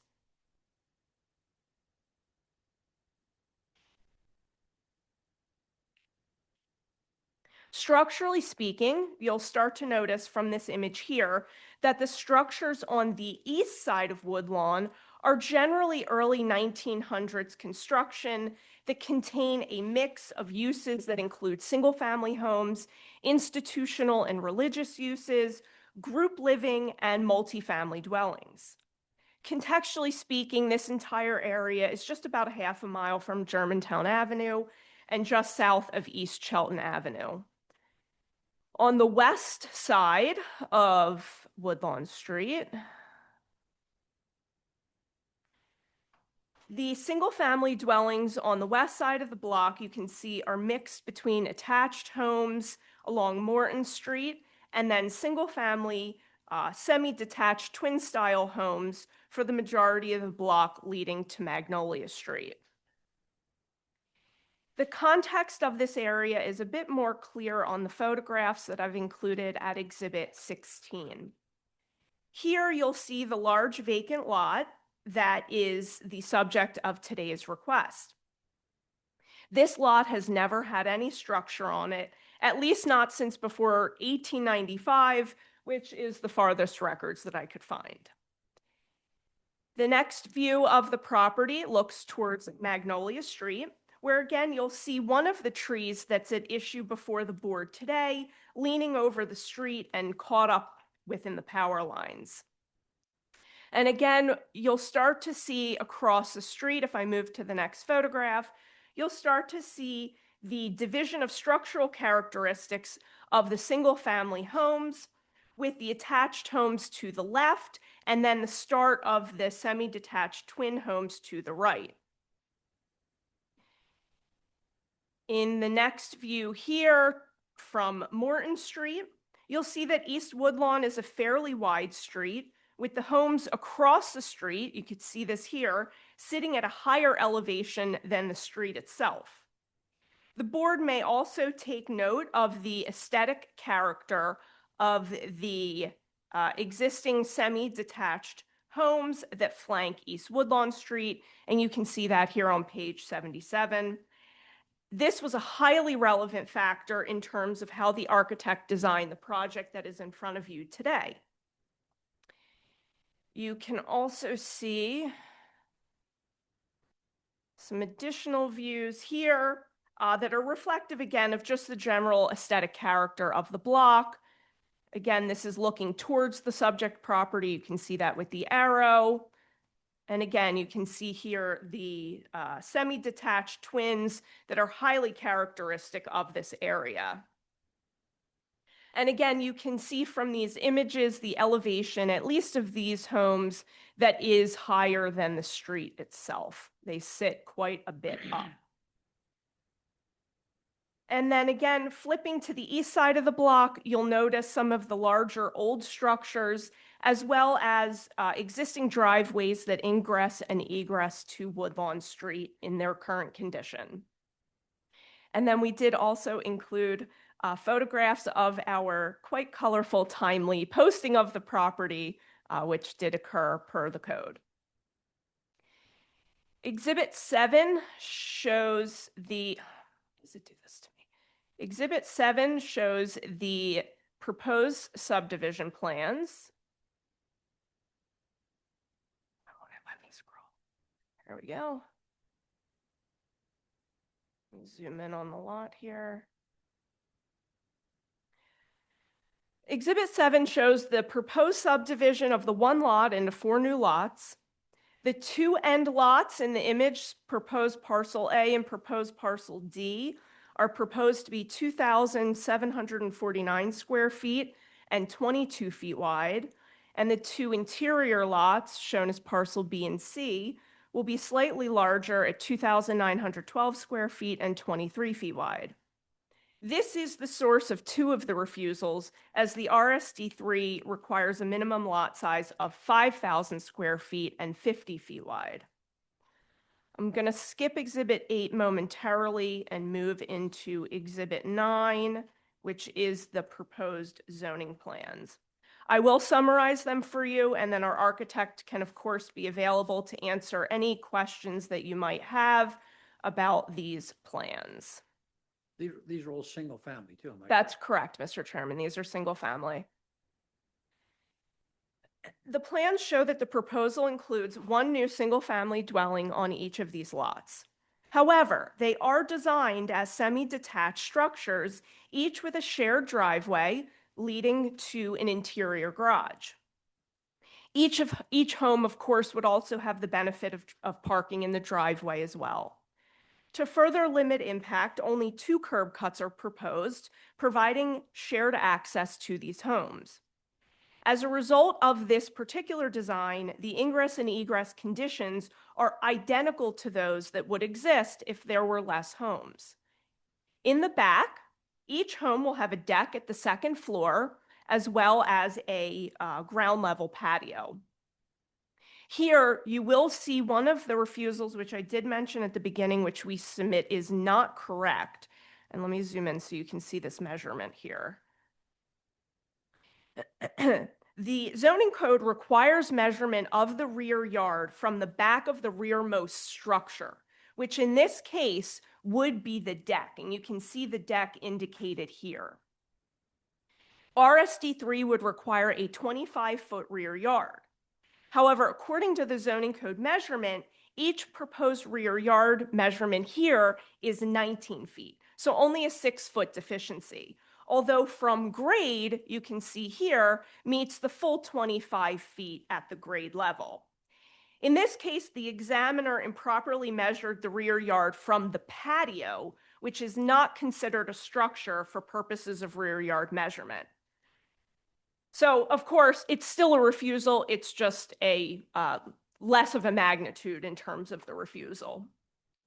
Aside from the technical nature of the refusal itself, we also submit that the requirement here is functionally exceedingly met, as the actual rear yard behind these homes is well over 100 feet to the absolute rear of the addition on the Locust project. As the board might recall, the Locust property has a considerable slope from Locust Avenue down to Woodlawn Street, rendering the vast majority of the midsection of the property completely undevelopable and available to serve the purpose of the rear yard code requirement to provide sufficient distance from adjoining properties. And that area would be just off the right of the screen here, just in terms of the context. Addressing another one of the refusals quite quickly, because I suspect it does not require much discussion.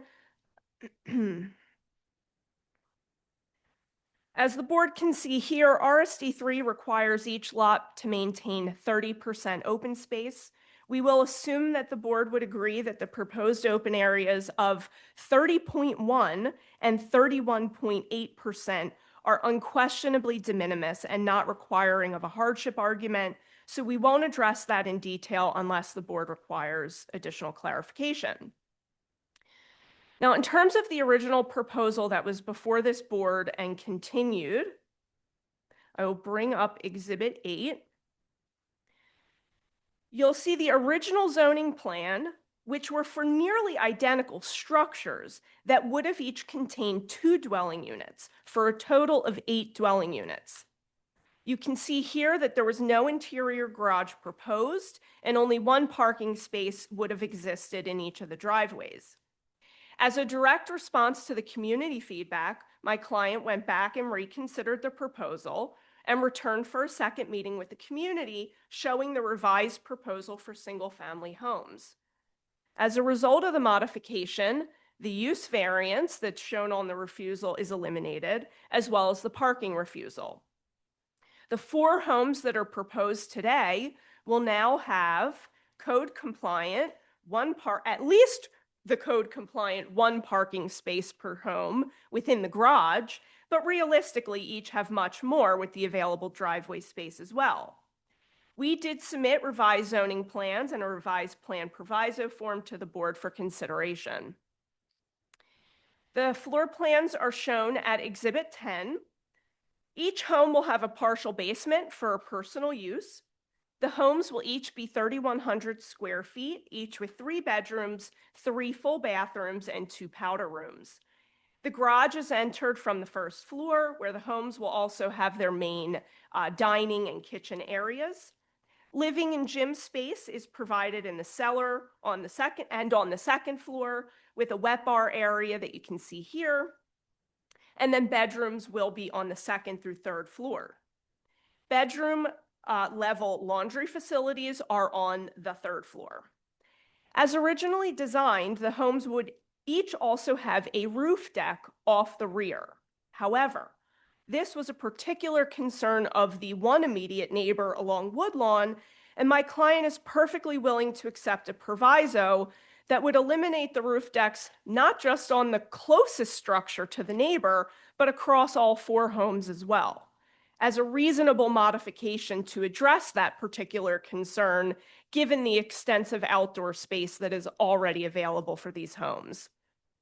We submit that this conclusively addresses at least one of the comments in the RCO letters.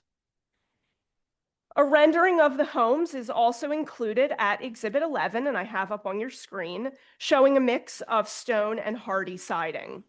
Logan can certainly speak to the aesthetics in greater detail. Having addressed the refusals for the open area and the rear yard, I'd like to briefly address the refusals for lot size before I move to the heritage tree referral.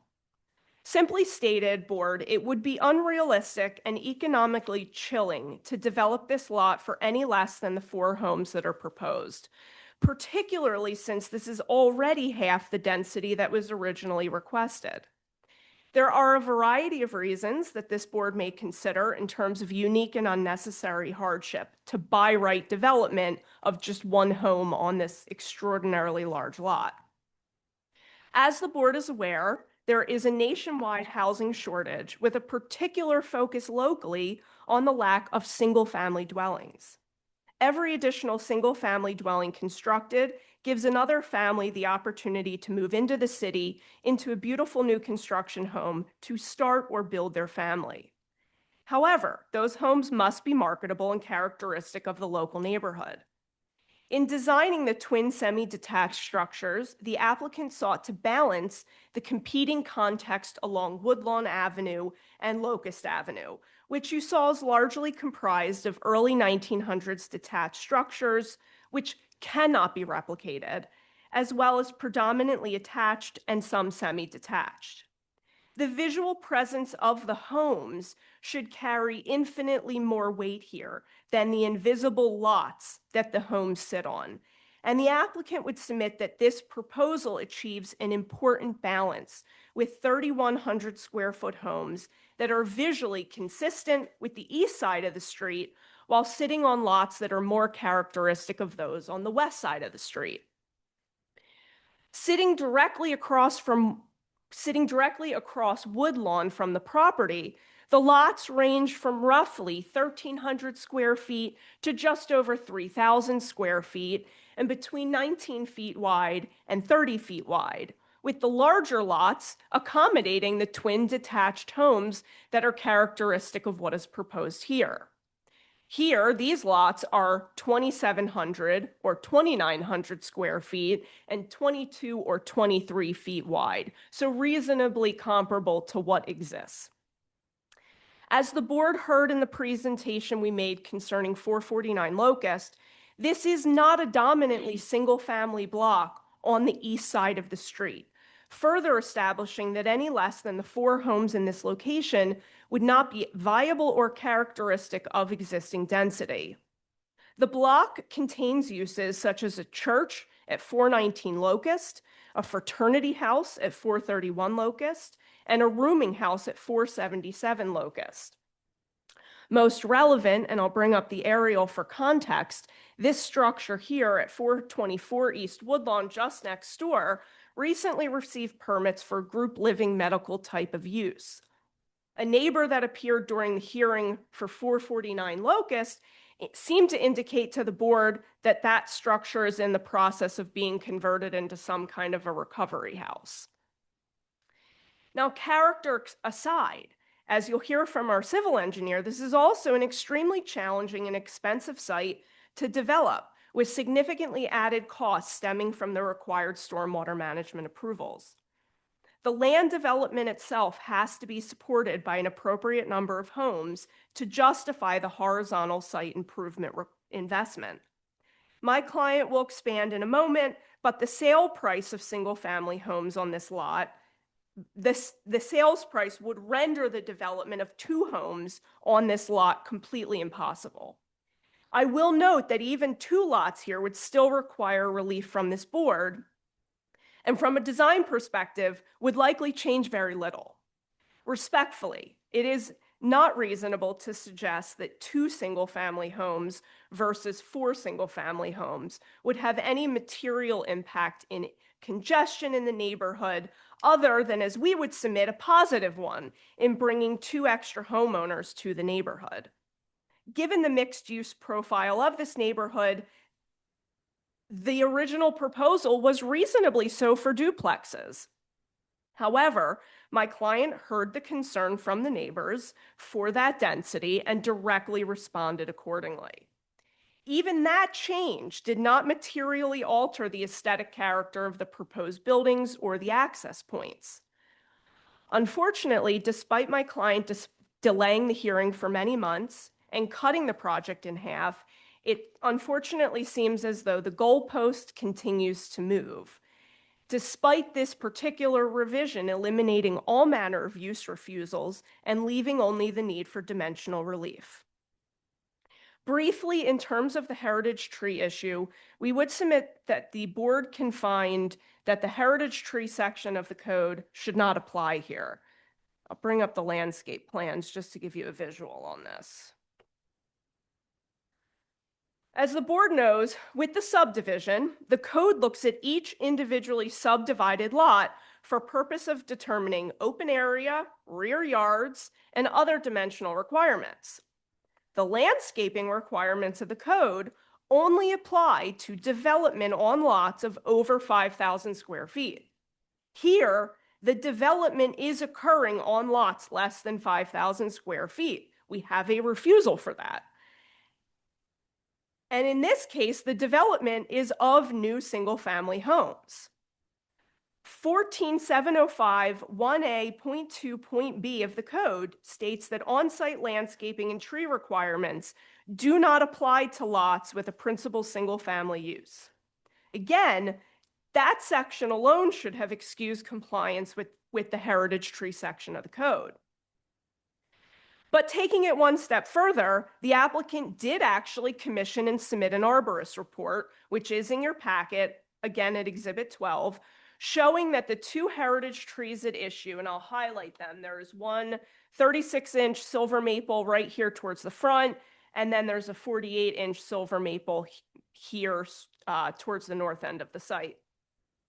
The arborist report shows that these trees are in an irreparably diseased state and pose a threat to the health, safety, and welfare of the community and are recommended for removal. Unfortunately, the city rejected the report and instead did require the applicant to procure the special exception. Given the layers of arguments that would warrant the board finding that the requirement should not have applied in the first place, I won't go into considerable detail on the heritage tree issue, again, unless the board requires it. A full argument on this issue is in your memo of law at Exhibit 13. I'd like to ask our civil engineer, Leslie, to come up and answer a few brief questions directly in response to the RCO letter. And while she does that, as the board saw, the community expressed that their major concern here surrounds stormwater. I do have a few questions for Leslie that I believe can conclusively establish why this is not a reasonable concern for this proposal and that the board should not assign that concern any weight in reaching your decision on the requested relief. So Leslie, do me a favor, could you get as close to the mic as you can? And that way everybody, pull it towards you too. Like, I mean, you can pull the whole thing. Here you go, here you go. Hi, could you state your name and spell it for the stenographer? There you go. Sorry. My name's Leslie Cunningham, Leslie Do you swear or affirm to tell the truth, the whole truth, nothing but the truth? I do. Counsel? Leslie, what is your background, if you could share with the board? Good afternoon, members of the board. As I said, my name's Leslie Cunningham, and I'm a licensed professional engineer in the Commonwealth. After graduating from Purdue with a Bachelor of Science in Civil Engineering, I've worked in the industry for over 24 years now, specializing in land development, zoning, stormwater management, and so forth. Currently, I'm a principal partner at Cornerstone Consulting and have worked on hundreds of projects in the city and testified before zoning boards, planning commissions, board of supervisors, and other municipal boards throughout the state. I have previously been accepted by this board as an expert witness on multiple occasions. And what was your involvement on this particular project? We are the civil engineer on the project and have worked with the design team on the site layout and obtaining the prerequisites for the zoning permit application. Specifically, we did the plan design and approval of the conceptual stormwater management plan for the water department. And Leslie, in the exhibit packet, I have your CV. Does this accurately reflect the CV that you shared with the board today? Yes. So we would ask the board to accept Leslie once again as an expert in her field in terms of stormwater management. We will. Thank you. And were you also involved in the project that was immediately adjacent to this at 449 Locust Avenue? Yes. Okay. Yeah. Yeah, thank you. Generally speaking, what does the grade of this area tell you as it relates to the neighbors' existing concerns surrounding flooding that they experience in their homes or around their homes? As a first step for development, our office completed a topographic survey of the lot. And the topography for this block slopes in a southwesterly direction from Locust Avenue to Woodlawn Street. Locust Avenue sits approximately 30 feet higher than Woodlawn Street. Specifically, this site slopes directly from Locust Avenue to Woodlawn.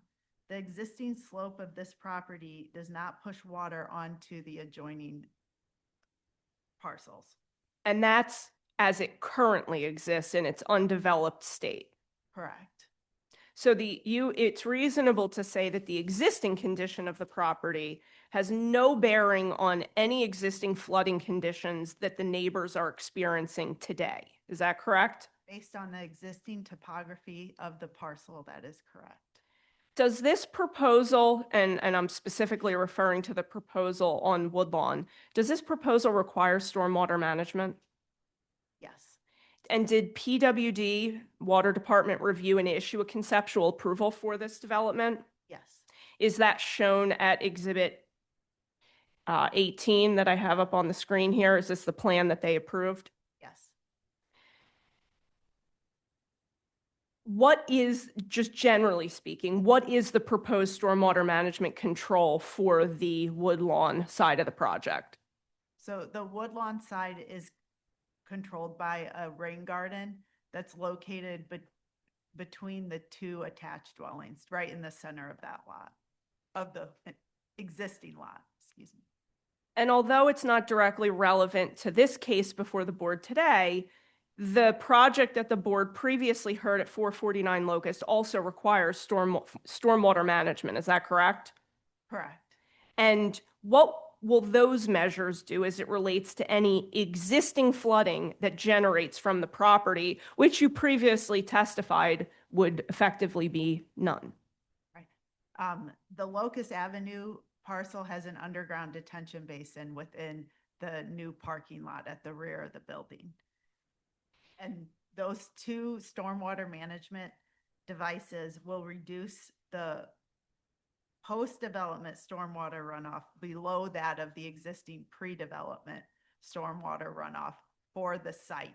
And when I say the site, PWD requires us to look at both parcels as one site for stormwater management because the owner purchased it as one parcel.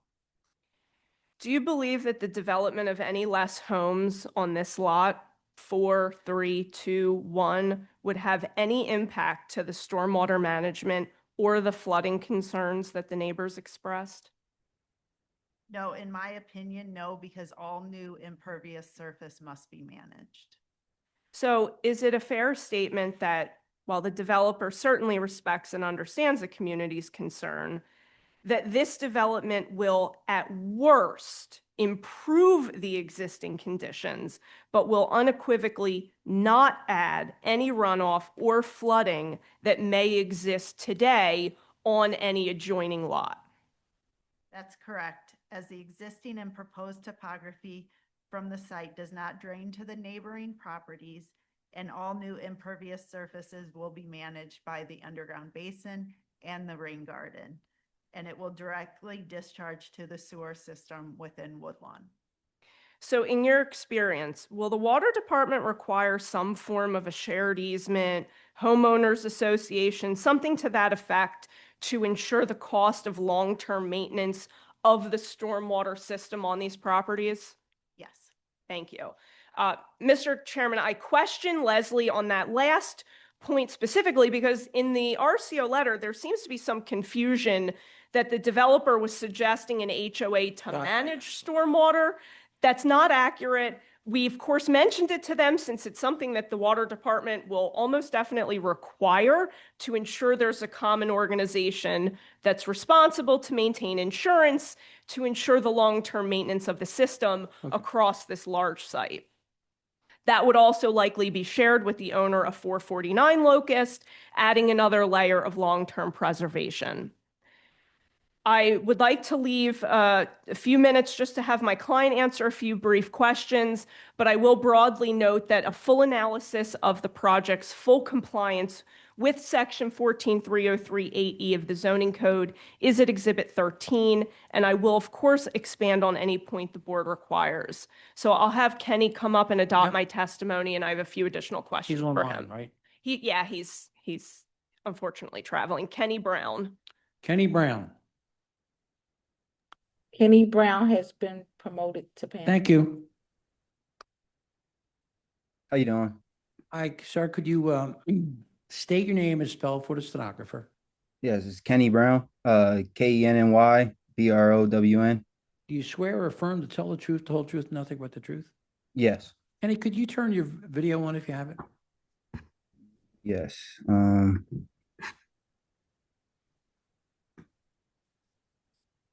Is it on? No. No. I think I recognize your voice, but go ahead. Go ahead. Thank you.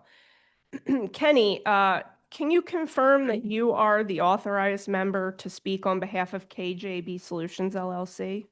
Yes, Okay. So the community's letter of opposition alluded that they would prefer 2 homes on the lot instead of 4. Do you believe that that's a viable option? no. And why not? Just off the basis of the extensive cost to develop the site, and then also the home sales and the property values of the neighborhood. What are you estimating as the cost of construction for each of these homes, accounting for the proportionate share of the required land development as well? For the combined, each one would be around 400 to 450,000 with the site. So looking at Exhibit 17, can you see my screen here showing Exhibit 17? Yes, Did you prepare this exhibit? yes. And where did you generate this first image from?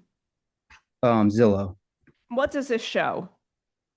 This shows the recent home sales in the last 12 months, with the criteria being, at least 3 beds, at least 2 bathrooms, and over 2,000 square feet within that the East Germantown 1.25 mile radius. And are you aware if any of these were new construction? So there's no new construction homes in East Germantown. So generally speaking, the sales of single-family homes in the area of comparable size show that the prices would, generally speaking, likely not support 2 fairly expansive homes. Is that accurate? Yes, the average home sale was 315,000, with the highest one in the last year being 458,000. And turning to the next image, can you see the next image here on the screen? Yes. And what does this show? This shows the houses that are currently for sale. There's currently 11. Again, it's the same criteria. Well, no, it's not the same criteria because I let it be any that were for sale, and the highest one is at 499. And these were updated homes. In the descriptions, they were said to be like new construction, and the highest price was 499. Kenny, was your goal in designing a project for this lot to build large, luxury, exclusive homes that would only cater to a small percentage of buyers? No. What was your goal? My goal was to incorporate the community. Like I said, I've met with the community many times. My goal was to be able to bring in the working class home buyer, keep the neighborhood together, and not price anyone out. Kenny, generally speaking, you've been present for the entire hearing today, is that correct? Yes. You heard all of the testimony and evidence that was offered in front of the board? Yes. Would you agree that testimony was true and accurate, and would you adopt it as if you had given it yourself? Yes. Thank you. We, of course, reserve the right to respond to any community testimony. So quick question. Yes. So you started this originally 4 duplexes? Correct. So you went from 8 to 4. Absolutely correct. And then you started this with rooftop decks and you took them all. Correct. Okay.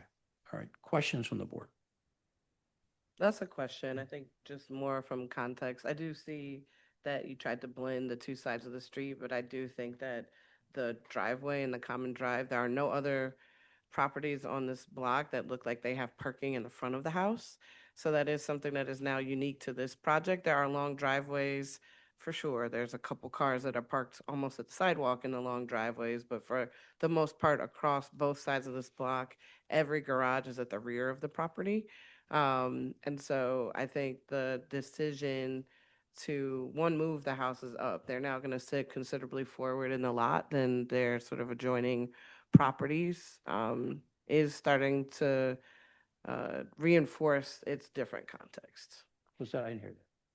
I didn't hear that, Leslie. Oh, it's reinforcing that they're different contexts than the other ones on that side of the block.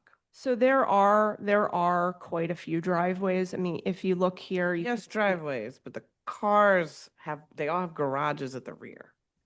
So that it's serving as access to the rear garage. That's the difference. Yeah. Not on 408. Not on say that again, Pittsburgh. Kenny. 408 has their driveway in the front. Right next door. Or No, 405. they have a driveway. They do not have a garage in the front of the house.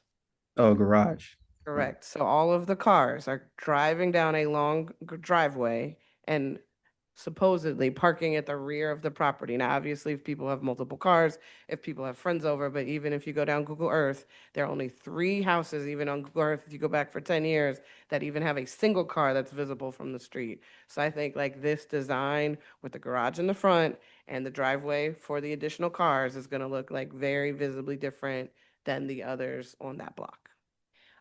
With all due respect to Board Member Nguyen, that is not one of the items on the refusal, that this is a condition that is permitted by code.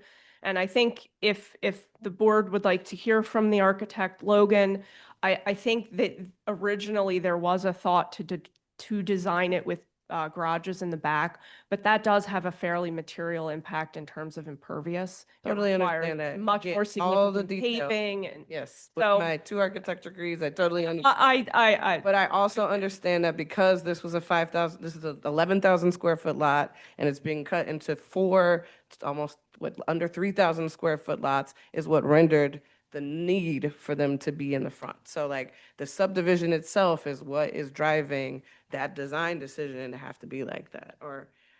So I do think that to me, that is still like a very jarring difference in the other houses on this block. It's also taller than all the other houses in the block. So like it's now both in lot, in form, in driveway, and now in height, different than everything else on the block. So I do feel like context has not necessarily been met. That's just my personal opinion. So Other questions? Yeah, I don't know the question, just comment. I guess I'm concerned that we have a minimum required lot area of 5,000 square feet. And we're talking here about, it's a hop, skip, and a jump from a 50% difference in terms of the lot area that's being proposed, and the same thing with the lot width. And so, again, talking about just context and what have you, I just think that these are going to be materially different in terms of size from the other homes in the area, which meet the lot area and width requirements for this zoning district. And if it was a conversion of a property, it'd be one thing, but this is, it's a vacant lot. I think it's a little, I'm very concerned about that. I could understand a variance for some, but almost 50%, or, yeah, I think that's a little bit much. So there's two things that I want to address. First, just to go back to Board Member Nguyen. So it just, again, in terms of the height, I just want to remind the board that the homes across the street sit at a higher grade. So there's that factor. And then in addition to that, as you can see here, again, the existing structures on this side of the street are already high. So I don't believe, and again, I would ask if Logan can come on here to address that, but I don't believe that the height is going to at all be out of character with what is existing. I'm not talking height. I'm talking just Yeah, lot area. No, I'm She sorry, I was answered. yeah. Yeah. Right, she talked about it. But just in terms of your concern, board member, so I just, again, want to point out that although the lot size itself might deviate, that the use of the existing structures on many of these properties does not comply with the RSD3 mandates. So you almost have to compare those two things. For example, this structure immediately next door certainly sits on a compliant lot, but from our understanding is being converted into a recovery house. That is certainly not consistent necessarily with the traditional RSD3 mandates. There are, as I mentioned, there are religious uses, institutional and multifamily uses, which again also do not comply with the RSD3 standards. So this block already is subject to unique conditions that, while some of the lots are compliant size, they are not compliant use. Here, we're trying to balance those two forces. So these are compliant uses, dimensionally compliant structures, but sit on lots that are not compliant, at least in terms of RSD3. Again, they are entirely consistent with the size of the lots and the size of the homes that sit directly across Woodlawn. So it's really trying to reach that balance given the unique conditions that this block has. Other questions? Yes, could you clarify something for me regarding the decks? So have the rooftop decks been removed from the previous plan, number one? And then two, I know some of the residents had issues with the rear decks. So have the rear decks remained the same as well? So just update on that. Our understanding was that the concern was predominantly for the roof decks because it was actually this neighbor in this home right here that I'm highlighting that was concerned that the roof decks would essentially be right at their level. So the roof decks have to be removed via proviso. The rear decks, we don't believe have any impact on this particular neighbor. We have some, one of the residents stated that, their children's bedrooms are right there. So there was some concern about the rear decks as well. So just, asking if any modifications with the rear decks have taken place in the design. Yeah, the discussion during the RCO meeting was really centered on the roof deck. It So was the not. roof decks are gone, but the rear decks are still in. Rear deck, yes, absolutely. The rear decks wouldn't be at that same level of the bedroom to have that concern. So it was really the roof decks that were the major concern. And again, that is something that the board would need to note via proviso. It was not something that we were able to change after the meeting. So If you put the properties on a 5,000 square foot lot, wouldn't that increase the price a great deal? significantly so. Significantly so. And again, we submit that would make these a lot more out of character with the neighborhood. It would make them a lot less affordable. I don't mean to. Because the question is, when you looked at the house prices, could they sell for what it would cost? Kenny, I mean, if you want to address that, given the cost to construct, do you think that you could actually sell, two homes on this lot, given what they would probably be looking to sell for? Absolutely not. I looked into it. Like I said, the house is the highest house sold for 600,000. That was over 2 miles away. And then after that, they were all $1.2 million and above. And there's absolutely no way that would be a sale in this neighborhood. Unfortunately, with the use of the property next door, that was what drove some of this design as well. Obviously, that's a little bit out of my client's concern, but it is, we believe, a reasonable concern in terms of, Okay. that just the general context of this area. Any other questions? Questions from our attorney?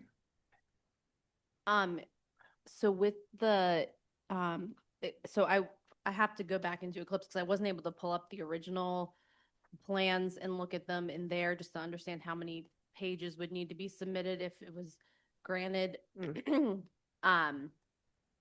But if you're removing the roof decks, that should be on the revised plans and noted on the proviso form. And it wasn't, and it looked like there still might be roof decks on the plans. Again, apologies, we were not able to make that change Okay. prior to submitting we assume that the board has in the past issued provisos for no roof decks. We assume that was something that could just be added. I mean, we could, but Ellen and I would probably make you do revised plans anyway, and that would be complicated if we stamped revised plans. So all of that would need to be on a revised plan. So Okay. just staying that. I don't know if the board is going to vote today on this, but if the roof decks are being removed, that could be put in the revised plans in the proviso form. That would make things a lot smoother if it's Understood. granted. Thank you.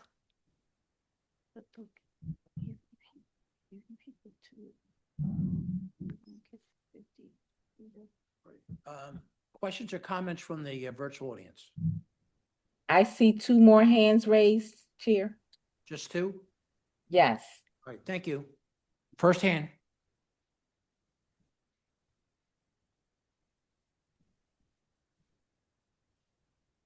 Cheryl Smith has been promoted to panelist. Sure. Hi, could you please state your name and spell it for the stenographer?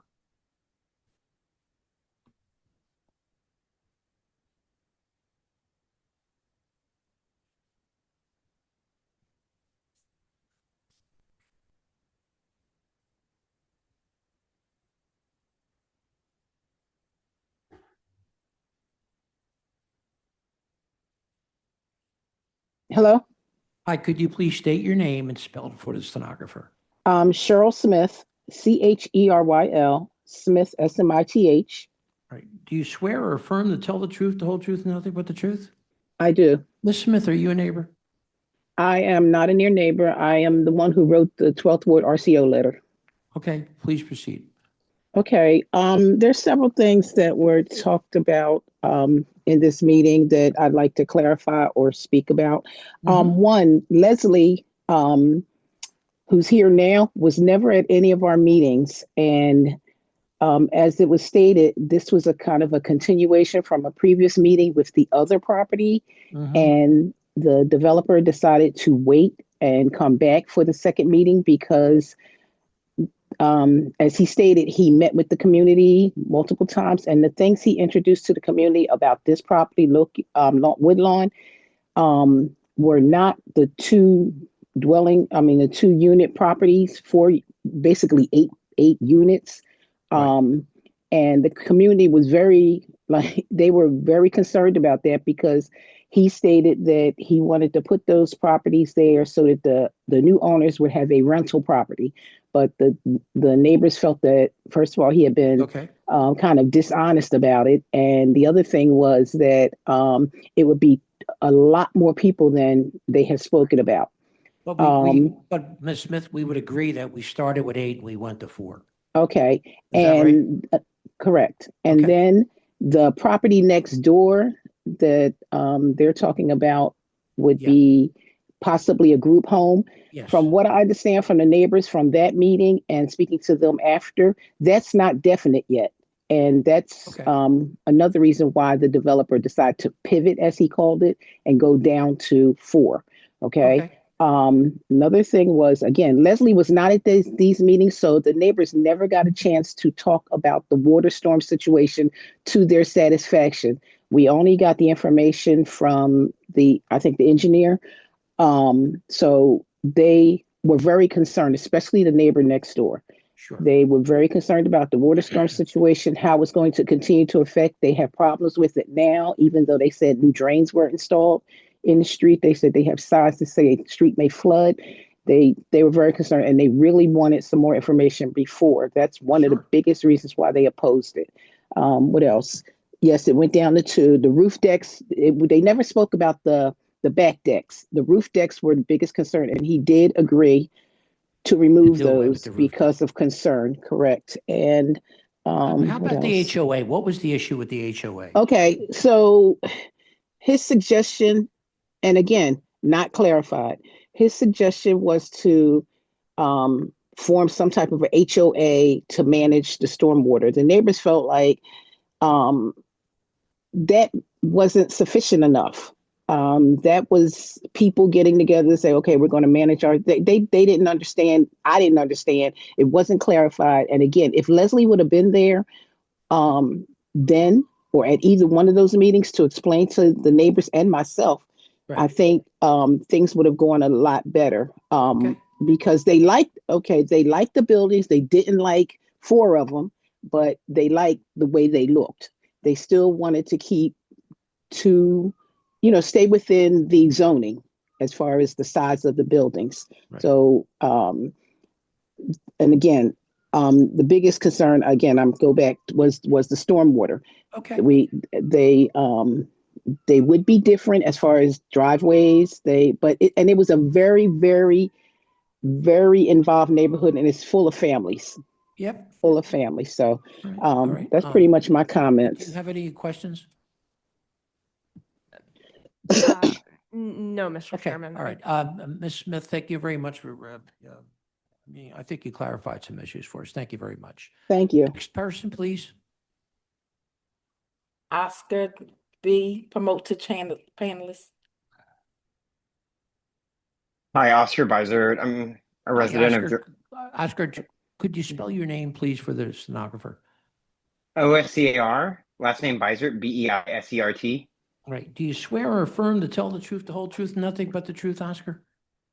I do. Are you a neighbor?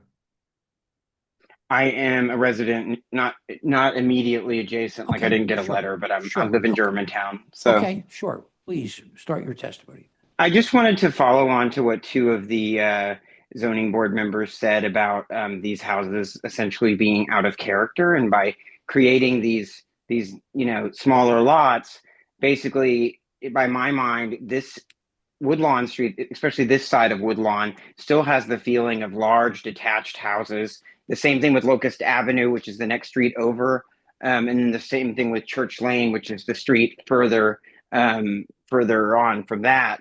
And that whole area was basically developed at the same time as part of like a development of suburban style houses in the mid 19th century.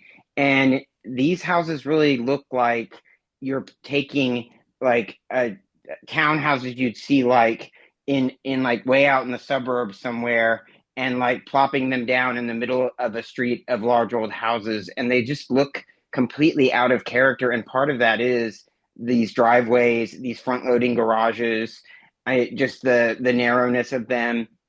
Yes, there are twins across the street, but they are across the street, and they also don't have like front loading garages that kind of make it look like a strip of houses versus a traditional road that you might see in Philadelphia or especially in Germantown. So, I just really want to comment on that because this is a really special block, just like Church Lane and Locust Avenue nearby.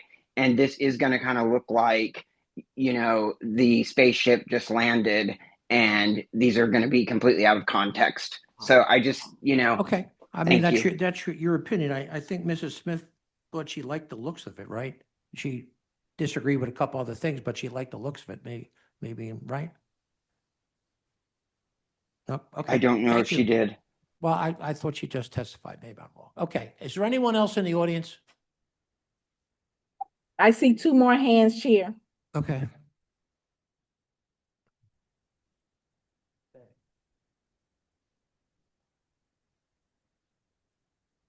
Good afternoon. Hi, good afternoon. Could you please state your name and spell for the stenographer? Yes, my name is DeAndre Carter. DeAndre, DeAndre. Carter, Carter. Right. Do you swear or affirm to tell the truth, the whole truth, and nothing but the truth? Yes. Are you a neighbor? Yes. Okay, and your neighbor? Yes. Please proceed, sir. Hi. So like I said, my name is DeAndre Carter. I just wanted to take the time to speak. My family's been part of this community for some generations now. We've seen what's been happening in the neighborhood. We were a little displeased with, the current drug and rehab facility that may possibly be coming into the neighborhood. We weren't really kept in the loop on anything. This group has really done the complete opposite. They've given their ideas to us. We've been able to talk to them. As presented earlier, I know some of the designs were changed to appease some of the neighbors and the people in the area. I think this would be something positive for the community. Bring in affordable housing, bring in buyers and not people who are just coming to rent and don't care about the community. So I just think it would be something good to bring in more families to the area. They showed a lot of respect to the neighborhood. They listened to what we had to say. So I just wanted to take the time to say that. Thank you. All right. Thank you for taking the time, Mr. Carter. Next hand, please. Karen Smith has been promoted to panelist. Do we have any more hands after this? No, Chair. Okay, thank you.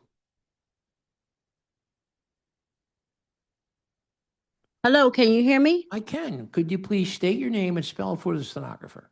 Yes, Karen, Karen Smith, Smith. Do you swear or affirm to tell the truth, the whole truth, and nothing but the truth? Yes, Ms. Smith, are you a neighbor? yes, two Please doors proceed. away, to Oh, be please, exact. sure, please proceed.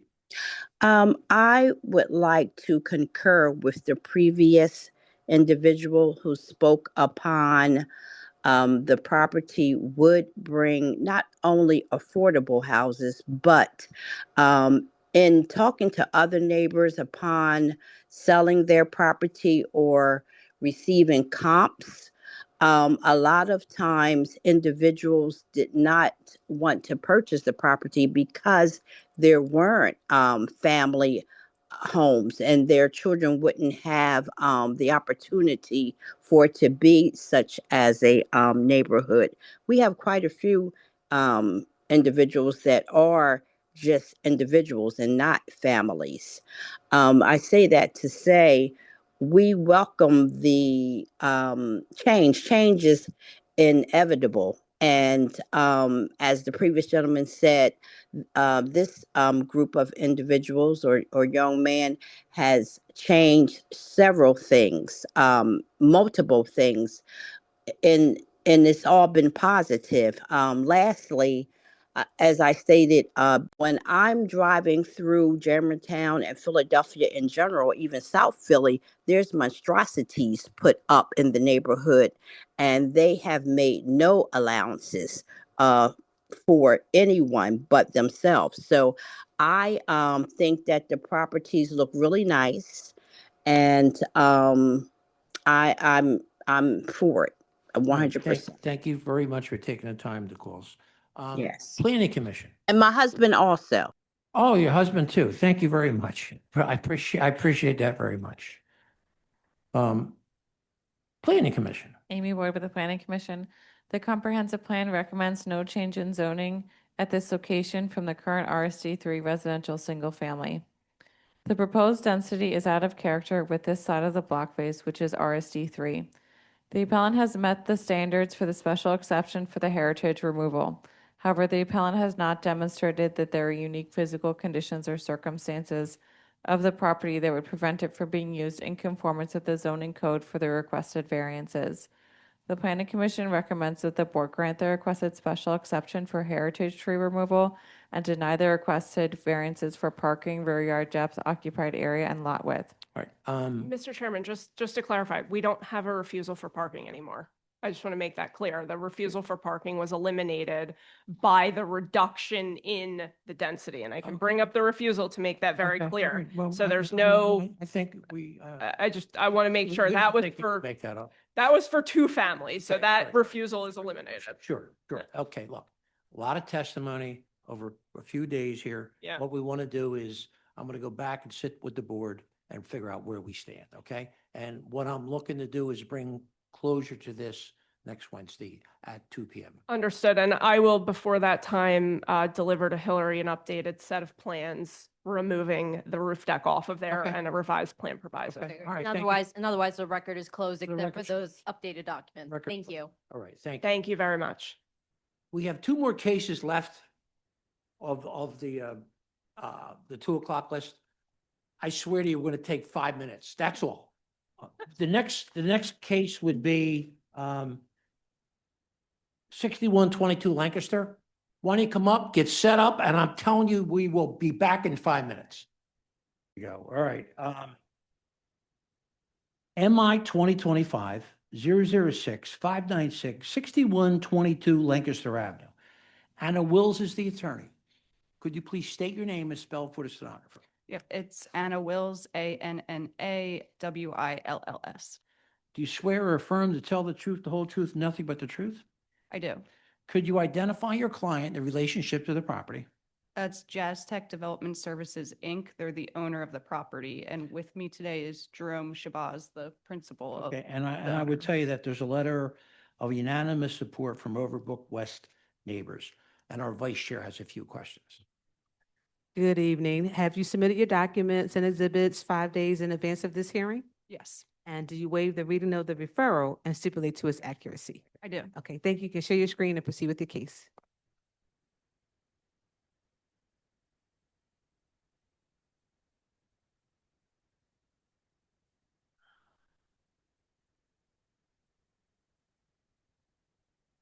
All right. So we are here today to seek a special exception permit for the community center use at 6122 Lancaster Avenue.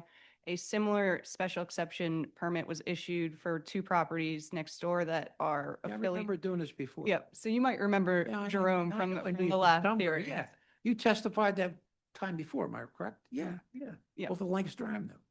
Yep, this is the All right, good. culmination of his work. All right, good, good. With I knew Jazz you'd get Tech it from Development. somewhere. Yep. So the property is now vacant and it's connected to the adjacent properties. And the intent is to have the community center continue onto this property. And essentially, because we're in the CMX 2.5 zoning district, it requires a special exception permit for this use.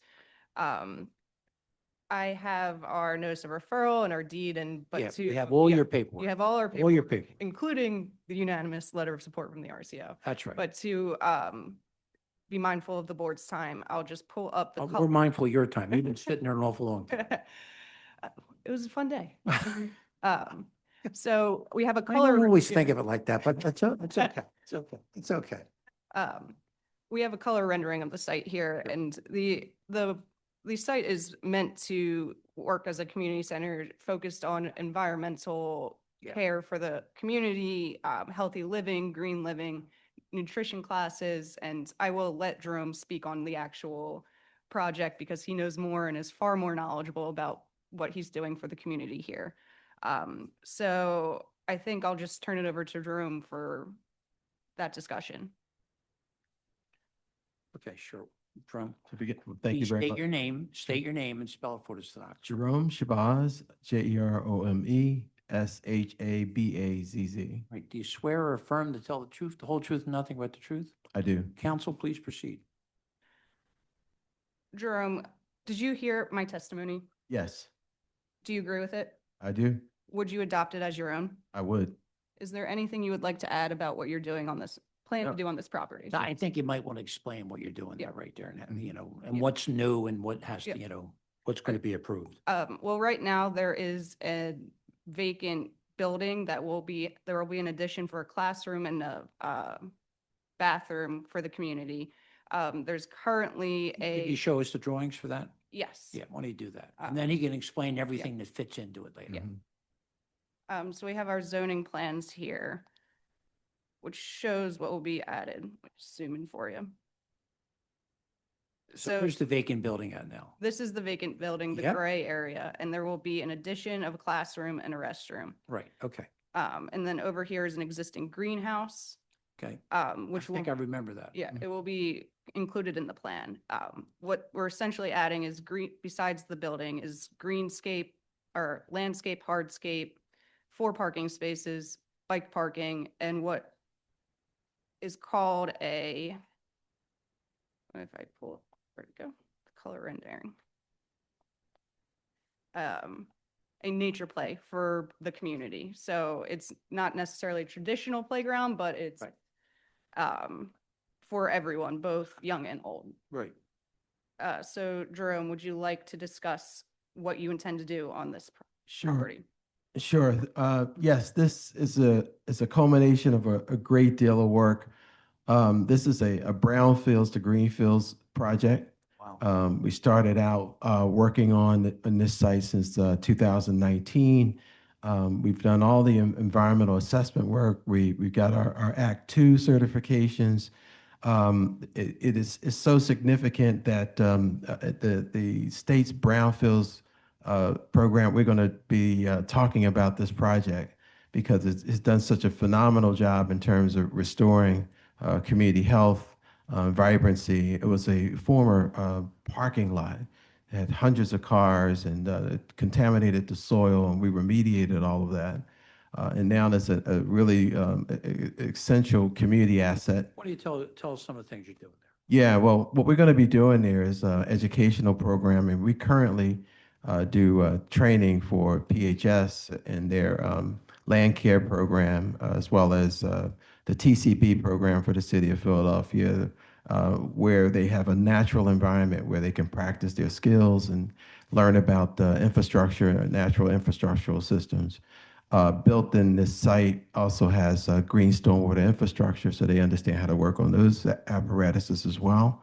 But the opportunity to have a control location that has growing systems, green infrastructure, stormwater management is a great opportunity for not only the public, but for workforce development to learn about how those systems work in an urban environment. Okay, so you're taking a vacant building, you're putting a bathroom on it and a classroom. Yes. And fix up the vacant building too. Yeah, and doing all of the landscape for the site. Around it too? Around it as well. Questions from the board? I can show you some photos of what it looks Yeah, like sure. right now. It is, Oh, I see the snow.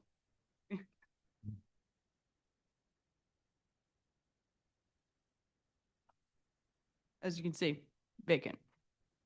That's Oh. your vacant building? It's vacant, yes. Is there, and as part of the site plan, is there a plan to fence all of the perimeter of all of the, I guess, Yeah, the entire site will, Again? the entire site will be fenced. for sure. and what type of fencing are we talking about? Well, currently it has, what do you call the, Chain link. chain link fence. It's late. How you wanna- Chain link? They want to get rid of the metal. I knew that right away. There you go. That's right. So, I mean, so would there be plans, I guess, maybe to green that area or like, look, I don't know, what's the height of the fence now? What's that? What's the height of the fence The now? fences are 8 foot high. So the plan is to keep it that way or? Yeah, it's, Okay. yeah. Just the reason why I asked is just thinking about if it's like inviting the community into the space, Right. then sometimes those high fences, want to keep the community out. So is there any other plans? I know it's a lot of greenery already in there, but just along the perimeters to maintain the greenery. Well, the perimeters are adjacent to driveway as well as other people's property. So they maintain their property, we maintain ours. Mhm. Other questions? Questions from our attorney, Hillary Emerson? Not at this time, Mr. Chair. Questions or comments from the virtual audience? Not at this time, Chair. Planning Commission?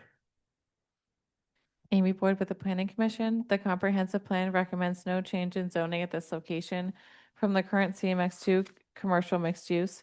The appellant has demonstrated that the proposed use will not cause detrimental impacts beyond what would normally be expected.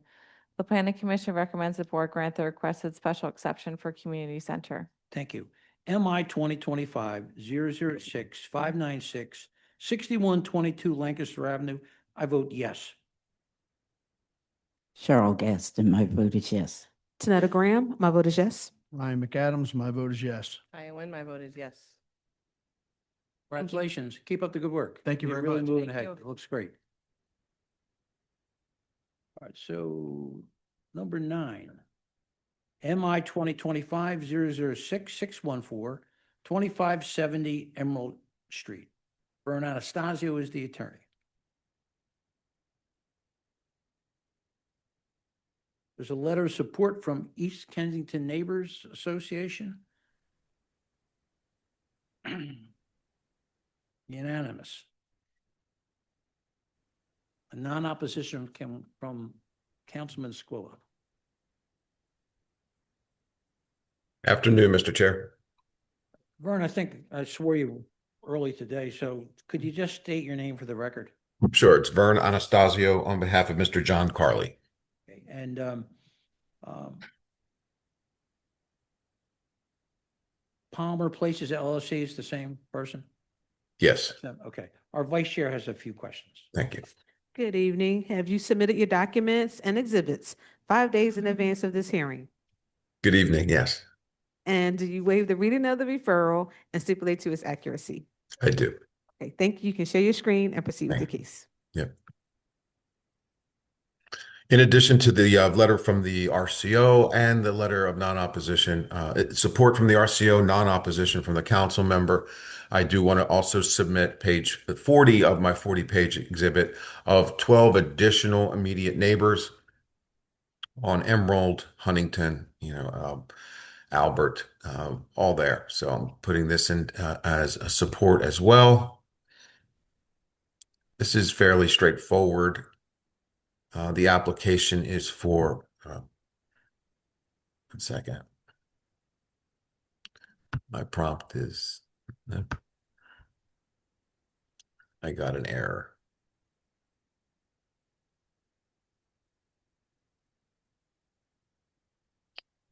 There we go.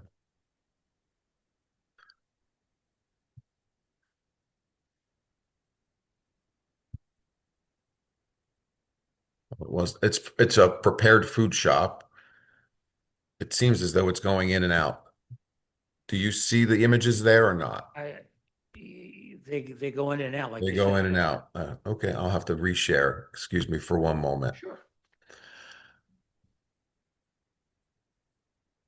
It's great. We wait for 2 hours and then this system doesn't work. So my apologies for that.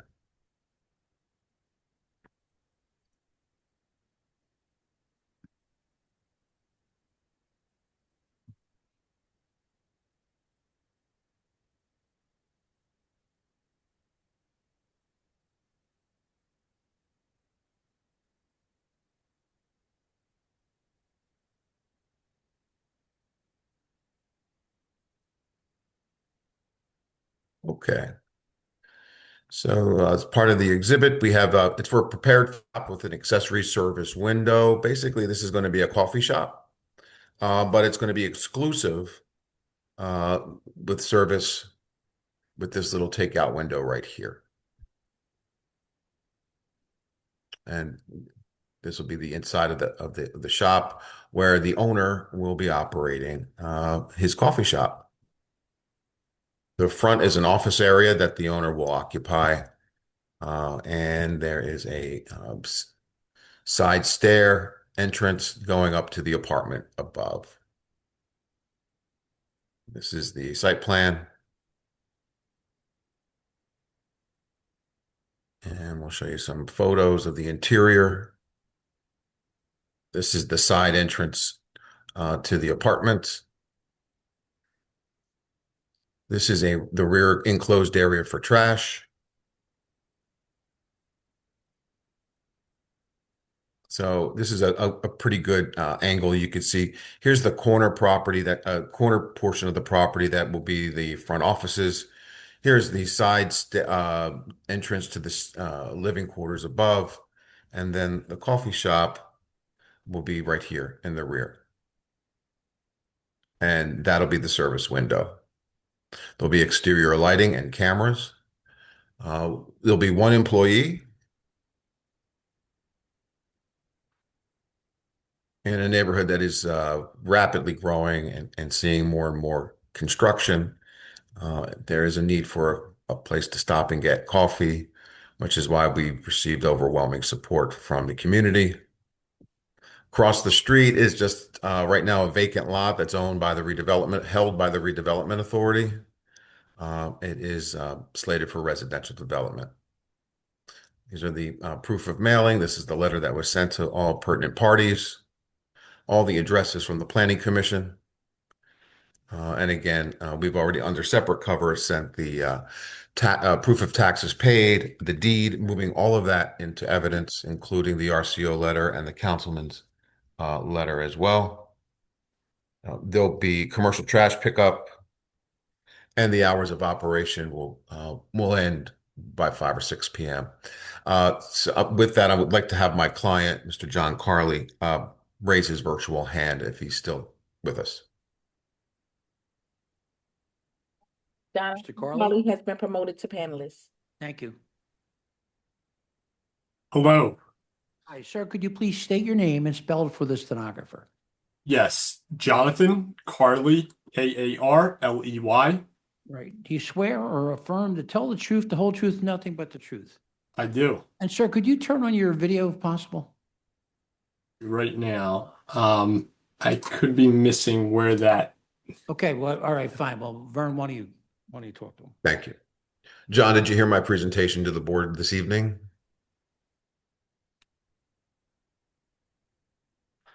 You there, John? We lost him. I think we lost him. All right, he should come right back. Yeah. I am here, and I'm here with my wife. Here you go. Look here. There you go. We There got you the go. camera working. All right, now we see you. Good. You said you didn't know how to do that. Go ahead. Go ahead, Okay, Vern. thanks. I just need Jonathan right now. John, did you hear my presentation to the board? I did. And is it true and accurate to the best of your knowledge? Yes. And do you adopt it as your own testimony? Yes. Thank you. I have nothing further for now. Sure. Questions from the board? So what kind of food is this that we're It's having? coffee, Just coffee and pastry. That's it. coffee and pastries. Yeah. And how do you get to this spot? All right, here? I'll zoom in. You have it like being in the back somehow, it seemed like, and like,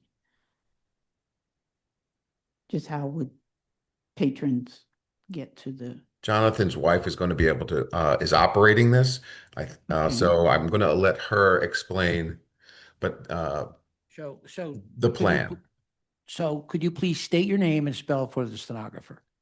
Hi, my name is Kylie Carley, Kyle Karley. All right. Do you swear or affirm to tell the truth, the whole truth, nothing but the truth? Yes. Could you tell us how this is going to operate? Hi, Carly. Yeah, please explain. Would this be the entrance here? So that's the rear entrance of the building. And you can also access the coffee shop through the front door, essentially on the corner of Emerald Street and Huntington. And that's how you would enter, perhaps? Us as an employee, correct. Yes. Yeah. There will be no access for customers. They only have access at the service window to place their order. Correct. Very good. Thank you. and the service window is Right where? here, where my cursor is. So again, how do people get here? They walking from where to They're where? walking on the sidewalk and they're going to work. And on their way to work, they're going to pop over here to the window and they're going to order coffee. Okay. Yeah, this board approved an identical operation at the northeast corner of 9th and Catherine called Pop's Bun Shop. Same concept. And it's really what a lot of food service is going to. Okay. I have a question. Do you plan to have like a trash can or a trash receptacle somewhere like Yes. near the window? 'Cause Yeah, people there'll be tend to, a like, trash grab receptacle, stuff at and throw least it in the trash. one. I'm sorry. Okay, no, go ahead. There'll be at least one trash receptacle put out every morning, which is per the code, as you know, and then brought in every night. Other questions? Questions or comments from our attorney?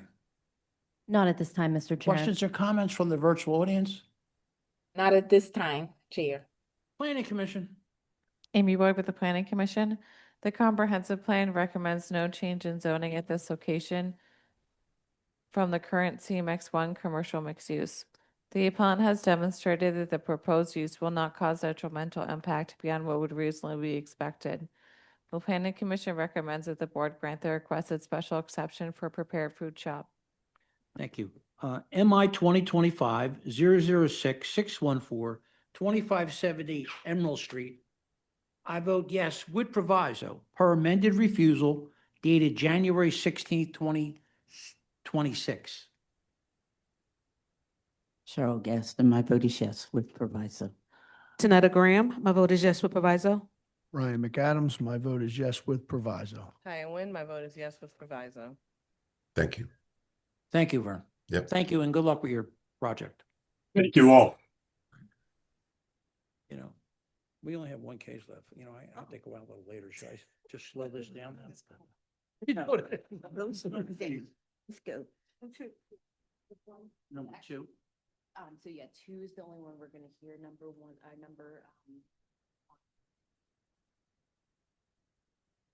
What, that was this one, two. no, we have everything. Oh, She okay. brought all the documents. So five. Yeah, that one's gonna be continued. And is Vern going to come back with that? Okay. Okay. All right, I'm ready. What the time it is? I'm gonna have to. It's going to get you, sure. It's going to get it moving. Good evening, everyone. My name is Bill Bergman, and I will be chairing this meeting of the Philadelphia Zoning Board of Adjustment. With me is our Board Vice Chair, Tanetta Graham, Present, Mr. Chairman. our Board Secretary, Shirley L. Gaston, Present, Mr. Chairman. Board Member Taya Nguyen, Present, Mr. Chairman. Board Member Ryan McAdams. Present, Mr. Chairman. Also, here is our attorney, Hillary Emerson, our Executive Director for the Zoning Board, Ian Haggerty, and our Board Administrator, Lakeisha Dandy. Recording of this hearing will be posted on the ZBA website. By participating, you consent to be recorded. This is an in-person meeting with remote capabilities.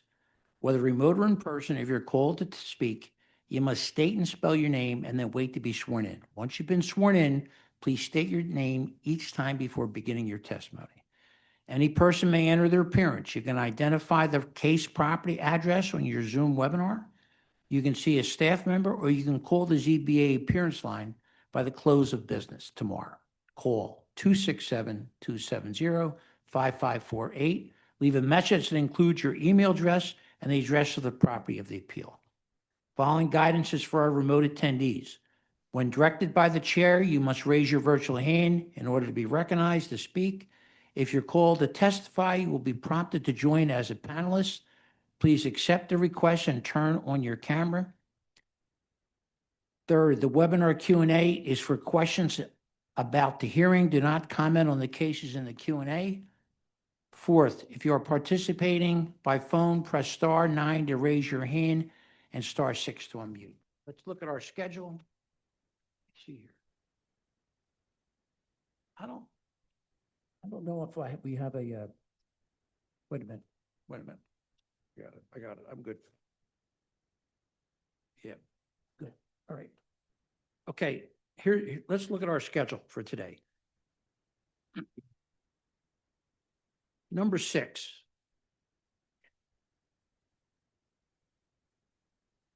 MI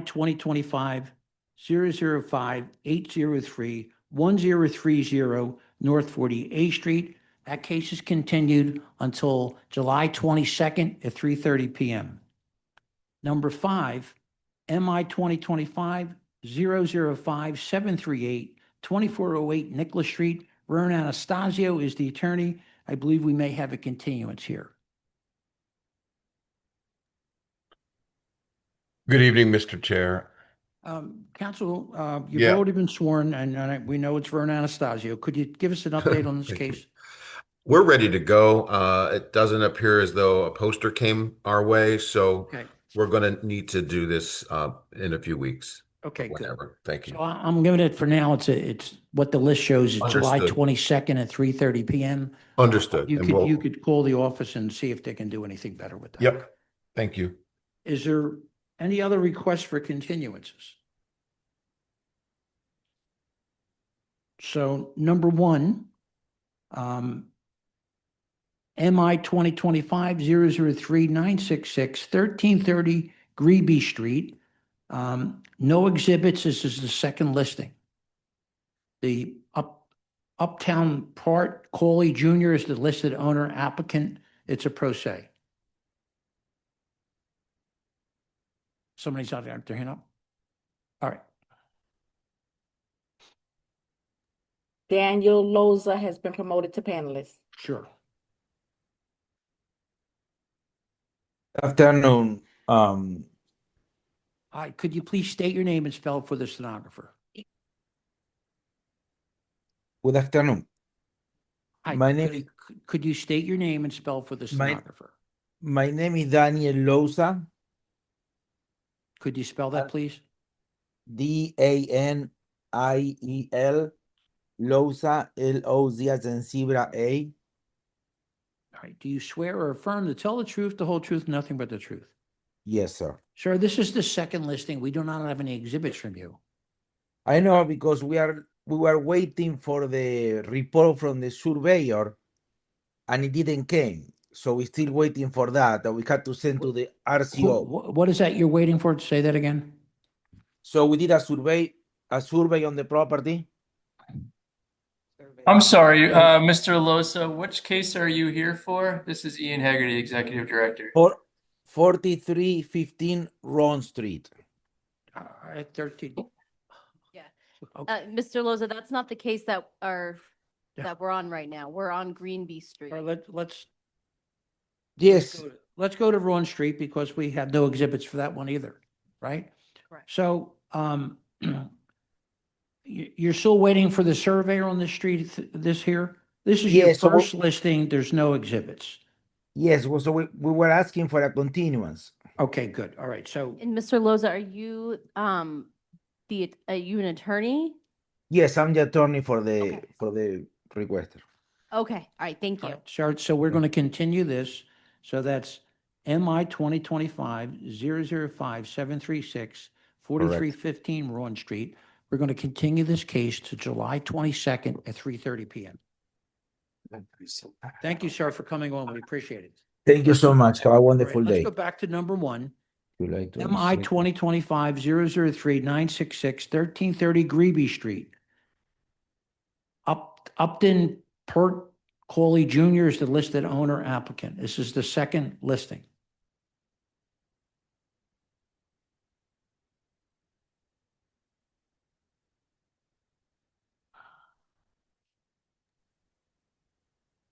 I see no hands, Chair.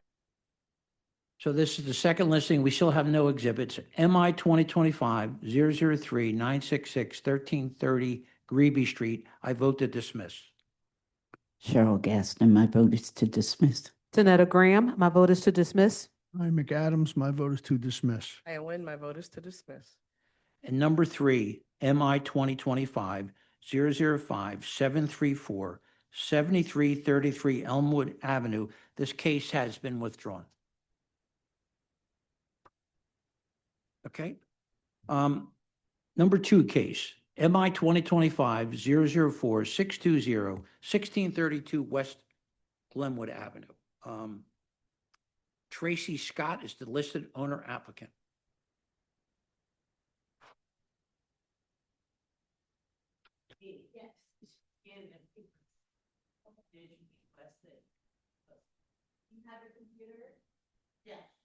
Well, bring it in.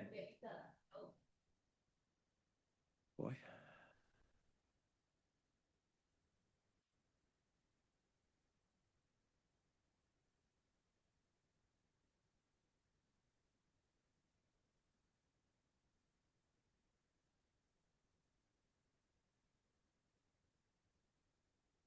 Tracy Scott has been promoted to panelist.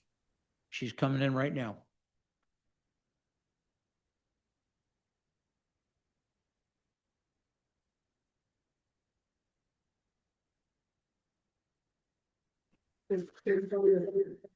I'm Scott. Hold on. All right, with that.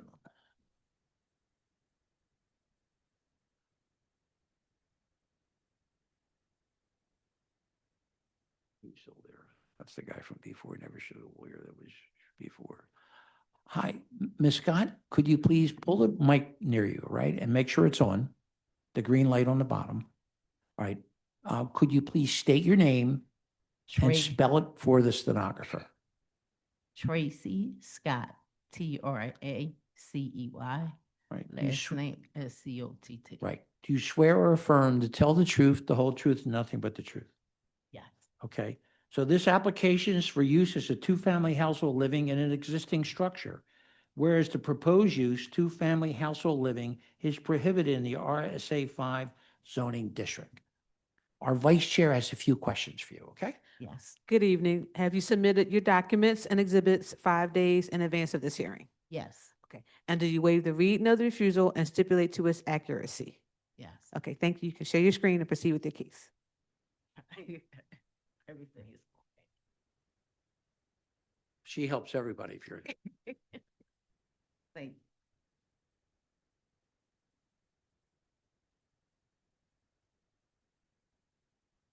Why don't you start telling us what you're trying to do? And I then purchased the property in 2025 right? as a two-family. It was two-family then? Yes. Right, okay. And that's right off of Glenmont Avenue, 1632 West Glenwood? Yes. Okay. Near 17th and Lehigh, across the street Yep. from a lot. Right. Yes. Right, okay. So, I raised my children there, so I decided I wanted to start renting. So I got my renter's license, and when I went, they said it was for a single family dwelling. So they told me I had to go through the process. Right, So okay. here is my deed. All right, so I see your deed. We have all your paperwork. Why don't, what you should try to do is show us the photos and any plans you have for the building. That would be the best way to do it. All right, I'll go back. This is the living room. Someone is living there now. That's someone's living on, what floor is that? Second. Second floor. This is second floor living room. And the first second floor is still vacant? Second floor has stuff in it, my stuff. You're on the second floor No, I have a tenant on the second floor and you're on the first floor. and I'm on the first Right, floor. go ahead. Just have All right, stuff in it. go ahead. All right, keep going. That's the second floor bedroom. That's their bathroom. Right, This is the kitchen. That's the backyard. That's the 2 meters, 2 gas meters, Right. water Two heaters. electric 2 meters? Yes. And my neighbor just had a bursted pipe, so he flooded my basement. Their So that's why- pipe flooded your basement? Yes. And, Yes. and I would take it the basement's not finished when I'm No. saying that, right? So it's just the first and second floor. Yes, correct. Apartment on the first floor, apartment on the second. Correct. Right. And let me ask you this. Your block, Glenwood Avenue, are there a lot of multiple units there? 3. 3 units on Yes. that block that are multiple units? Yes. Okay. And how long do you think this has been a multiple unit? Mine? Yeah. I'm not sure. I bought it 20 years ago. So 20 years ago? yes, when I first 20 years purchased- ago. I thought you said 2025. No. I was going to say. 2005, 2005. 2005. That's on the deed. When I purchased it in 2005, it was a two-family dwelling. Have any other more photos there? Yes, and this is the stairway. And then we have the front of the home, the posting, the 2 doors. Mm-hmm. There's 2 doors there, one going to the second floor, one to the Yes, first? one for the second and one for the first. And this is the stairway to come up and down. This goes to the first. This is the kitchen on the first floor Right, and the bedroom on the first floor. right. The living room, the bathroom, first floor. We're still on first floor. And this is the office. Right. So you bought the house with 2 doors on the front. Yes, All right. Questions from the board? What's your plan for trash for the units? we have access to the back, to the yard. You can put trash in the yard. Both units have access to the yard? We can, the second floor put trash on the front, but they do have access to go there. We actually are neighborly. I haven't had a tenant in there. It's Okay. a kind of a family that's Okay. been in there. Well, So now the tenant upstairs is Mhm. family. so since, people normally sit on their porches sometimes, so you Okay. may want to think of a different place to put the trash for the second floor other than the front porch. So you said they may have access to the yard. They can. Okay, They can. all right. They can get access. And listen, when they have 2 trash days, Monday and Thursday. Okay, so we were just talking about trash storage. So between Monday and Thursday, is there room for this is the second floor, right? The second floor to have their trash like stored in interior, like in a trash closet or something like that?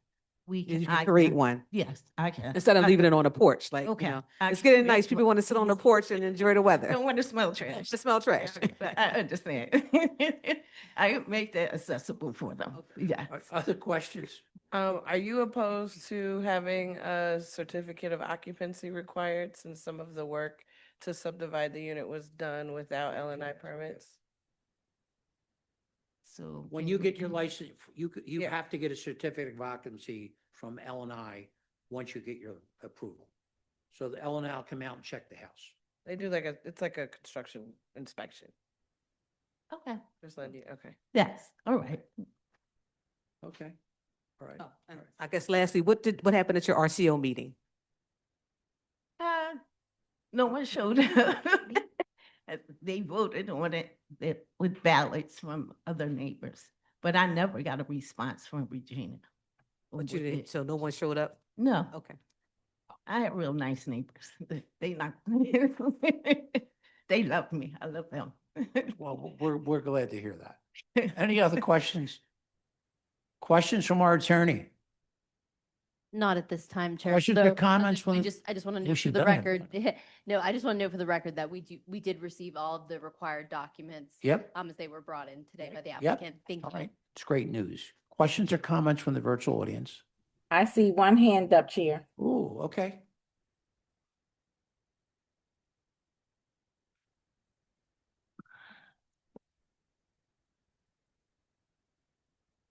Hello? Hi, could you please state your name and spell it for the stenographer? Yes, Adrian Fernandez. Hi, Swabudo, Adrian, how are you? Fine, could how are you? Could you just state your name and spell it for the stenographer, please? Oh, yes. Adrian, last name Fernandez, Fernandez. All right. Do you swear or affirm to tell the truth, the whole truth, nothing but the truth? Yes. Could you please start your testimony? Yes, just had, request for 3 provisos. We didn't receive a notice for this, address. I think it was really cold when the meeting was held. I know, none of us came. So we're asking for the trash upstairs to be stored inside and also to limit a limit of 2 units because the picture I'm seeing has 3 picometers or 3 meters of some type on the front on the porch. And also, we're asking for a certificate of occupancy as a proviso. Yep. So everything can be checked as they legalize it. And that's pretty much it. Thank you for taking the time to Can I call us. say one thing for Adrian, just so you know, for the future reference, you have to have 3 pico units for 2 units because you have to have 1 unit public for the lighting. common shared area. Right. Just for the. You're saying it's first floor, second floor, and common area? Correct. Okay. Yeah. It's the first time I Thank you, noticed that. Thank you, That's Adrian. legally required. thank you. So, yeah. All right. Thank you, Adrian. Thank you. You're welcome. Yes, I've been in public lighting for 20 Planning years. Commission. Amy Boyd with the Planning Commission. The comprehensive plan recommends a change in zoning at this location from the current RSA 5 residential single family to RM1 residential multifamily. The proposed 2 units would be allowed under the proposed zoning. The Planning Commission recommends that the board grant the requested variance for 2 dwelling units. MI 2025-004-620-1632 West Glenwood Avenue. I vote yes with proviso. Second floor trash stored inside, a certificate of occupancy to be obtained. Cheryl Gaston, my vote is yes with provisos. Tanetta Graham, my vote is yes with provisos. Ryan McAdams, my vote is yes with provisos. Iowan, my vote is yes with provisos. Thank you. You have your. Thank You have you. your, Thank okay. Yeah. Is there anyone else in the audience whose case has not been called? So the information. You're done. You're done. You're done. You're I done. see no hands, Chair. And I'd like to point out to everybody in the audience is Mr. Shahid, former member of the zoning board. Yes. Thank God. Hi, Where are these projects? You were supposed to be bringing that, why you gotta leave us, right? Well, we got done early. How about